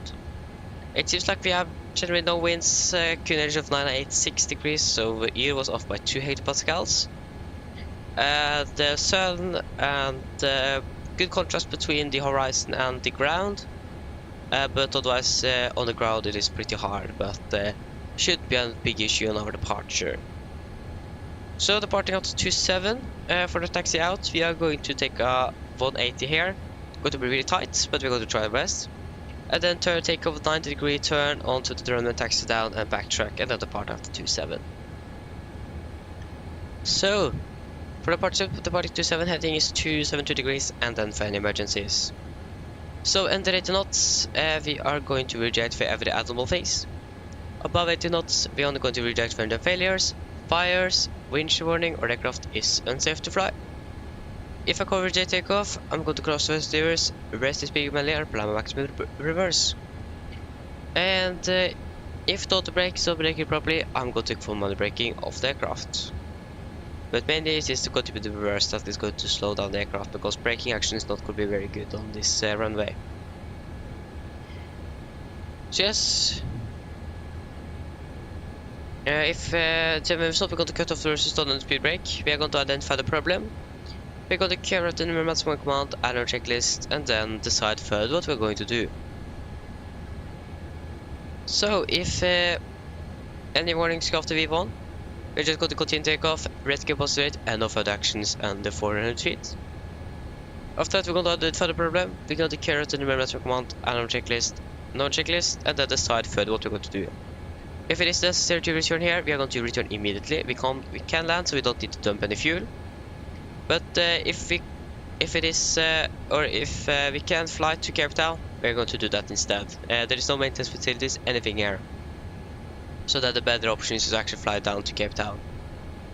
But we have the ETOPS regulations and so on as well, so that might be an issue. But yeah, we wait to see how that goes, and but yeah, probably nothing is going to happen, so yeah. So for departure, departing out to 27 here, we're going to fly straight out to 8 miles, take off right turn, fly 5 miles on a 0, 2 degrees, and then fly direct to our first proper waypoint. So that's going to get us straight to Cape Town. So yeah, also one thing on the departure, it is a very uneven runway. Very important that we do not over-rotate the aircraft, otherwise you're going to get a tail strike. And the takeoff is going to be really bumpy, but should be managed pretty nicely, so nothing to be scared of. And the threats, it is icy runway, could be a little bit slippery, so take it slow and good on taxi out. And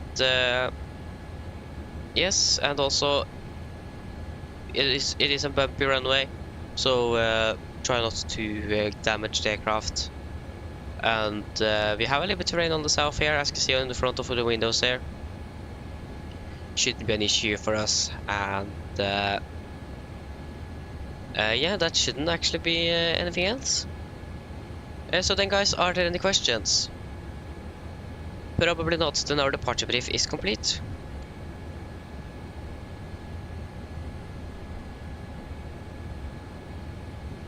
Look at this, beautiful. How much fuel do we have in our tanks now? Okay, to be honest, the APU is not burning that much fuel, so that's nice. We forgot to turn off the hydraulics, we forgot to turn off the fuel pumps, you should actually stay on. And yes. Just going to let the hydraulics sleep a little bit. There you go. I'm going to have LNAV and VNAV on. That's armed. 39,000 feet, 272.48. We do have 3.6 tons in the center tank. Okay. And the trim is going to be 5.5.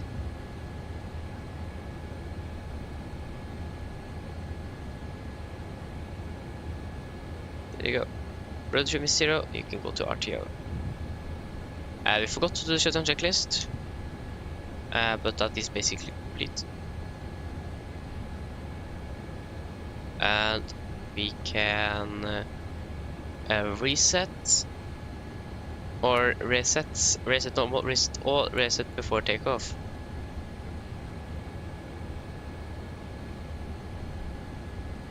What is this? Airline database. Reset all. River checklist. complete. So yeah, before start checklist, passenger signs set, MCP, V2 148 heading 272 and F39 has to be set. Takeoff speeds V1 126 0 to 140, V2 148. CD verified complete, and takeoff taxi briefing is also complete, and the DP key can go on and we can begin to start our engines. So before start checklist complete. So then we can close up the doors. Where is the door menu? There it is. Close you, close you.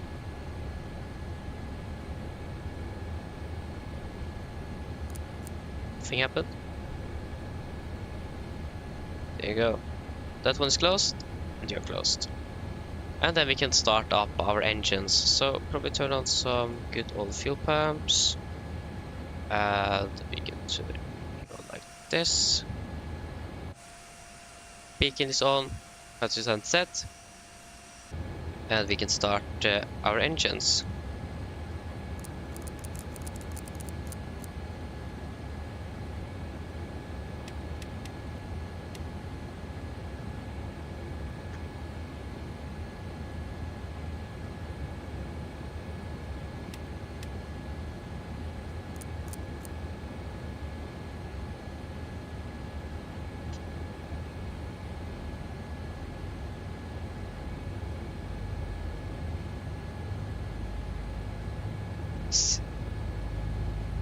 See if like the engines might have a little issue with starting up because it is so cold. I mean, it's just minus 12, so it should be a big issue. It isn't that cold.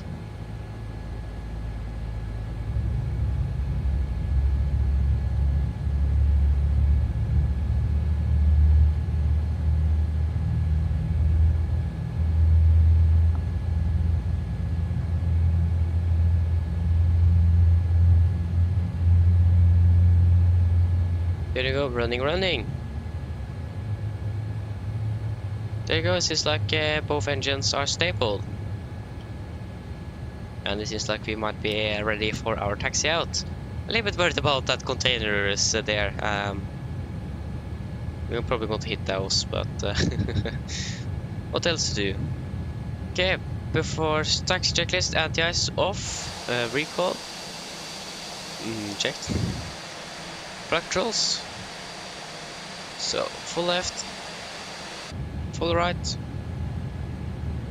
up, down, and left, and right. Flight control check is complete. Ground equipment is pretty much clear, and the APU is off. Before taxi checklist complete. Set flaps 5. And we can maybe turning on the taxi lights. There you can say bye-bye to that little sign there. And we can probably turn the aircraft. So take down here. Release the brakes. Just the left end of connection, the right engine to get us out of here. We are probably going to hit that windsock.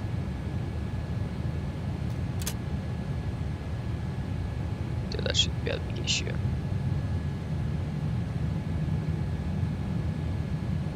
What does it say here?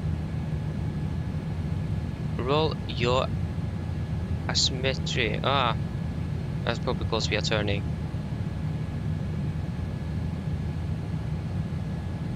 It thinks that we are in the air, but we are not in the air. This aircraft could. Please, could you turn a little bit more sharply to the left here? Because we actually got to struck that beautiful wing into that. Or maybe not. It seems like we are actually clear. Maybe.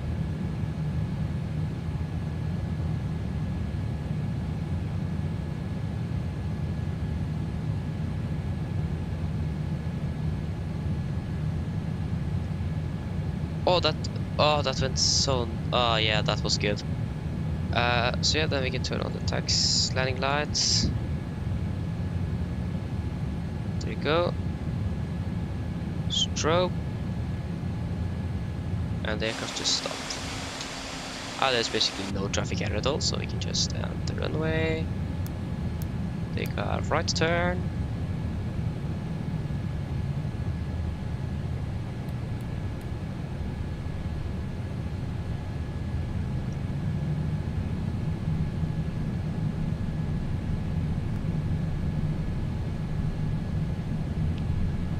Also down sloped.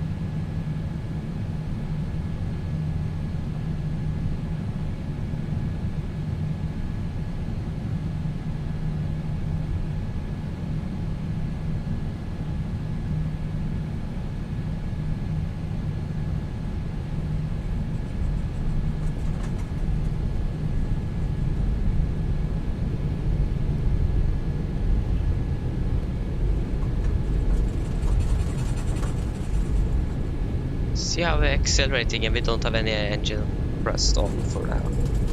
That's actually insane.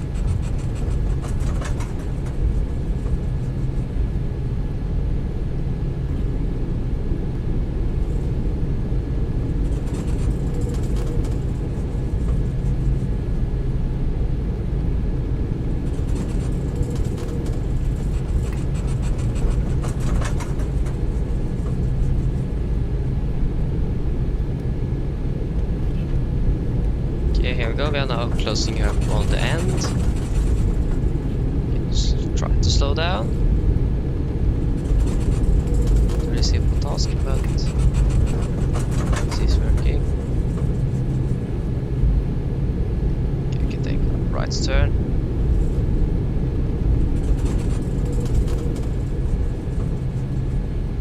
Then turn to the left.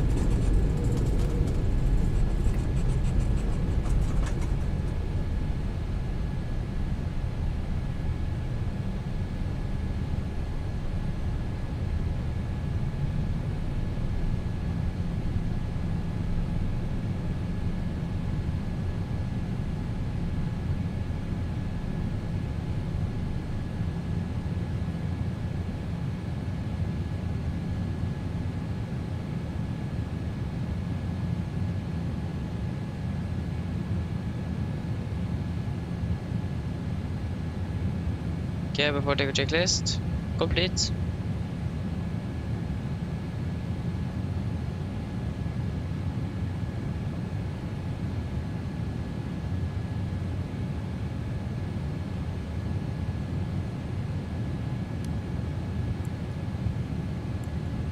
Okay, very important here that we try to get as middle as possible. Okay guys, ready for takeoff. Takeoff.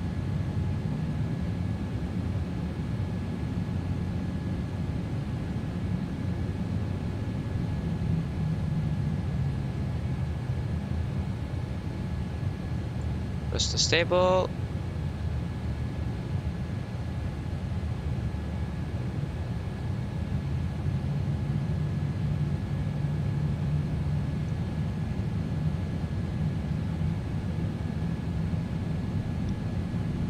Go takeoff and set.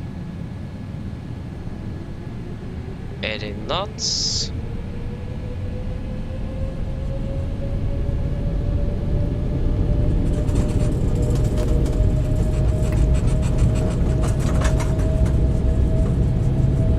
Rotate.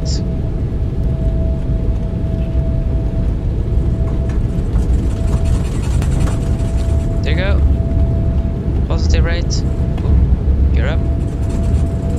A1.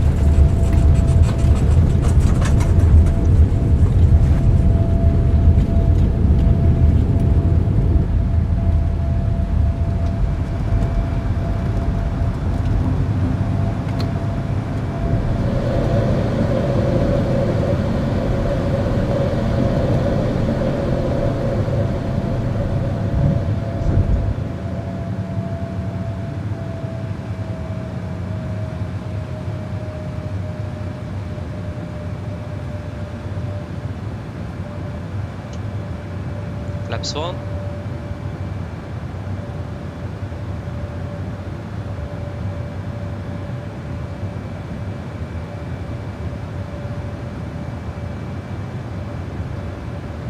Thumbs up.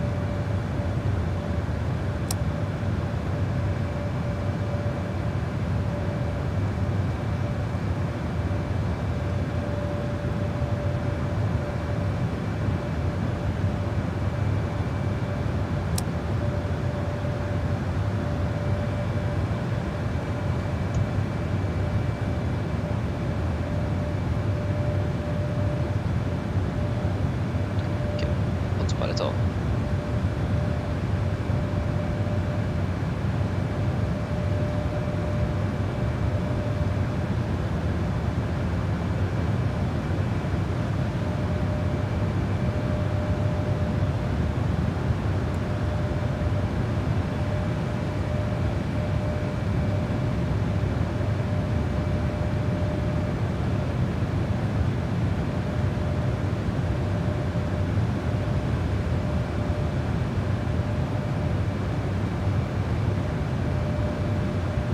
Yeah, we're about past 10,000 feet, so we can turn off the landing lights.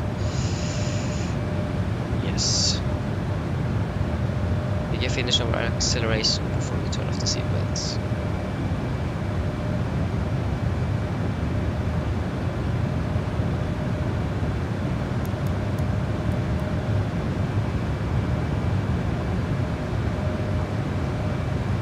Expect to land at 9:33.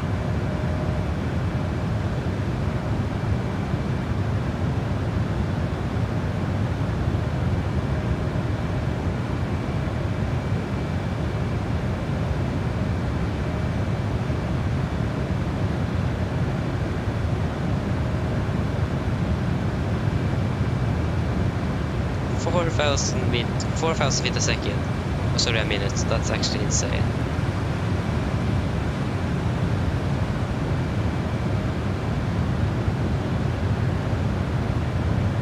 Okay, we can turn off the seatbelts.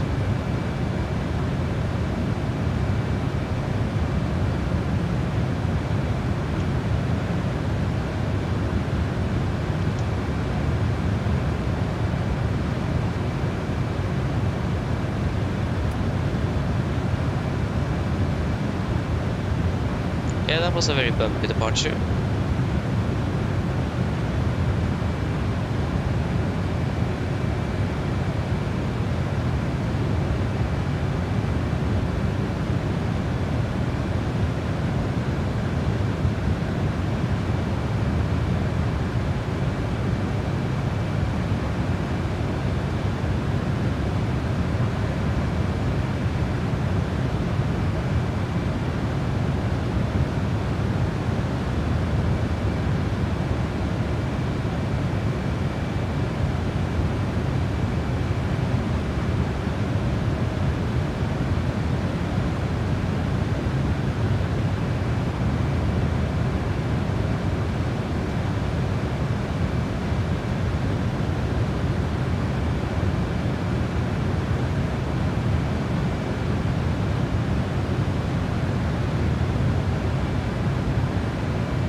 Fuel low center.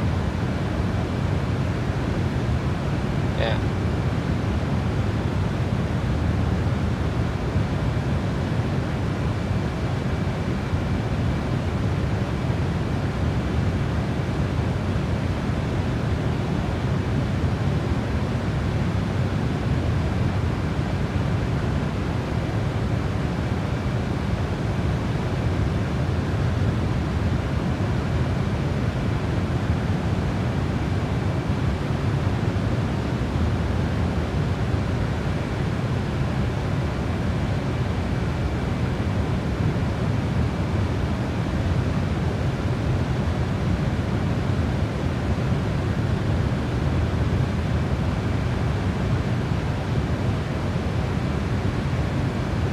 we're doing pretty good. Few 2 tons left in center tanks.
We're faktiskt climbing a little bit slower than we did when we departed out to Cape Town.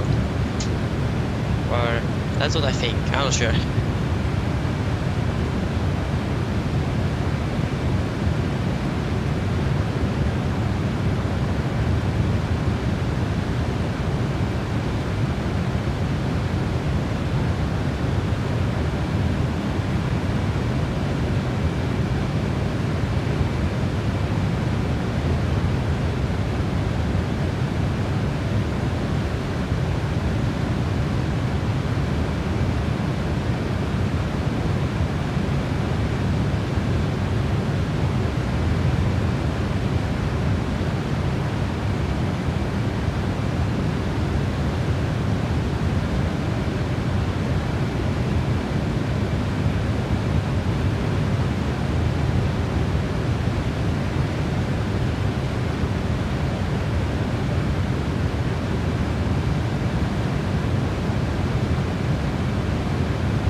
.2 tons, so yeah.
we are soon running out of fuel in the center tanks.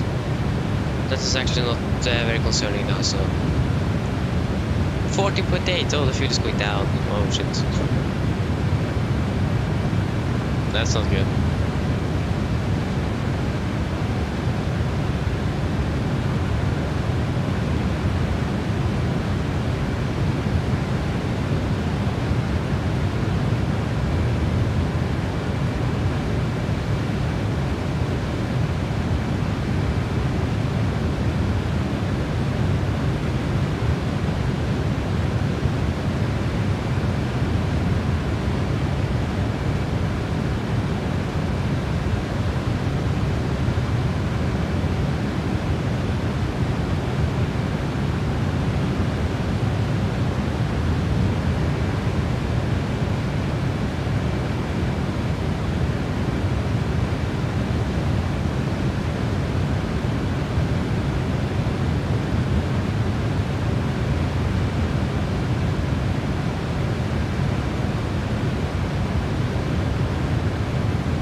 Oh shit, we forgot to set it to standard.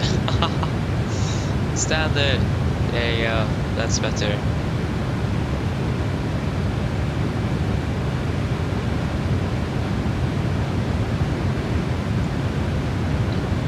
Yeah.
has 600 kilograms left. Actually burning a bit of fuel, but we are climbing though, so makes sense.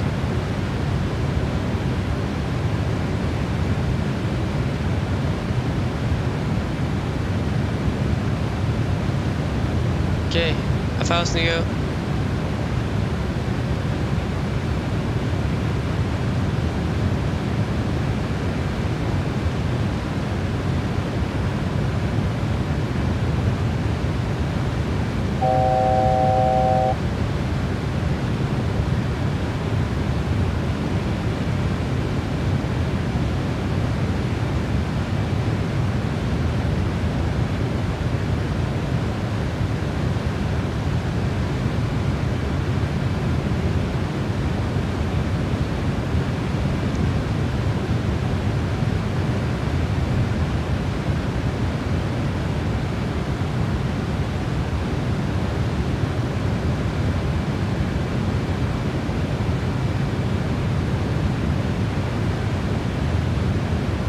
There we go, we are at cruising altitude.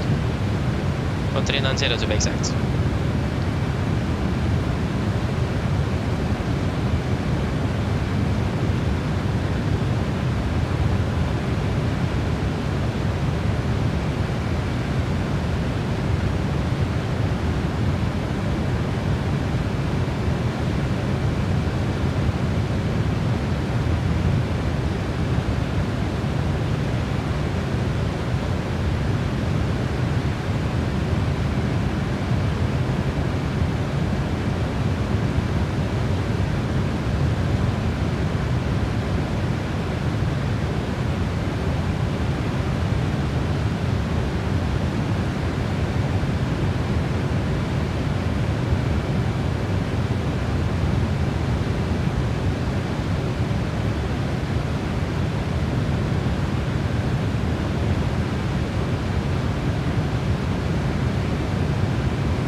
There you go, the set stack's empty. Or I don't think so. Yeah, they are.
how are we doing on the flight? We are expected at 94 knots. So the time is going down and the fuel is increasing. So, and as you can see, we have a 30 knots tailwind. So that's nice. But yeah, I'm just going to go a quick tour on the toilet, so I'm back very soon.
guys, I'm back again.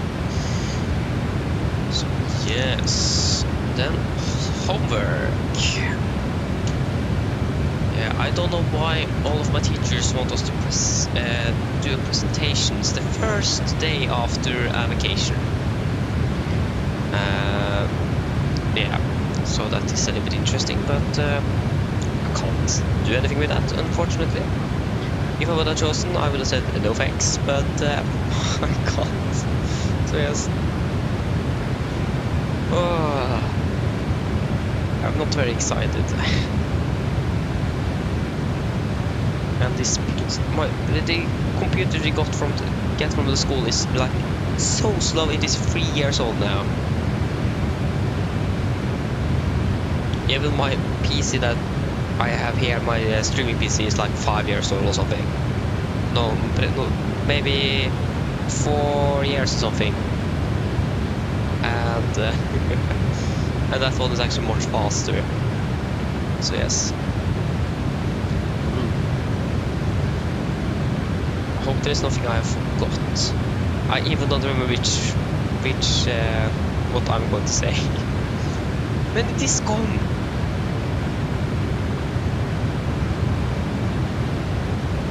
What? When did this ever? No way.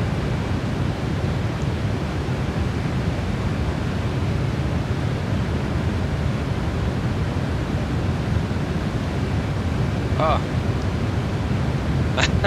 They wrote down. Okay. Okay, nice.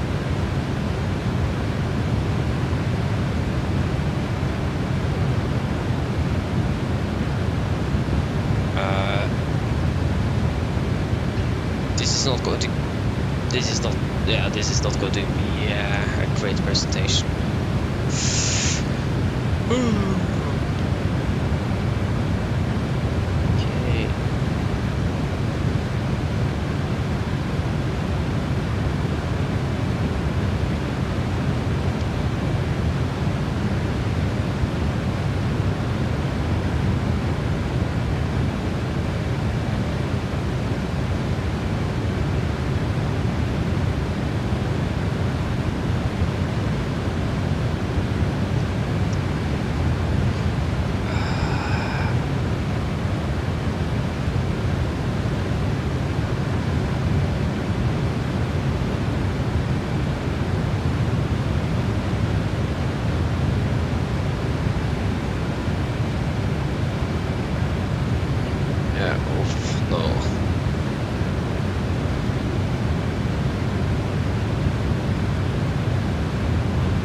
So everything here depends when we are finished today.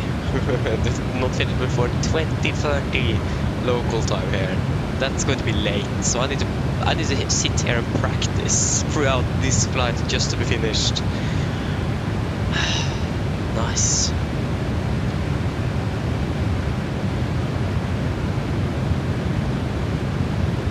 Oh, I really don't want to. Dude, we're actually going to be so close to 12-hour marker. Oh shit. No.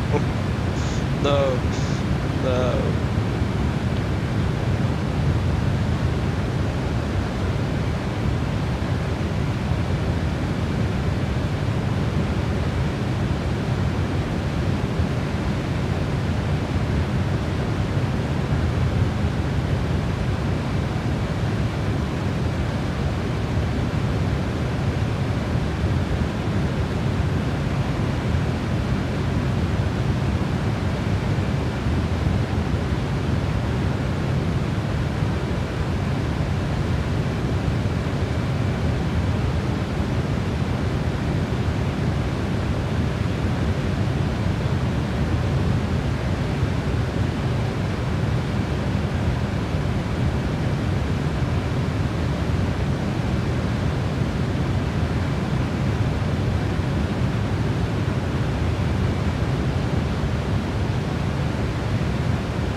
Jag climb up to 50,000 feet. I'll go for 30.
15.1.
now we are more of a crosswind.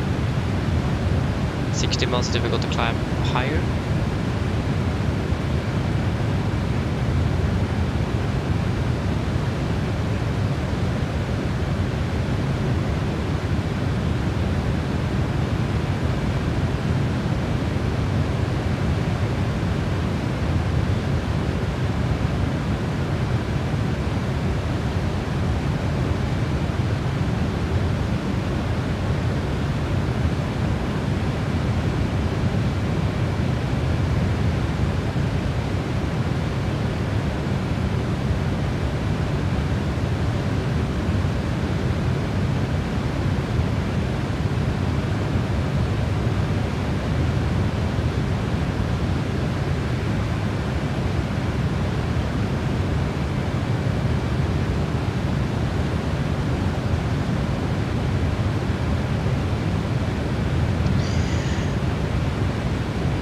Australia, 29.9 tons.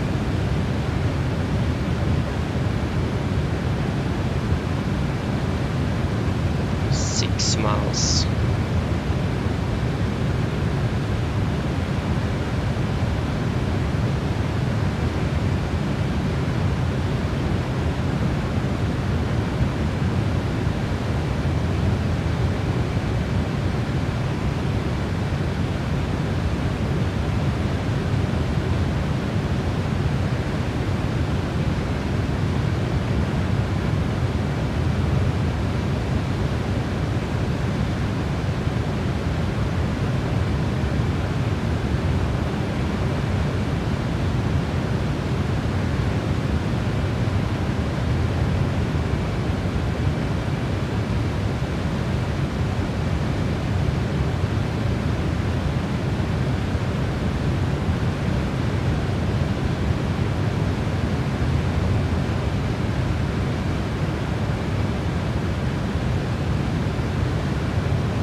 So yes, we can now climb up to 430.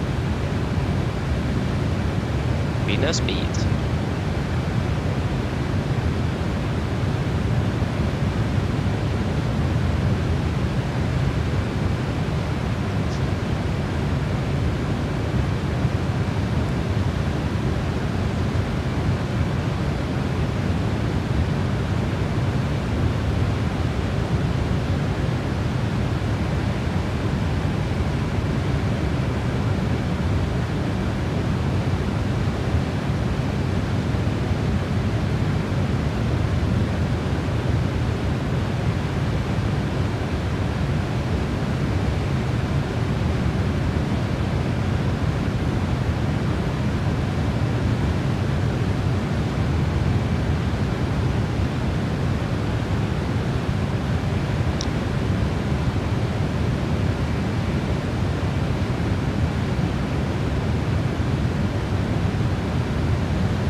for us to go.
128, so this time is still going down. That's really nice.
sorry.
I can see the sun is soon to set down.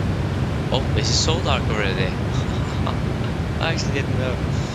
The clock is it's just 5 or 1700.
PC needs to update, so okay.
we doing on the flight? We are at 47 now, so we have decreased our flight with 3 minutes. So that is generally good. But we still have a long way to go. Okay, if I can just update this PC here.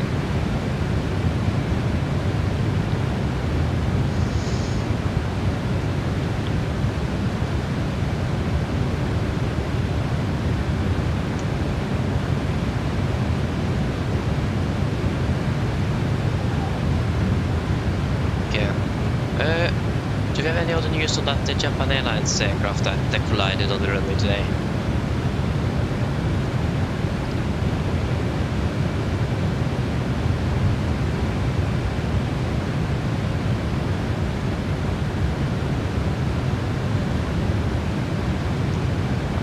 No, maybe not.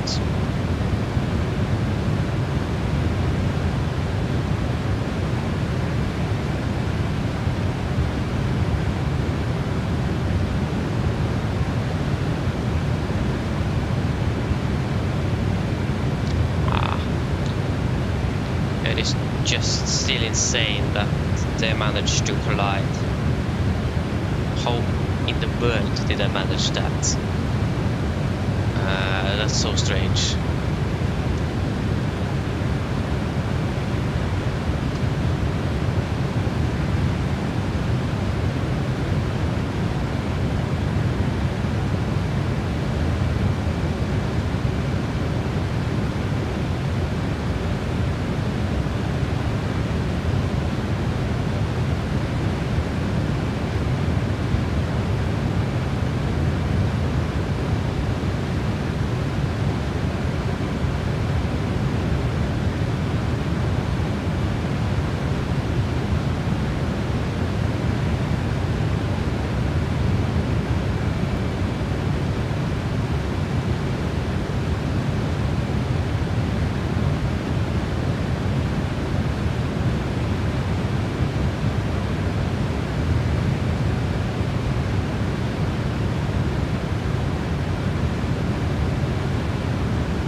Soon from for 2 hours.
I begin to be really tired. Okay, we have a 60 knot crosswind. Sadly, that is not a tailwind.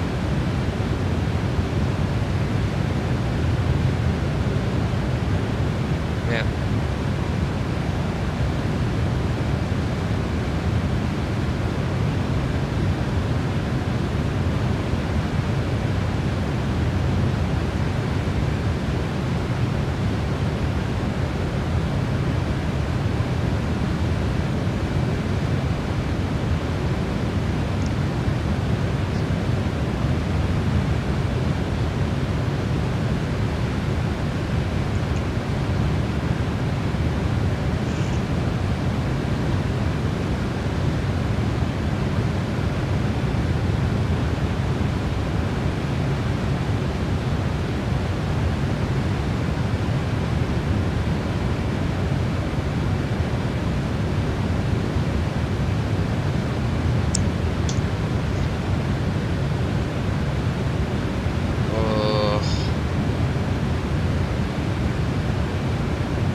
I'm not looking forward for tomorrow. Good thing is that we have to fly tomorrow. Bad thing is that I have like 2 presentations tomorrow. And I'm working on one of them, fine-tuning it. It was actually sent to the teacher 3 weeks ago, but 3-4 weeks ago, but there's some things need to be changed. Oh.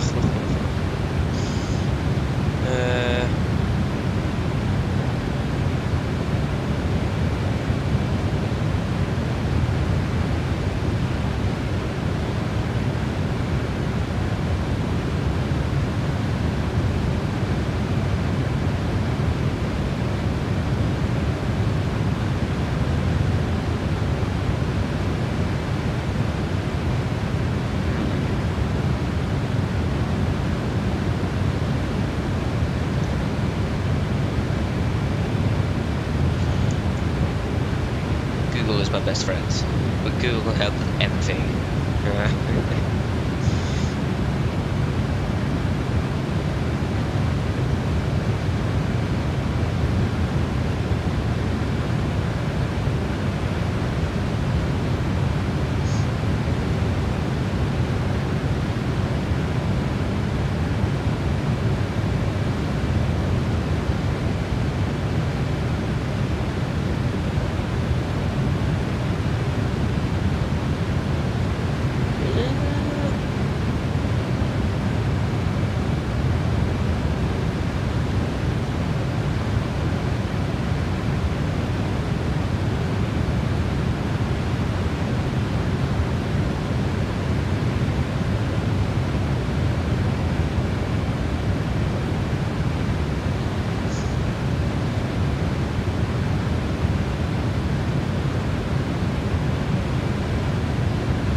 I click on now? Ooh.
When we do really expect to land, I'm still 27. I don't think the timing is going to go down anymore, to be honest. Unfortunately. We still almost have a direct crosswind, so... Yeah, landing 1927 when the clock is... No, sorry. Yeah, 1622. 17, 18. There's still gonna be 3 hours left on the flight. Nice. What happened now?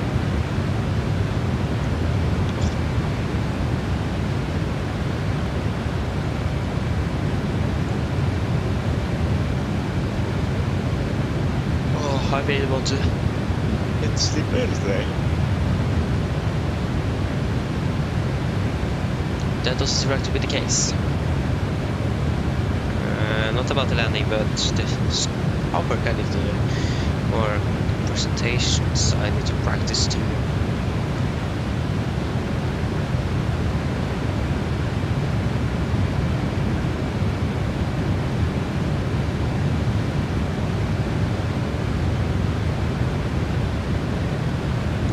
And I hate PowerPoint. Oh.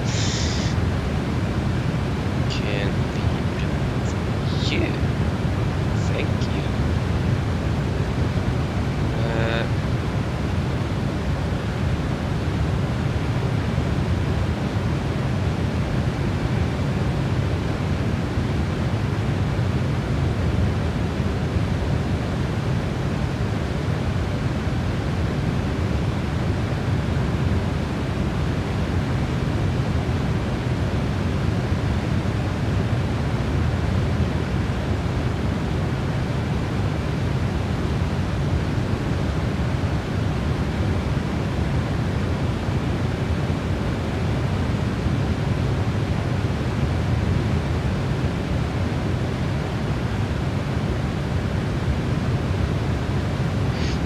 I have already forgot what I was supposed to replace.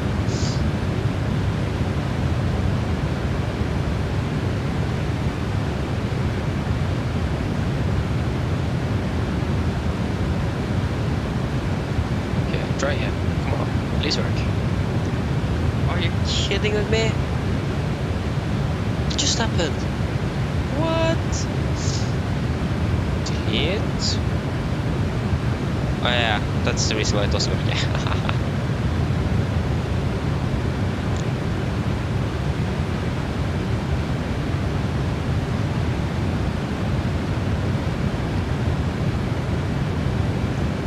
There you go.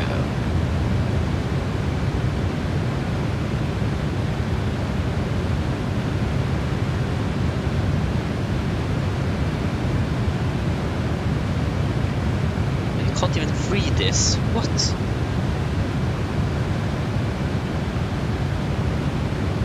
It's like size of the text is like 0.5. It is unreadable. What? Increase please.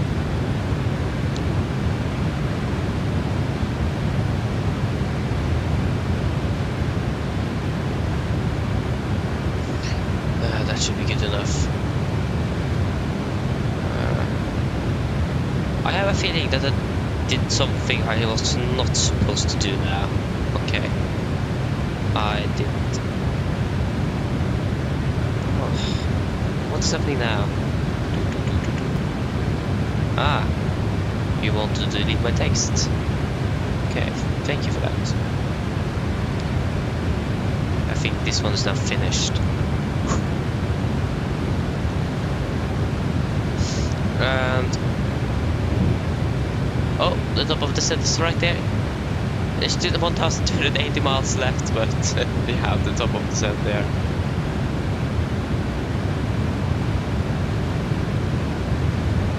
We are saving more fuel, so that's nice. We have actually 20.4 tons of this. We are literally going to burn out 6 tons of fuel just to reach this waypoint. And as you can see, it is 700 miles. So that's actually not very much, that much. Yeah, I think you actually would have burned much more fuel with the 737 NG than you would have burned with this aircraft.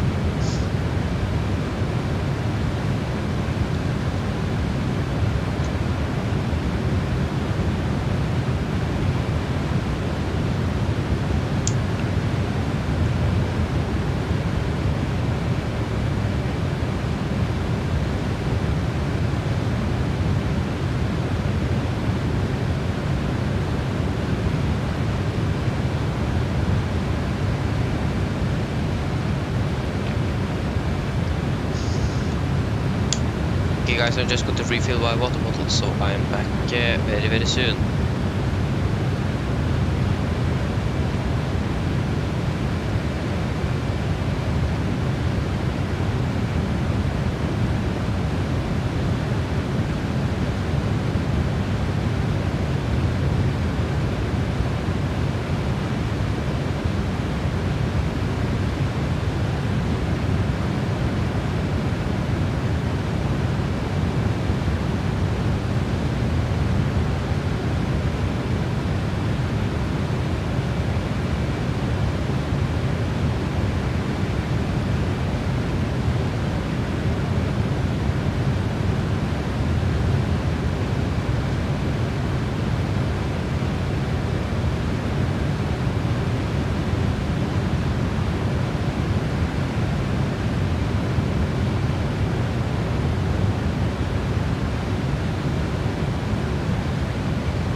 Okay guys, I'm back again. The sun is... okay, the sun is not setting at all. 1927.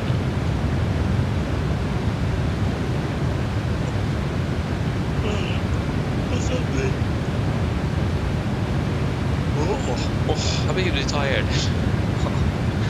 I can't even use my mouse. Let's say something about how tired I actually am currently.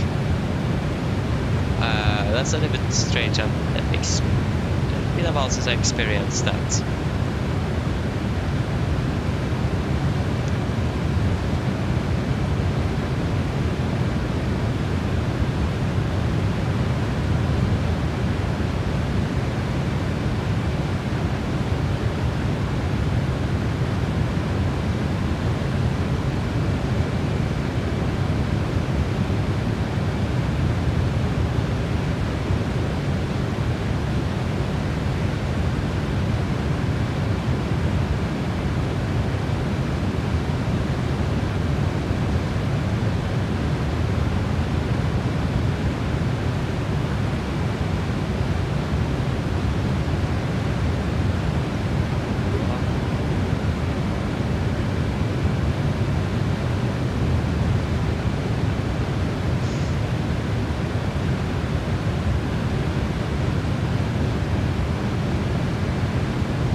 hoping that the landing now in Cape Town is going to be a little bit better than it was in Antarctica.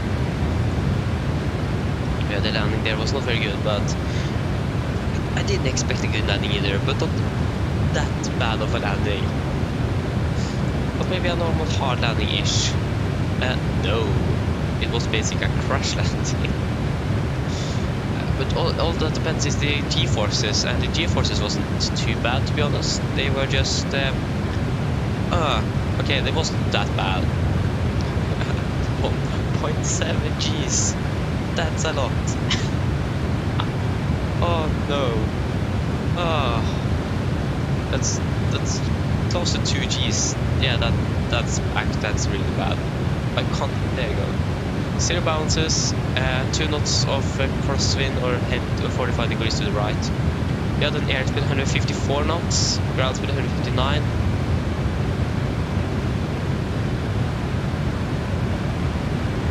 That's basically correct. And 0 bounces, yes, 918 feet per minute. I'm not sure if I want to look forward to looking at that replay that I have.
Thought I crossed out of PowerPoint. Thankfully I didn't.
anything changed? No, still the same.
check.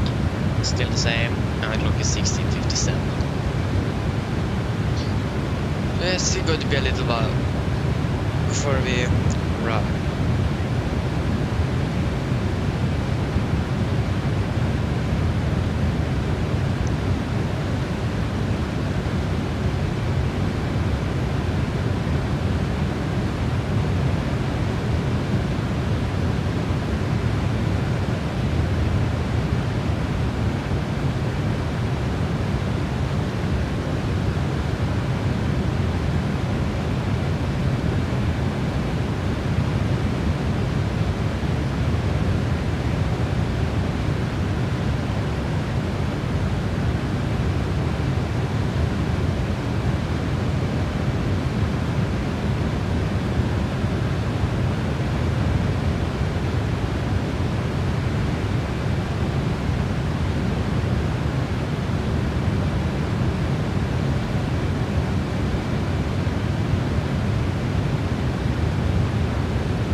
Should probably soon look at our arrival route.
it so that things happening in Japan?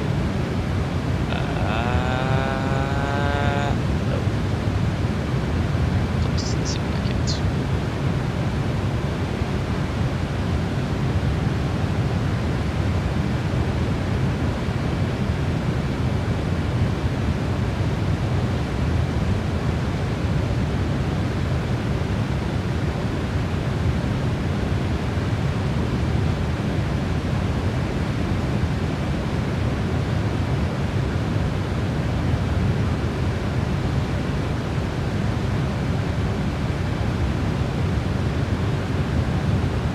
Okay guys, I just need to go to the toilets and then I'm back very very soon.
Okay guys, I am back again.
Sorry. Hello, welcome back again. Hope you're doing well.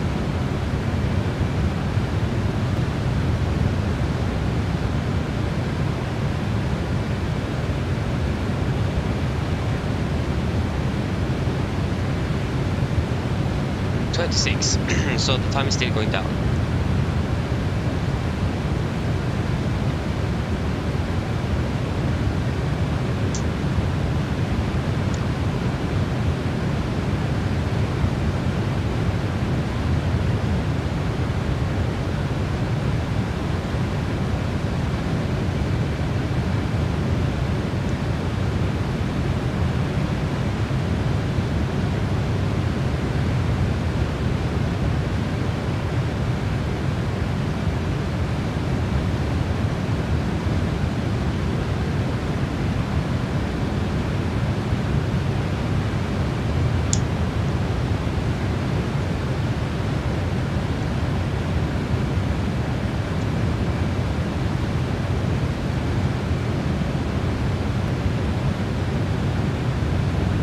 Yeah, I just finished eating dinner.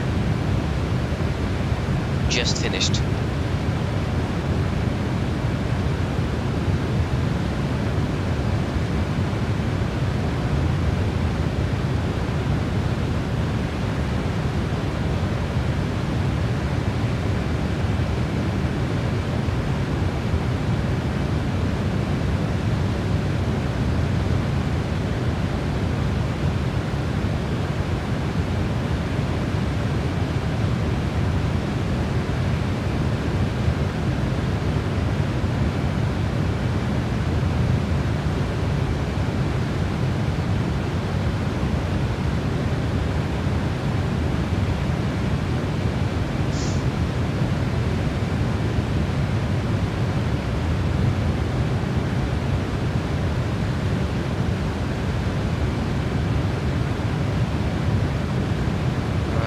Descent?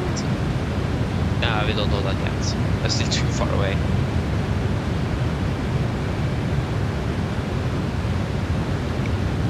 Right to 26.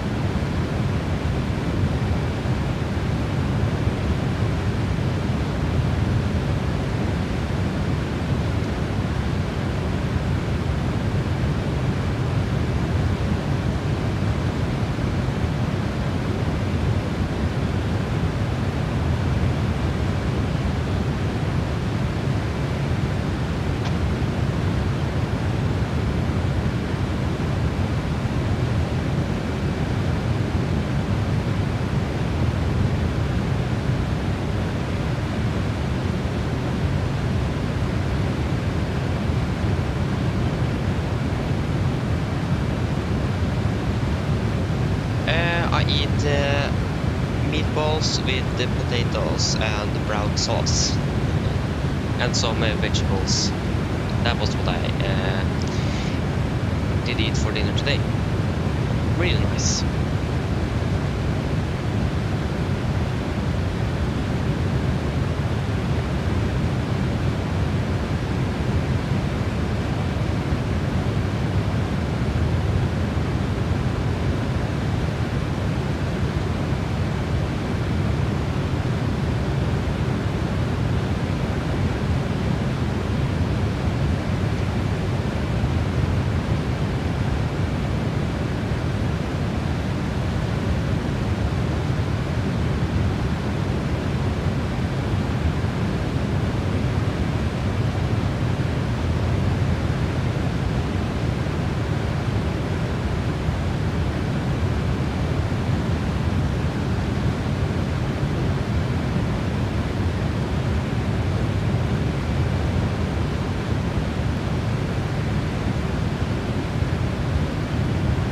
Was really good.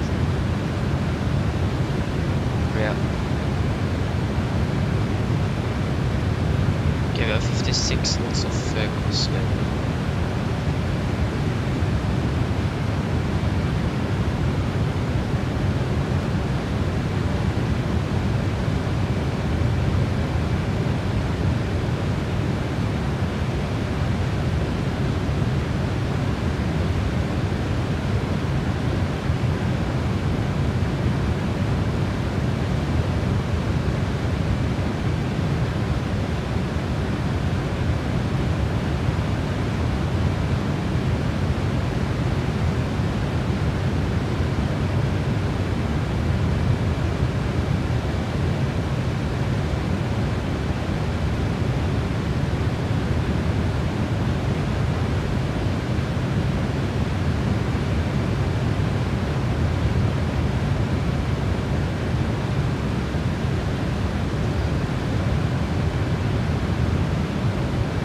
22.3 tons left on the aircraft. Landing with 15 tons, and we still have like 2 hours left.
Yeah, you can try.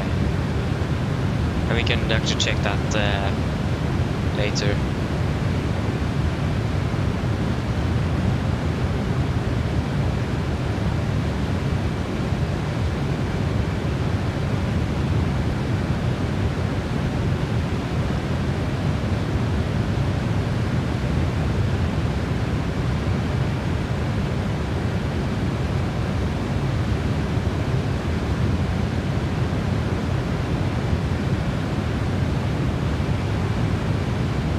Okay, 1 hour and 50.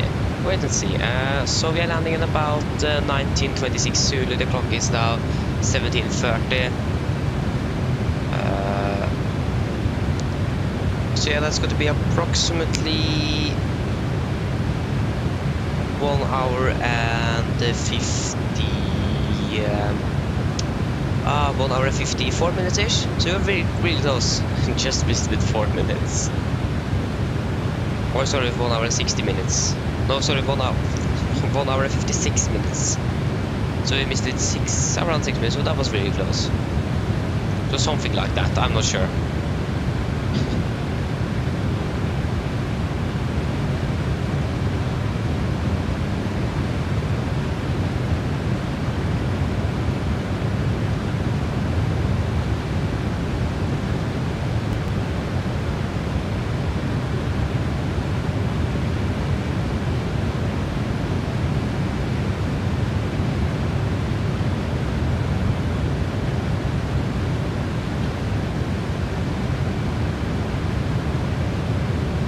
Yeah, that is really close. I'm actually impressed. If you didn't know the arrival time, then that's really good.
much?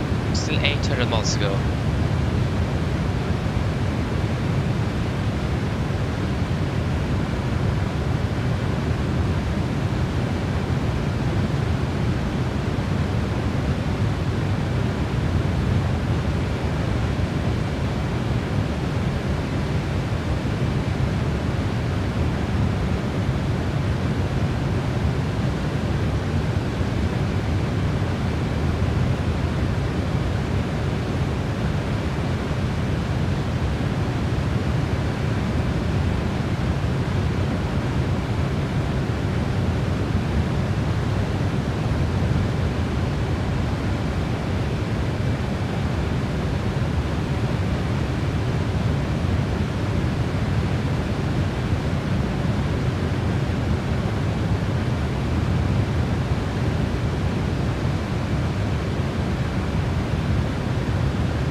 it seems like the sun is now setting soon. Landing at 1926.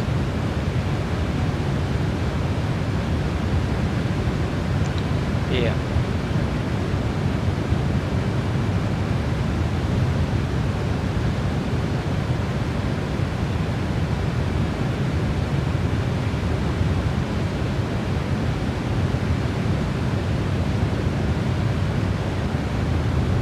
Seems like we're looking good on fuel as well.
Still have a bit to go.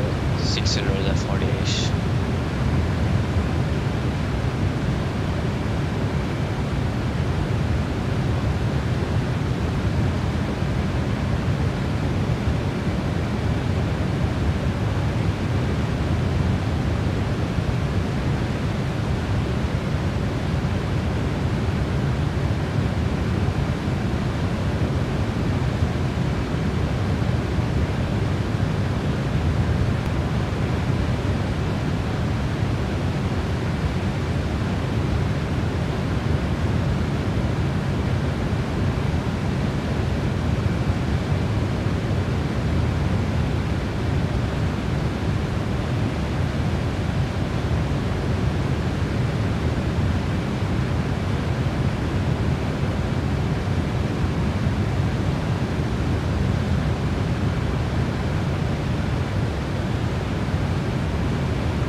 is worth to look at though.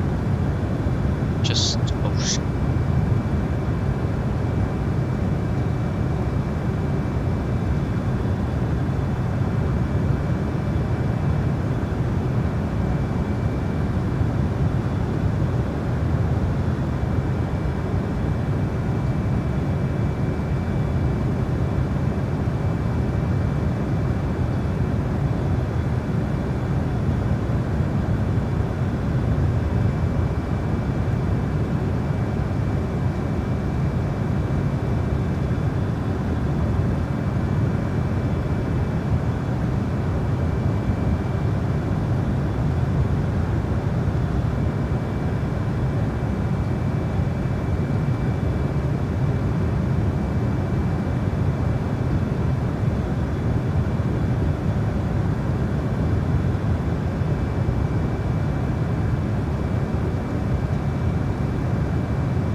nice, we're getting a little bit more of a tailwind.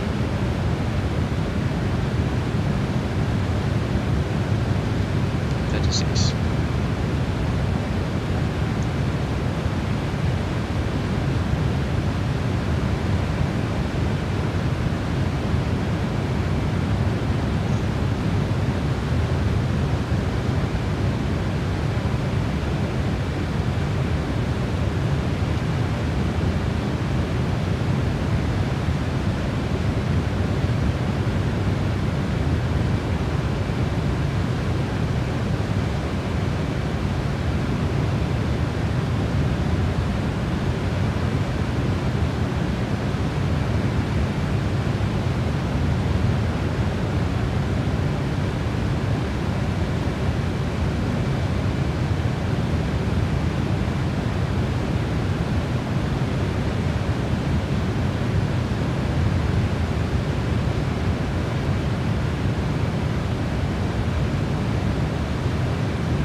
Something here.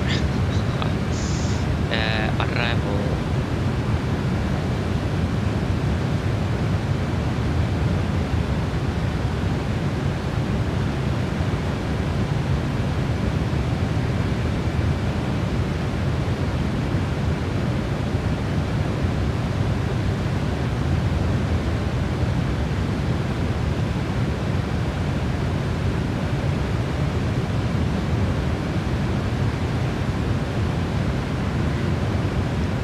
Circle to land, that is a possibility.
Can do that. So we're gonna fly over there, make a circle, and boom.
Seems like it is going to be a nighttime landing for us.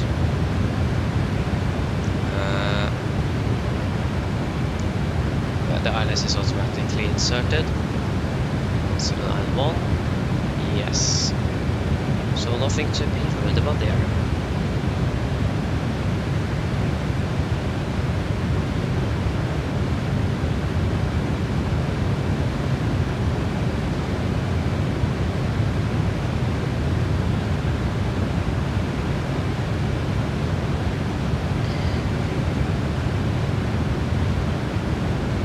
There is basically not much to do for we are closer to the airport.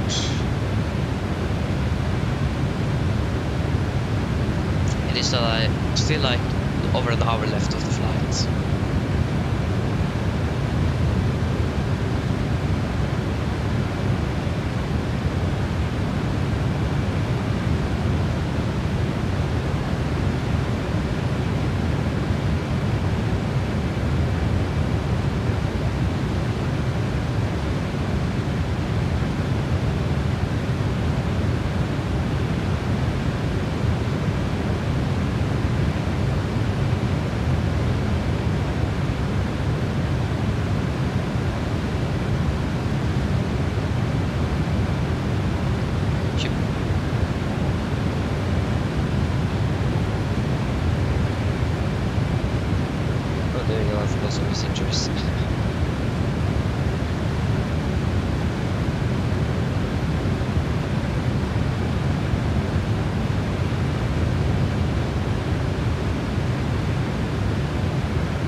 Okay guys, I'm just going to on a tour on the toilet.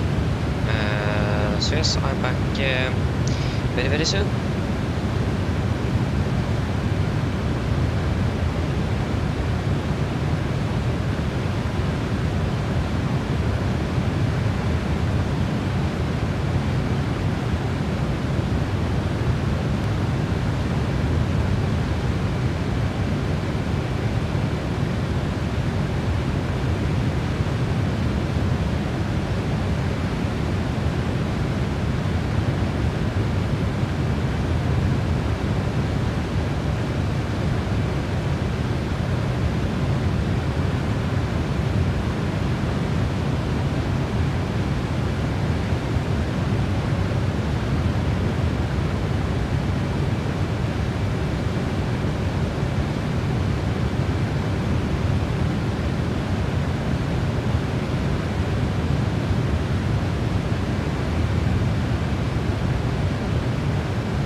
guys, I'm back. Sorry, it took a little bit longer than I expected, but yeah, they asked me if I wanted ice cream, so I couldn't say no to that. Oh yeah, but yeah, I'm back again, so... Any new updates on...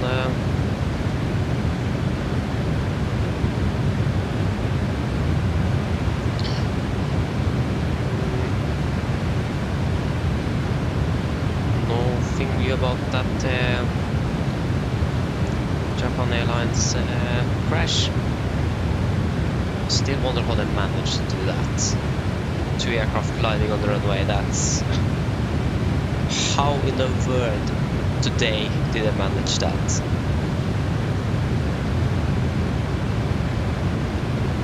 Yeah, it's strange. But to be interested to see how this is going to, well, what the final report says whenever that is released.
Okay, so it is still within an hour before landing, and the sun is now setting pretty quickly, so it is going to be a good old night or dark landing.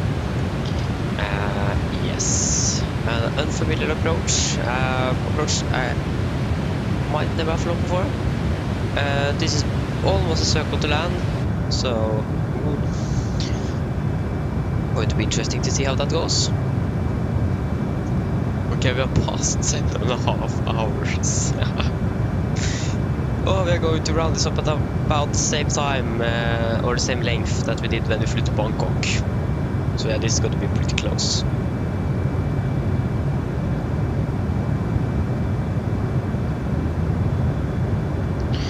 But yeah, like I said, we are basically going to fly over on the over the approach, then take us a little circle on the end, and then fly in and establish ourselves on the ILS.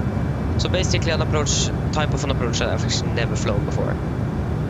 I don't think I've actually flown any... I might have flown one circle to land approach before, but it is pretty rarely that I'm doing that. There is basically no need. But here it was a little bit different. So yeah. But yeah, it should be nice. Said going to be dark, so we should maybe depart an hour earlier out of Cape Town. Instead of starting 9 in the morning, probably 8 instead. We would have been landing by now. A nice sunset arrival, and we're not going to get that. So yeah, but yeah, it's just some light. Should hopefully be a better landing than it was in Antarctica, but like the runway there is very uneven, and it even was upsloped runway, and I forgot that. So yeah, so then that landing went a little bit too hard, but yeah, it should be fine. We didn't damage the aircraft like we did on the departure out of Cape Town. Do we still have the warning with a tail strike? Yeah, we do.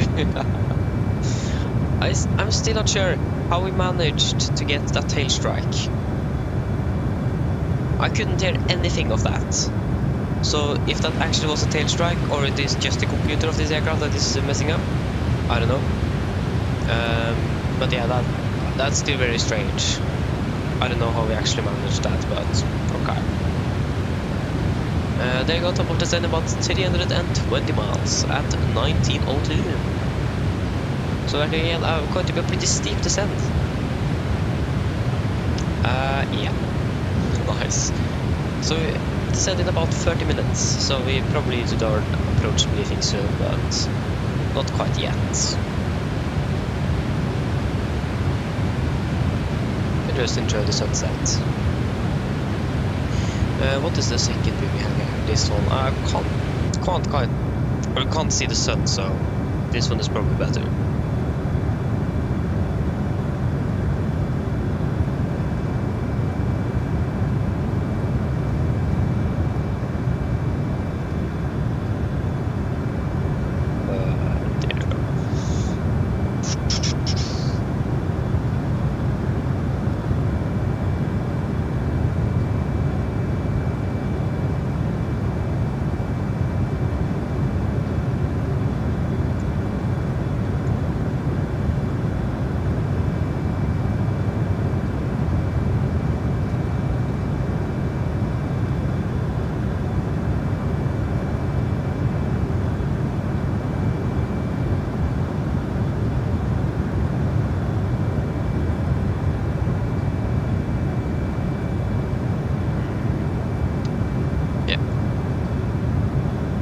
I'm not sure which gate you go or stand we're going to park at. I think we're just going to park at the same we did when we departed Bravo 20. That should work. So yeah, you can just use that one.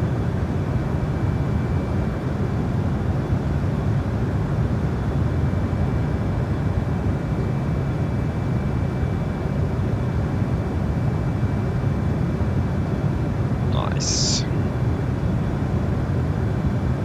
Now it is an hour or yeah, probably around an hour now. Clock is like 2:26 and we're standing at about 26 next hour, so yeah.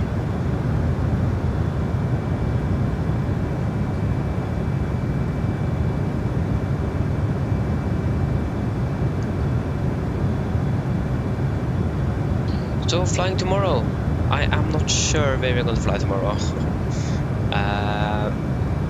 We could depart a little bit later, like 1500. That's a possibility. Or we could just fly to, Stavanger, Bergen, and Trondheim. Works, but yeah, wait and see.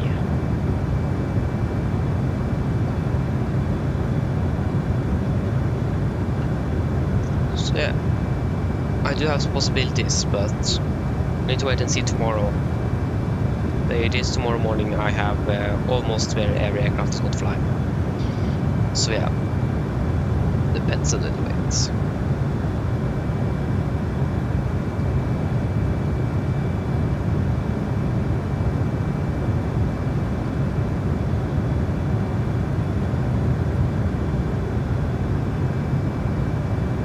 Yeah, should be some nice flights tomorrow then. Again in the 737 for the first time in this year. I have not flown this. I think this is the first time I have flown an airliner actually this year today. I am actually not sure if I even opened the flight simulator. Yeah, I opened the flight simulator yesterday, but I didn't fly anything. So today, or this is actually the first time we are flying this year, or that I'm flying in the simulator this year. So yeah, really nice flying with the 787. Really enjoyable aircraft to fly. I do really like it. Only thing is that the flyby controls is messing up my landings, but yeah, flying the 737 handlings is going to be a little bit different. But yeah, it works.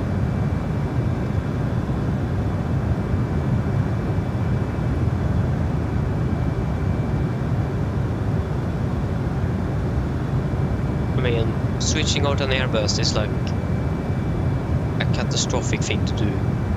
I can't land that aircraft without more training. It is so difficult to land an Airbus aircraft. I don't know why I'm struggling so much with that. Or I know it is the flyby controls that I'm not using a lot, because 737 do have direct controlled flight control system, but the Airbus and the 787 have a flyby system. So everything goes through computers, and the 737 goes directly through the cabling and the hydraulic system. So yeah, it is a bit different. So difference there. So it is not surprising that my Airbus landings might be hard. I flew actually a Scandinavian aircraft A320neo after Flyby released their new cockpit, and that landing was horrible. And I then remembered why I didn't fly in the Airbus, especially Flyby, because the nose wheel steering. I'm not sure if that is realistic, but it is so delayed. It is almost impossible to taxi that aircraft on the ground accurately. I have struggled a lot with that, and so on and so on. So, you have more to do in a Boeing aircraft. Then that makes everything a little bit more funny to do. You have a little bit more switches to switch on and so on. In the Airbus, you just click all the buttons that's off, and then boom, finished. Nothing more to do. So yeah, I do like Boeing a bit better. A little bit more enjoyable to fly, and you have the yoke as well. So, but yeah, I did fly a lot with Airbus before the before PMG released their 737. So I flew with the Flyby for maybe 1.5 years or something, at least 1 year actively. So, but after PMG was released to the 737, I just flew that one. In the beginning I flew a bit with Flyby and the Air Phoenix and the 77, and then I've just been more the 737. One of the reasons might be also I do have my yoke here. I don't want to go off through all the efforts to move that away and get my autothrottle lever here. So that's probably also why. But yeah, that's not the main cause of that. But yeah, that could be one. Wait a bit. Okay, that does. Oh, we could actually do an RMP approach. But I mean, we can just do this circling. It doesn't going to shorten our flight time with that much. We do the normal RMP. If we could actually do the RMP Zulu.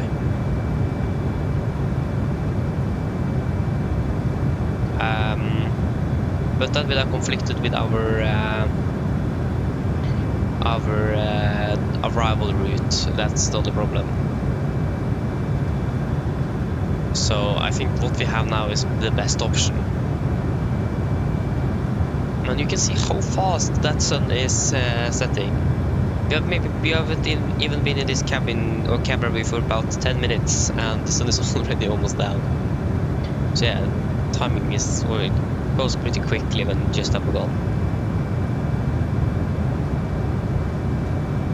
Oh, it is even a morning just 3:30. Interesting. We have, that is for the Ampere approach, so yeah. We have one approach for runway 34.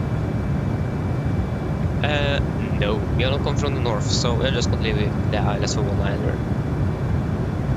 What is the weather currently in Johannesburg? No, sorry, Cape Town. Winds are 220 at 11, Kawake 2217, 1013, nosing 11 knots. Okay, it isn't that much, but it is about. I still forget. Yeah, it is about 11 knots. That's going to be around 5 meters per second. Because I think. Wait, what? 11 knots. That was not 11. 11 knots in meters per second. That's going to be 5.6 meters per second.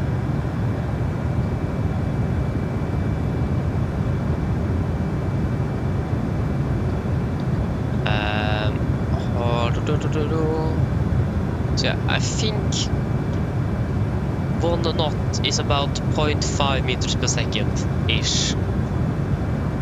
So 5 meters a second is that actually not that much, but yeah. I can jump to 1 knot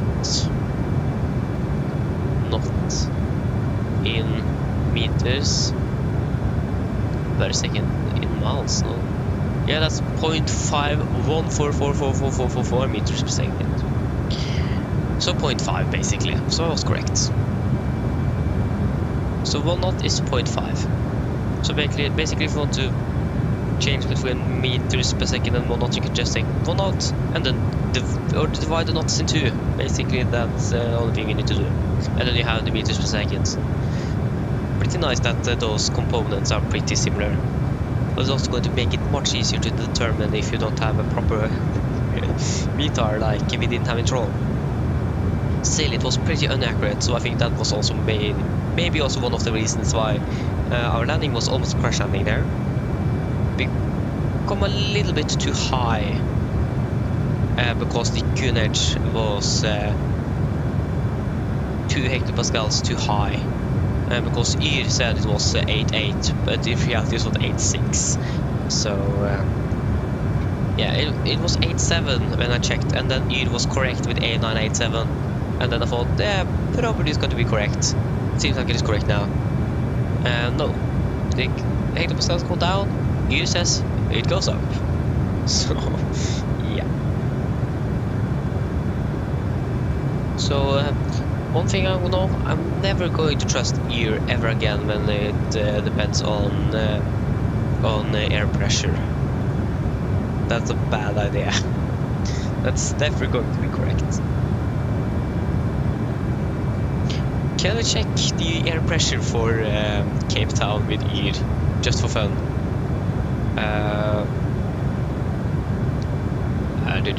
Yr. No, I don't want to let my browser track my position. Search Cape Town.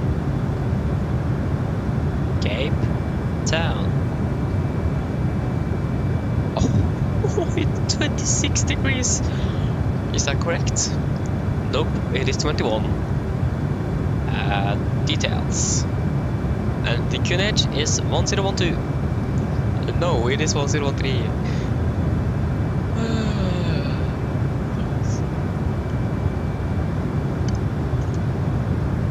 So I'm not sure what Yr does, but it is definitely not correct.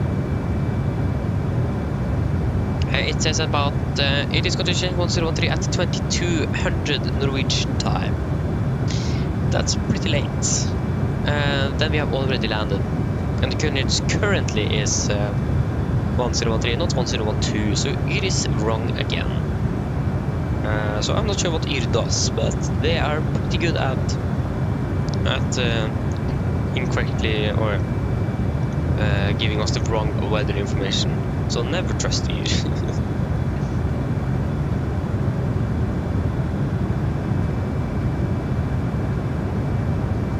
We can probably check the... Yeah, that did not help now. The other one. Not now. Can we search? Yes, Cape Town. Lock. Cape Town. I can't even write. Color line. What? Cape Town. Color line. Can we get details? No. Details. Read more. Okay, it is abnormally warm.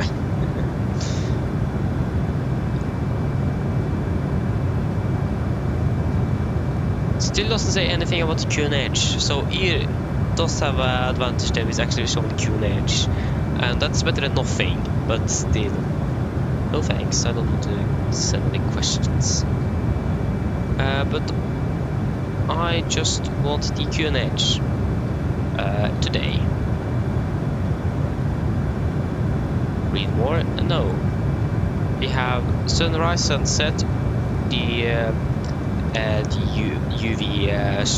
UV lighting, the visibility, and the air. I don't know, just the how oh, what is it called? How dry the air is.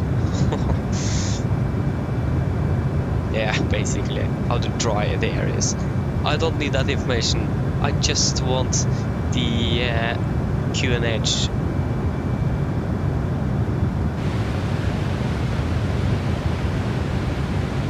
But yeah, normally no one is actually looking at the QNH or the air pressure for a place, so it makes sense. Can we check the air pressure from where I live? The untrusty website again.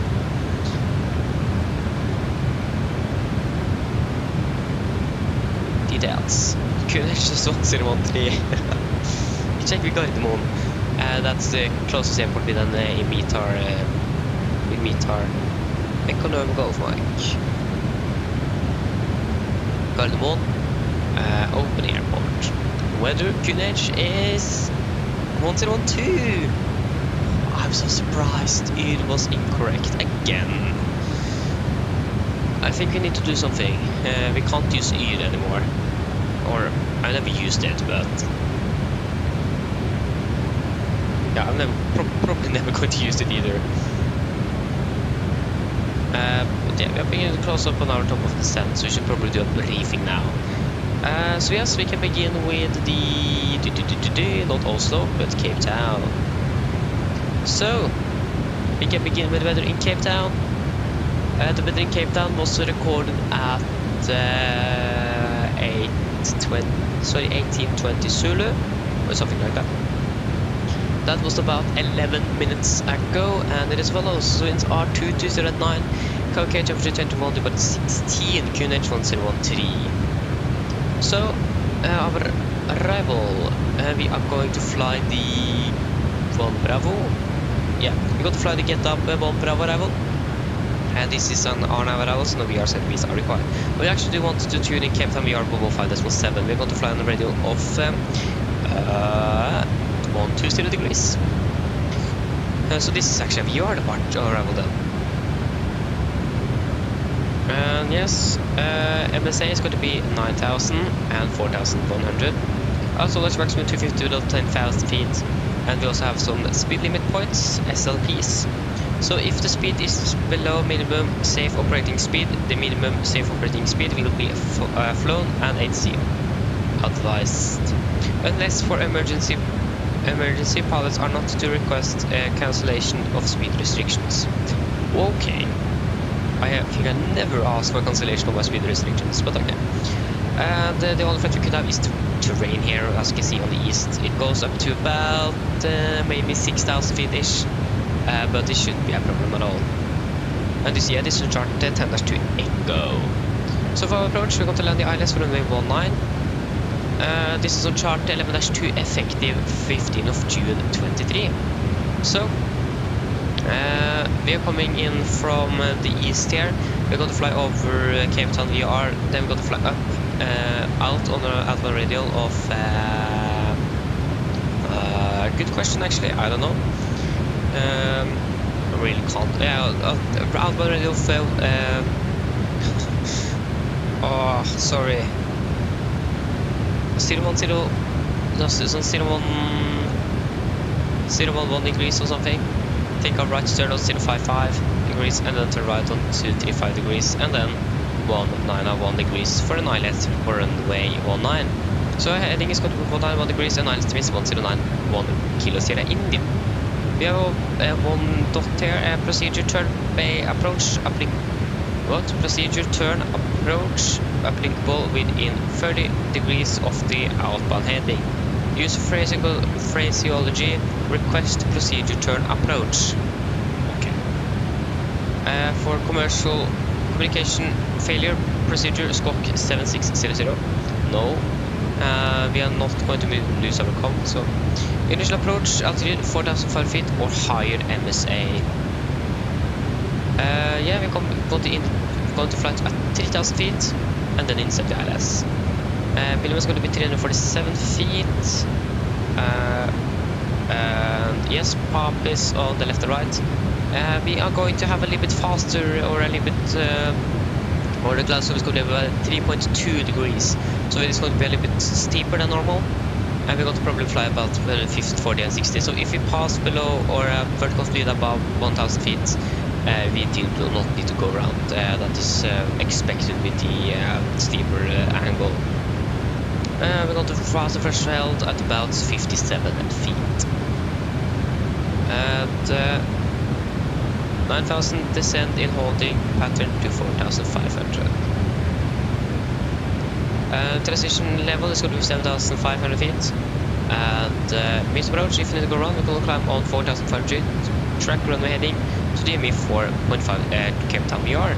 Then turn left to direct to VR and to enter holding or as directed.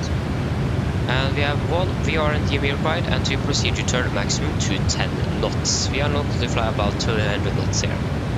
So yeah, that shouldn't be an issue at all. So for our taxi, we are probably going to make it at about Charlie 1 or the end here of Bravo 3. We're going to taxi down via Bravo and then to our apron. Bravo, taxi up to the apron. So we have a lot of hotspots here. We have hotspot 2, 3, 5, 8 and 6. And 4, basically every hotspot unless hotspot 1. So yeah, we're going to look at all of those. So hotspot 2, 3 and 5, intermediate takeoff points, exercise caution and ensure ATC clearance to enter the runway before proceeding. Portion of maneuvering area not directly visible from tower. ATC clearance issued based on known traffic. Exercise extreme caution when entering this area.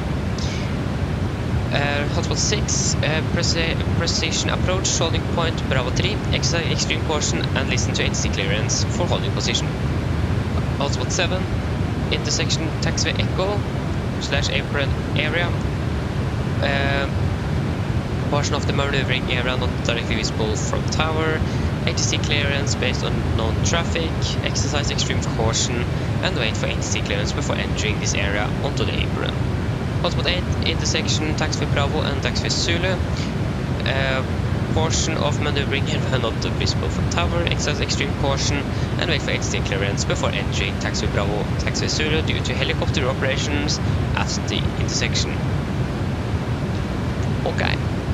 And for our parking stands, to taxi here via Bravo, then we go to taxi all the way up here to Bravo 20. So then guys, are there any questions? Probably not, then our departure brief is complete. Sorry, approach brief complete. What did I say the minimums was going to be? Minimums are going to be 347 feet. 347.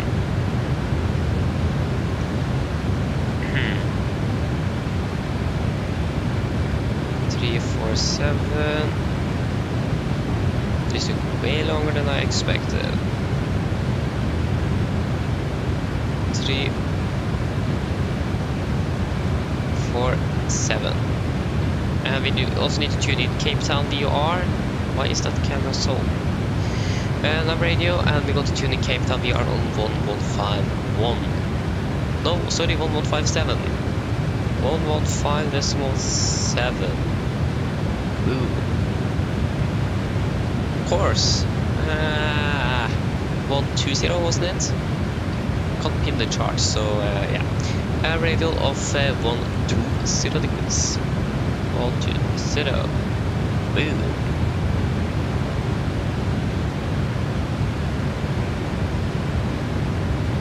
And then we can do the descent checklist. So the descent checklist. Recall. Checked. Auto brake. Off. Landing data. Flaps 30.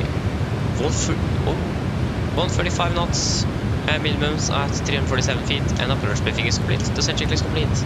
That's really slow. 135 knots. What happened with our landing weight? 152 tons. Like this is in the range of a normal 77 landing with a landing weight of about 50 to 60 tons, and we are landing 100 tons above that and at the same speed. That's actually insane. I'm impressed. 787. I'm really impressed. You are an impressing aircraft.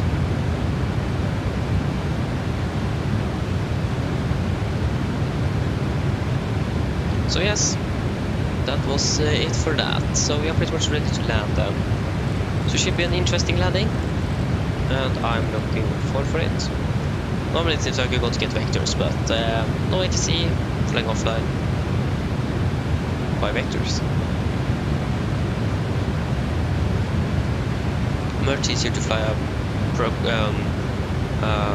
routing that you have inserted into the CPU, so makes the life a little bit easier.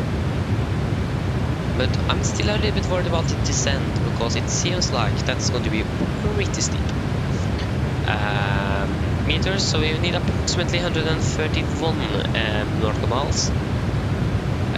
Oh, we have tailwind. So 141 nautical miles and plus another 40 nautical miles. Oh, probably not, because we do. I could just add another 40. So it's going to be 131 plus 4, or 3 plus 4. Yeah, 171 miles plus another 20.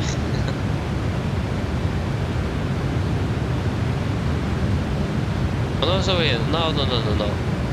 Isn't it 1 nautical mile per 10 knots? Because 143, that's going to be another 4 miles. So that's going to be about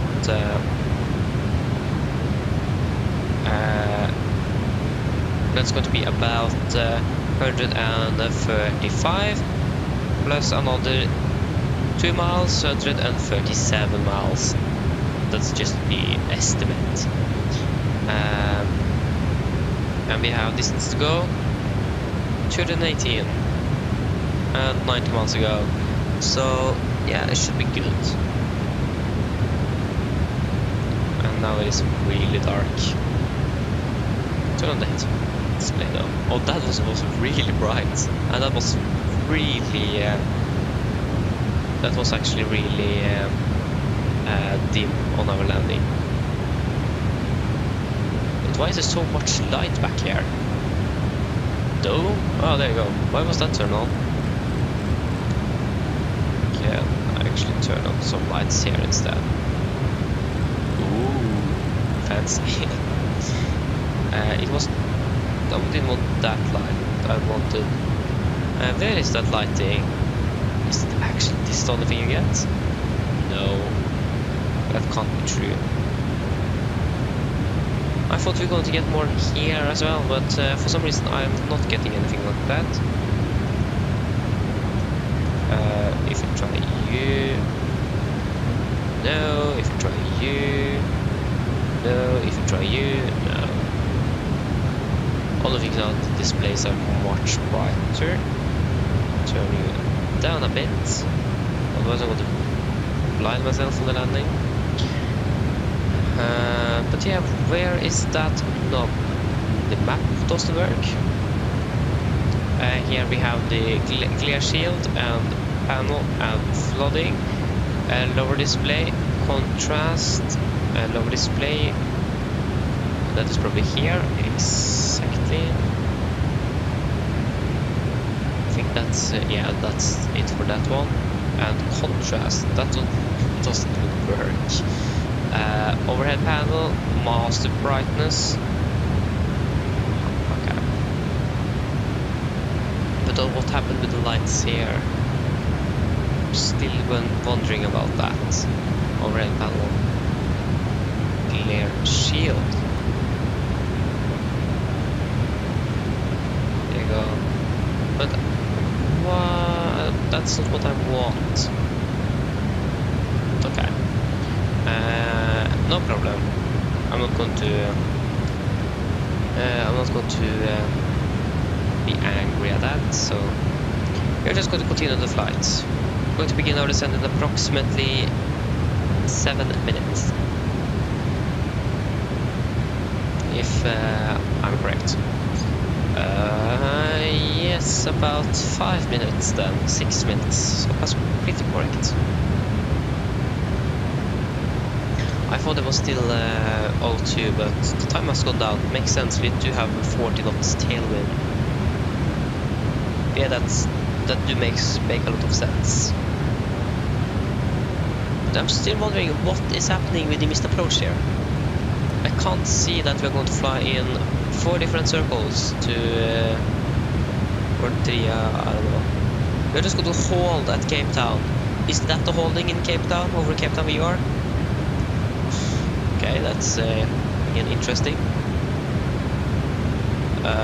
If you go back here,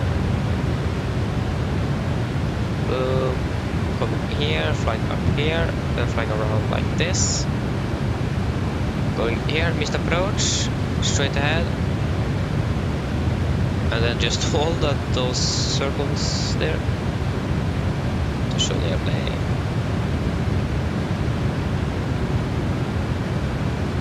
So yeah, we're approaching nicely here.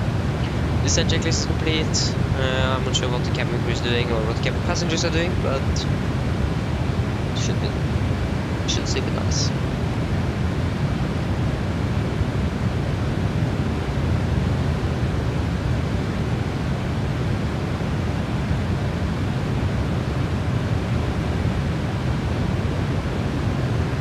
How high is this airport actually over the ocean? Okay, just 150 feet. Again, a little contrast from Antarctica there. 150 feet and 4,000 feet, that's a big difference.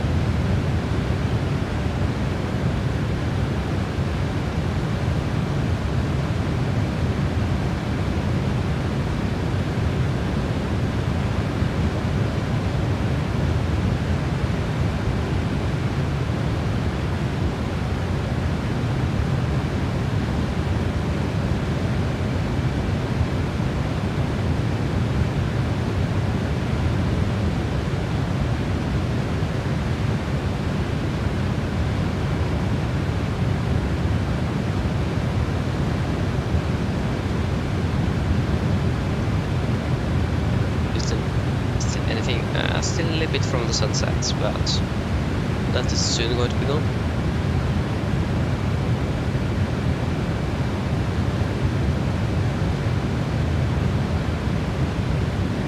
I wish that the sun actually went down that late here as well, but the sun have already been down for like 3 hours or something, so yeah. It is nice and dark outside. Probably cold as well.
Beginning our descent now pretty soon.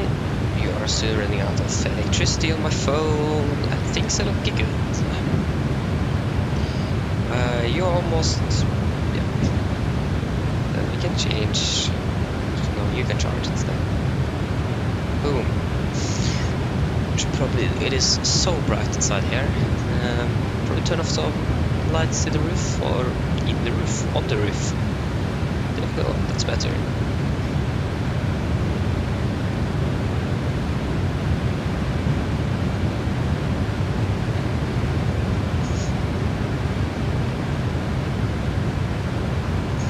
Only thing I hate with this current setup I have is the rudder pedals. They do move everywhere. It is almost impossible. It's like they can't stay still on the ground. So I can't turn properly, and it's so hard to find the correct position because, as I said, they are moving. It's so hard to find a correct position where I can get to fully brake deflections and also turn the aircraft properly left and right. They feel so hard to turn as well, so I'm not sure what's happening. Especially to the left, that's the hardest.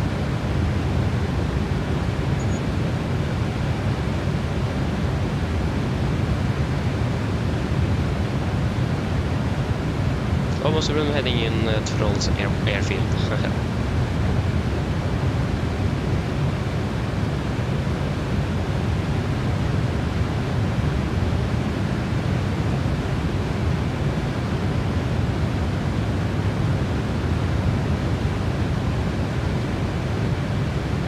We can't see a thing.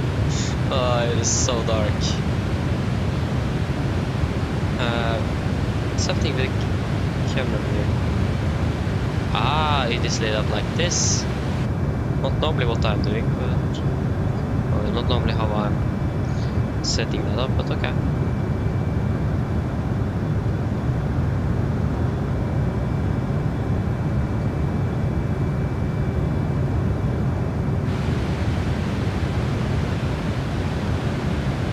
Descend in approximately now 7 miles. Ah, okay, makes sense now. We have it at 80, okay, so then 20, 40, 60. Why? If it is 40 miles there, is that 43 miles to the next waypoint? I see that we are not going to overflight, but still, that is strange.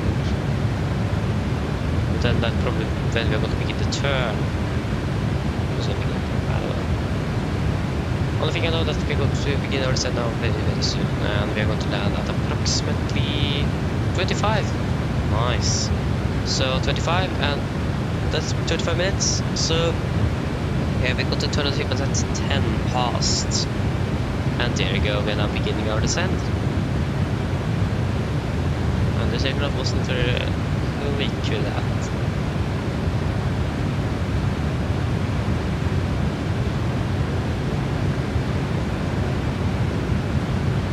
Go.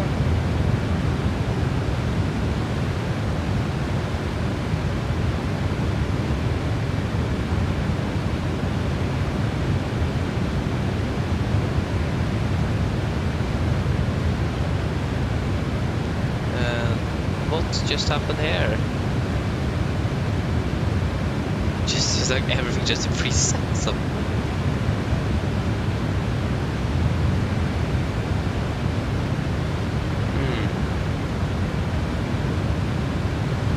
Oh, there you go. Just YouTube that is trolling with me. Now it is. Now everything is working. But what is the time now? We are. I'm a little bit scared that we're going to hit the 12-hour mark. Okay, we still have 58 minutes, so yeah,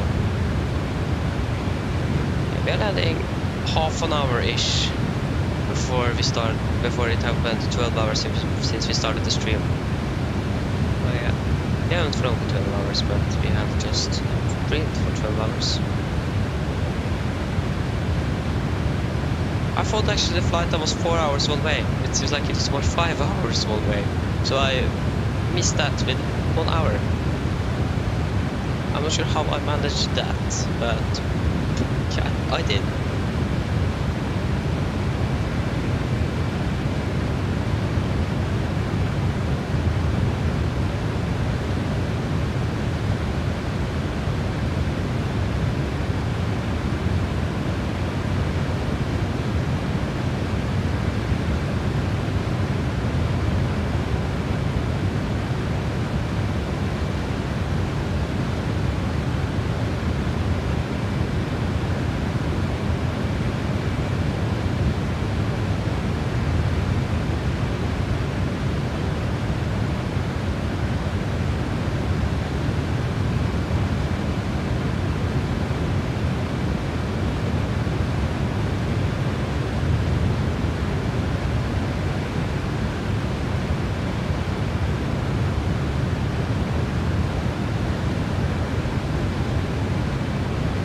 go, we have an FMC message. It says, unable to maintain linear speed, descent speed, extend speed brake as required. Okay.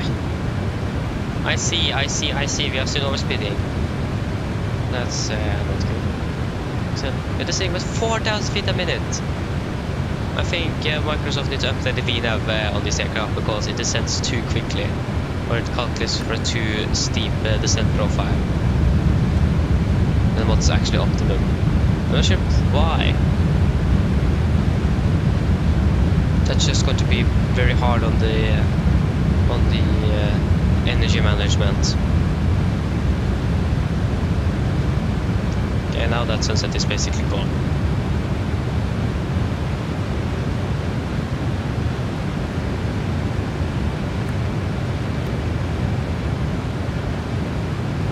I mean, it is quicker though, so maybe there's a feature with the relay craft, I don't know. I think it's still a little bit strange. Okay, there you go, we are now passing flight level 300, we can turn you back to auto.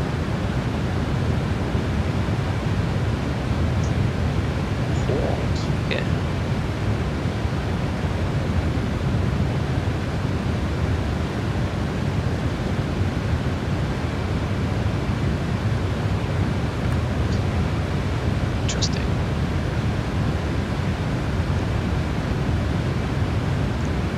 Alas, hello, welcome back again.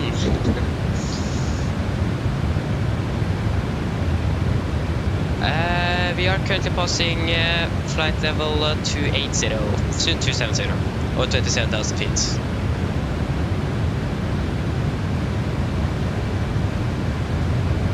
So yeah. And we got a speed brake extended, yeah, I know. Or actually I didn't know. No problem. Okay, we are already passing 26,000 feet now. This is insane. Yeah, let's say with approximately 4,000 feet a minute. 4,000 feet a minute, that's insane. We are descending so quickly. Passing 2.5 now. Yeah, this is going quick.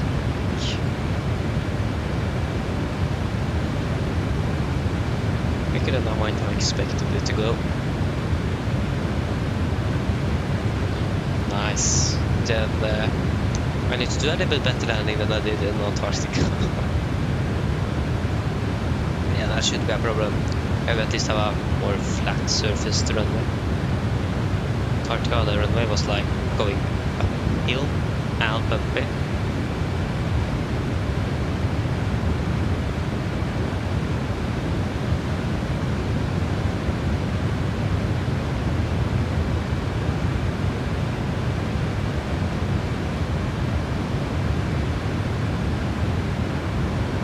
Why am I going to fly 320 knots?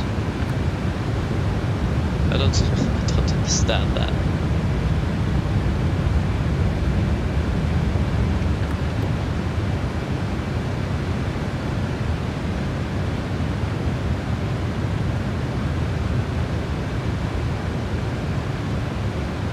There's my mouse, so there it is. So yeah, missed approach altitude, that's going to be 4,500 feet. And there you go, passing 20,000 feet.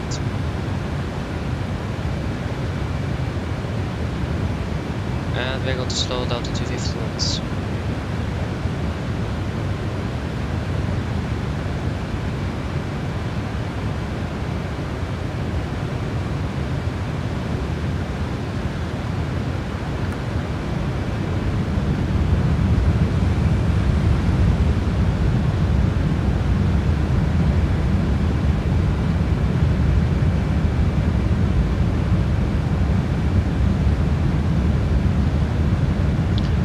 I don't understand what it is wrong with this aircraft. It is set steeply and then it just almost levels off. Strange.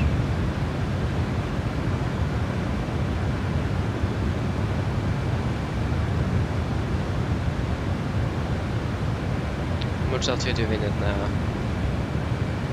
About 57 miles. Yeah. That shouldn't be an issue.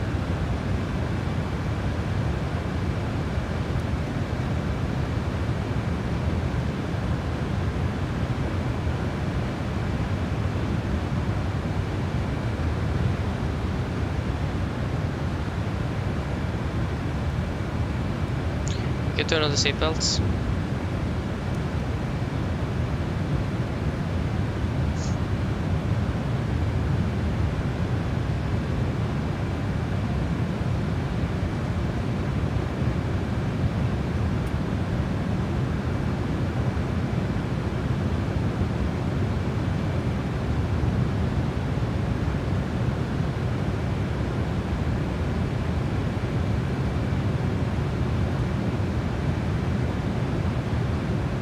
Jag kunde sända till 10,000 feet then. Men jag kommer inte sätta jag läst a mandatory of 3,000 feet. Oh no. I did overwrite that autothrottle. Hope that I didn't broke it.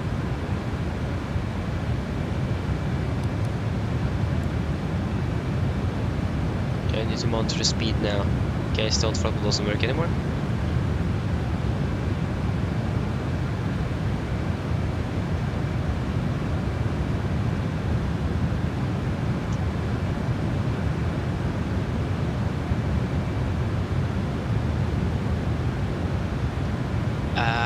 Maybe it is because of the tilt of the landing gear, and they tilt the landing gear to let them actually fit in the aircraft. That is basically why they tilt the landing gear and how much is tilted and so on. So yeah, that's basically why the A330 is like the butter machine, because the landing gear is so tilted that even if you land hard, it seems like it is so smooth. Yeah, but the 77 does now that tilted landing gear, and it also seems like the landing gear on the A330 is a little bit more weaker in a way, because it seems like there is more space between the landing gears, if I am correct. The 787 landing gear seems to be a little bit smaller, maybe, I'm not sure. And they're also not that tilted like the A330. So that also might be the reason. And it is an Airbus aircraft, fly-by-wire controls, maybe easier to butter, I don't know. Probably. Yeah, it's probably because so also it is an Airbus. Much easier to tilt, or sorry, to butter, and that makes sense as well. Goes with the fly-by controls, more sophisticated than the Boeing. So that might also be one of the reasons.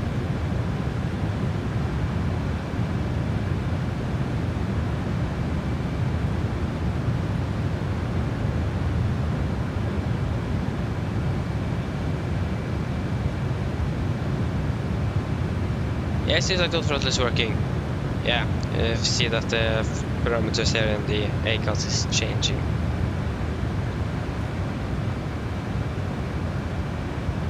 Okay, now we have direct headwind. 22 knots, yes.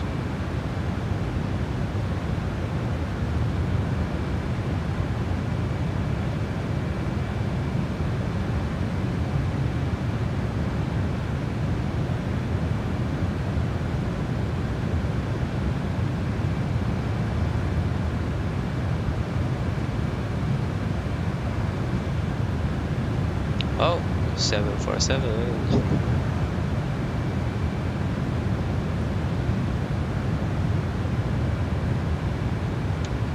Oh.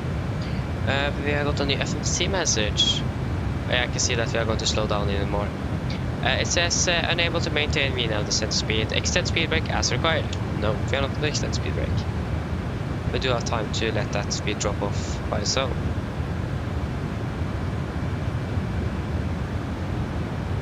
And the holdings does seem to be a little bit better now.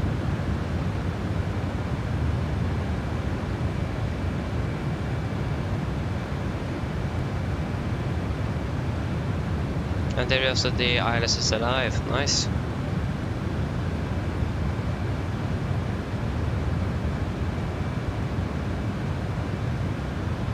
You should Yeah, we are about at Charlie India 19. Charlie India 19. Then we are approximately 13 miles out of. Oh yeah, that's out of Charlie Victor Tango though. Or out of South or Cape Town. We are. That's going to be a little bit inaccurate. Why don't you use the ILS DME for that?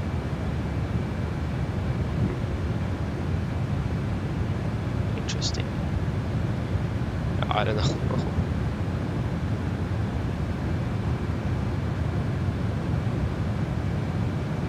Oh, sorry, I forgot the forecast here.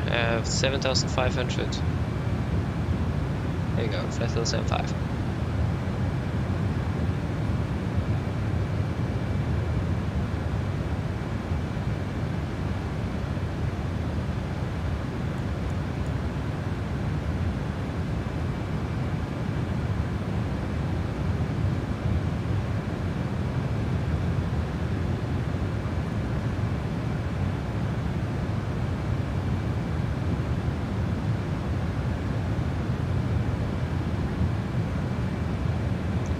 Should all pass. Is this the airport? Yeah, that is the airport. That was dark. Ooh, nice. Can't see all of the runways, but that's not the runway we're going to land on though. But yeah, that was really dark. That's interesting.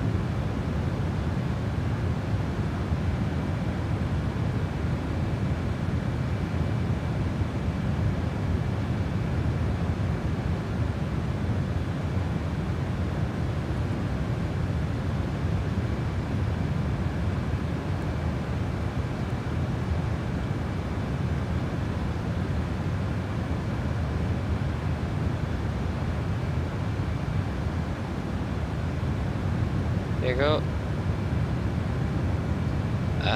We can continue down to 3,000 feet, and the QNH is going to be 1013.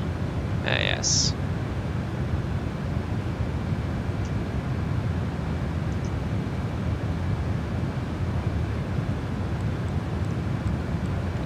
Can actually take this. That's going to be more accurate. 2992. There you are.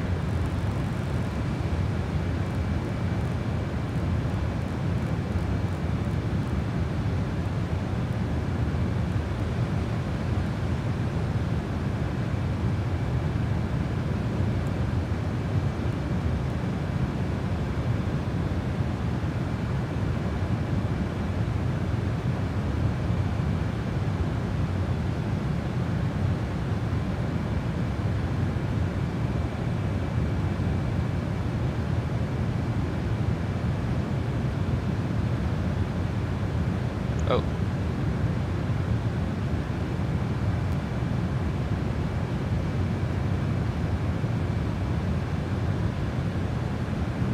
Can change that back to 80 pascals. There you go.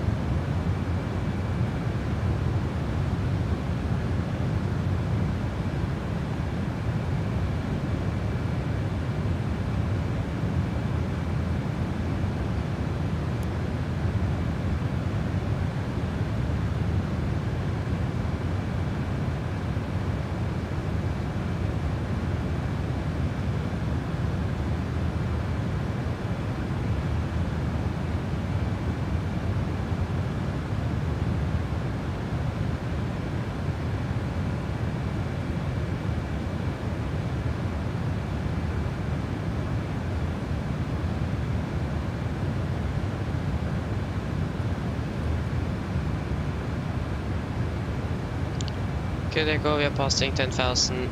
Landing lights can go on. And I can't see a thing inside here. Strobe lights on. Logo light can go on. And let me turn off what we have of lights here. And we can do our approach checklist. Approach checklist, altimeters passing flight level 92. Now. Our approach checklist complete.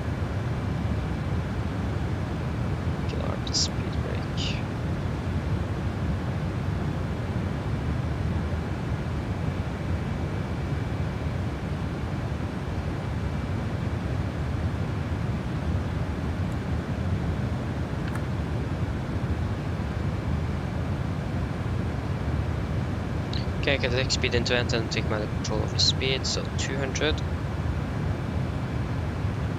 And is the speed actually going down? I can take flaps 1.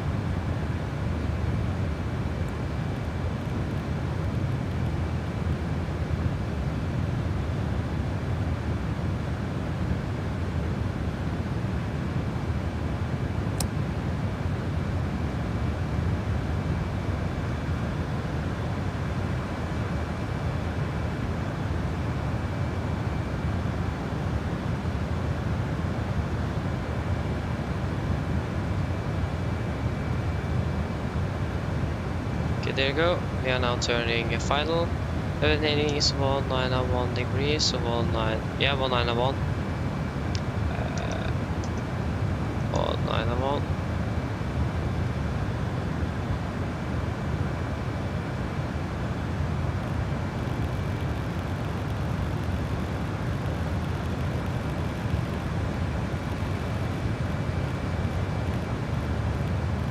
Flaps 5. Oh.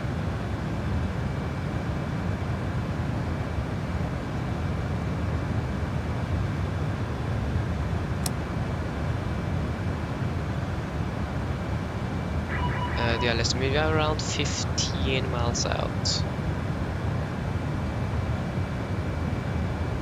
Still a bit high.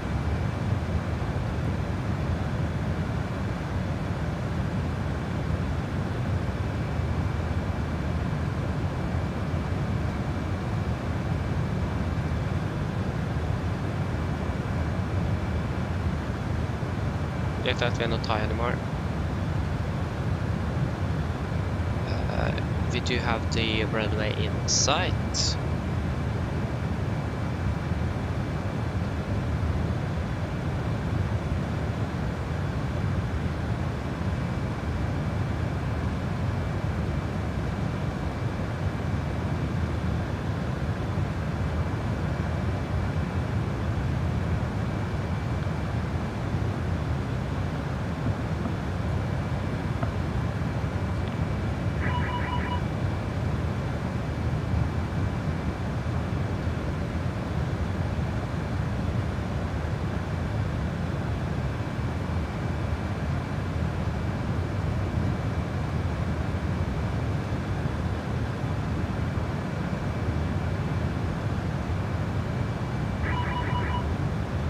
Yeah, we can hit the approach. Localize of captured, glass of captured. There you go. With approach altitude, that's going to be 4,500 feet. 4,500. That is not 4,500. 4,500. Okay, I guess it like flaps 5 speed.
Get out.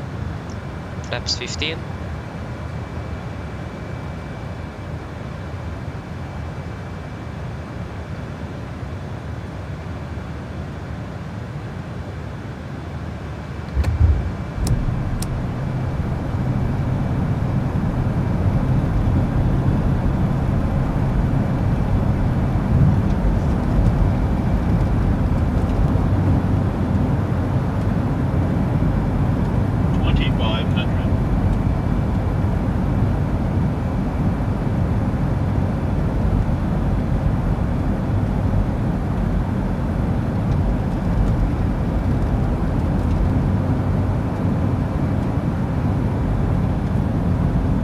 flaps 20.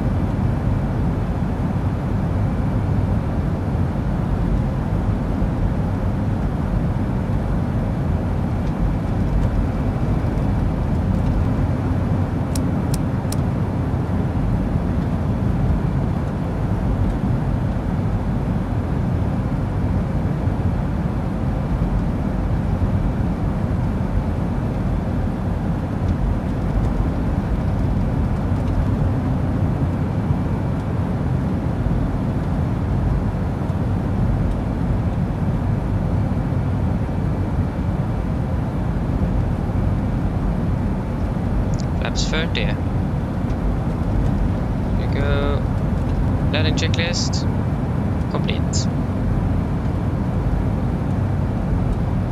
Antarctica.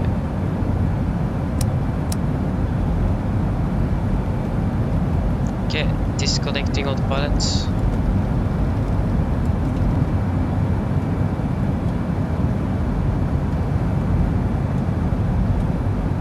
Okay, approaching 1000 and you are stabilized.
Continue.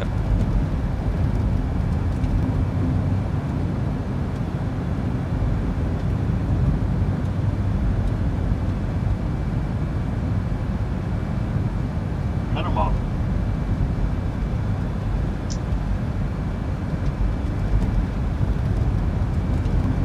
50, 40, 30, 20, 10.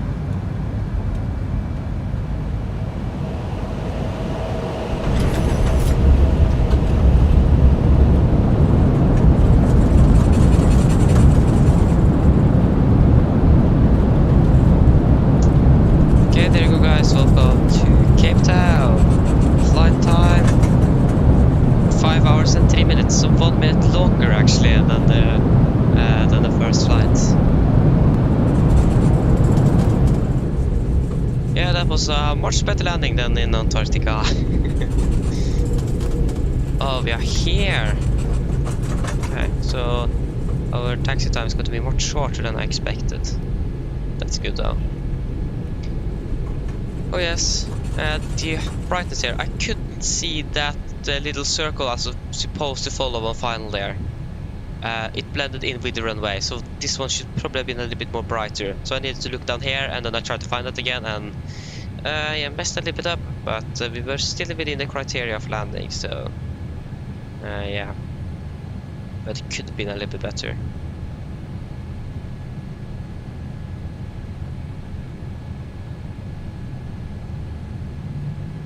So yes, but yeah, it was in general a good landing, to be honest. Thank you. Thanks a lot. It wasn't bad. Yeah, the landing rate, you can actually look at that as well. That was can I please just get it? There you go. 239 feet per minute with 1.16 Gs. That is much better than in Antarctica. I'm feeling that the aircraft still, yeah, the aircraft was still turning.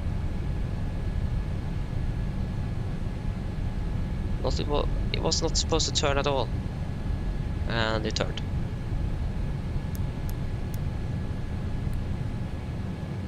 And this aircraft there the reverse thrust here is so loud, and I can confirm that from real life.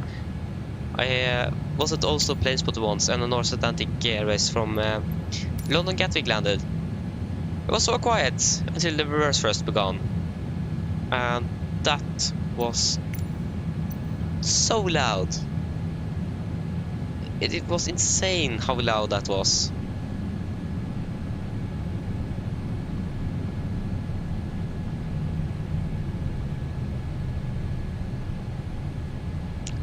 Bravo 1, yeah, no, you just got to use 20. 14 is the one that is large enough for us. Sad, we have to use 20. Okay, we can start the APU then. There is APU.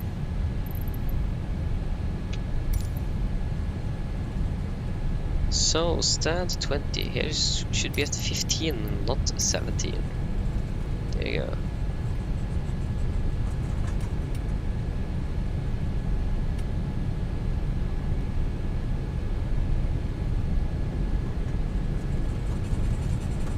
Why is the aircraft still accelerating? Is the idle thrust of this aircraft so high? Makes sense though. It is with the Airbus aircraft. So, yeah, the idle is at 20. It is the same as the 737. And this aircraft is heavier. And it is accelerating on idle thrust. So that's actually a bit interesting. The APU is now up and running, so that's good. We can turn off both engines when we get to our stand. Bravo 20.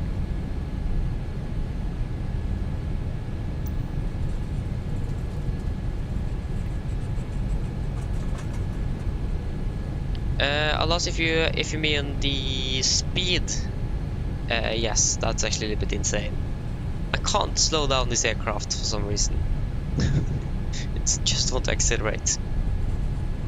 And in the 77, I would need to add more power. Where is stand 20? It is right here.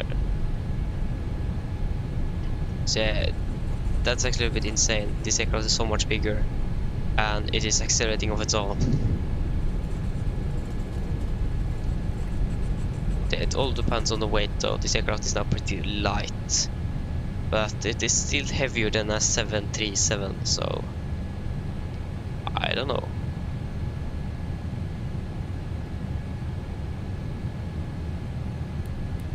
I can't slow this aircraft down enough, and especially the turn here. I know we are way off. It was probably not the best turn I could have done. Feels like we're going to crash into this pole here. Dude, are we actually going to crash? Yeah, we're actually going to crash. Dude, we can't continue. Look at that, we are too close. I understand why this stand is too small for this aircraft. I think we're just going to stop at 2 meters. Boom. And we can shut down engine 1 and 2. It's just too close. It is just too close. What does it say? Oh, I can't see that from the cockpit though.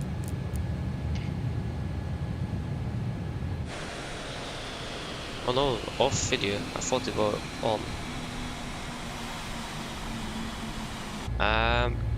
Yes, feeding the APU. We can turn off the beacon light.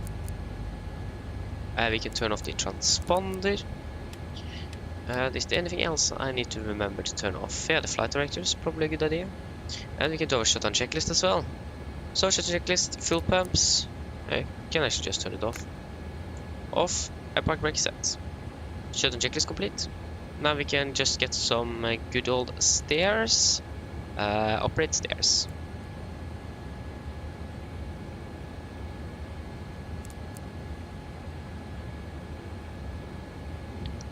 Yeah, it had been a really nice stream. The next one is going to be tomorrow. So yeah, tomorrow in the afternoon, evening. So yeah, off to school. Skolvik, hello, welcome. Hope you're doing well. Yes. Yeah, we can turn on the external power and turn off the APU.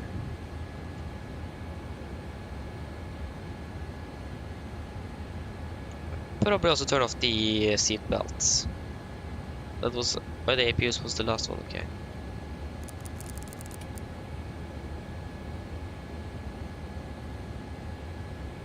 709 is well. It's have survived so far. Survived today's beautiful aircraft to fly. Hard landing in Antarctica, and that is basically it. Yeah. Yeah, it was really nice. Really enjoyable aircraft to fly. It is. There's the IRSs. And emergency lights off. Secure checklist complete. Boom. Yeah. But yeah, that was it for this. Then we should probably actually turn off the entire aircraft. So external power can go off, battery off.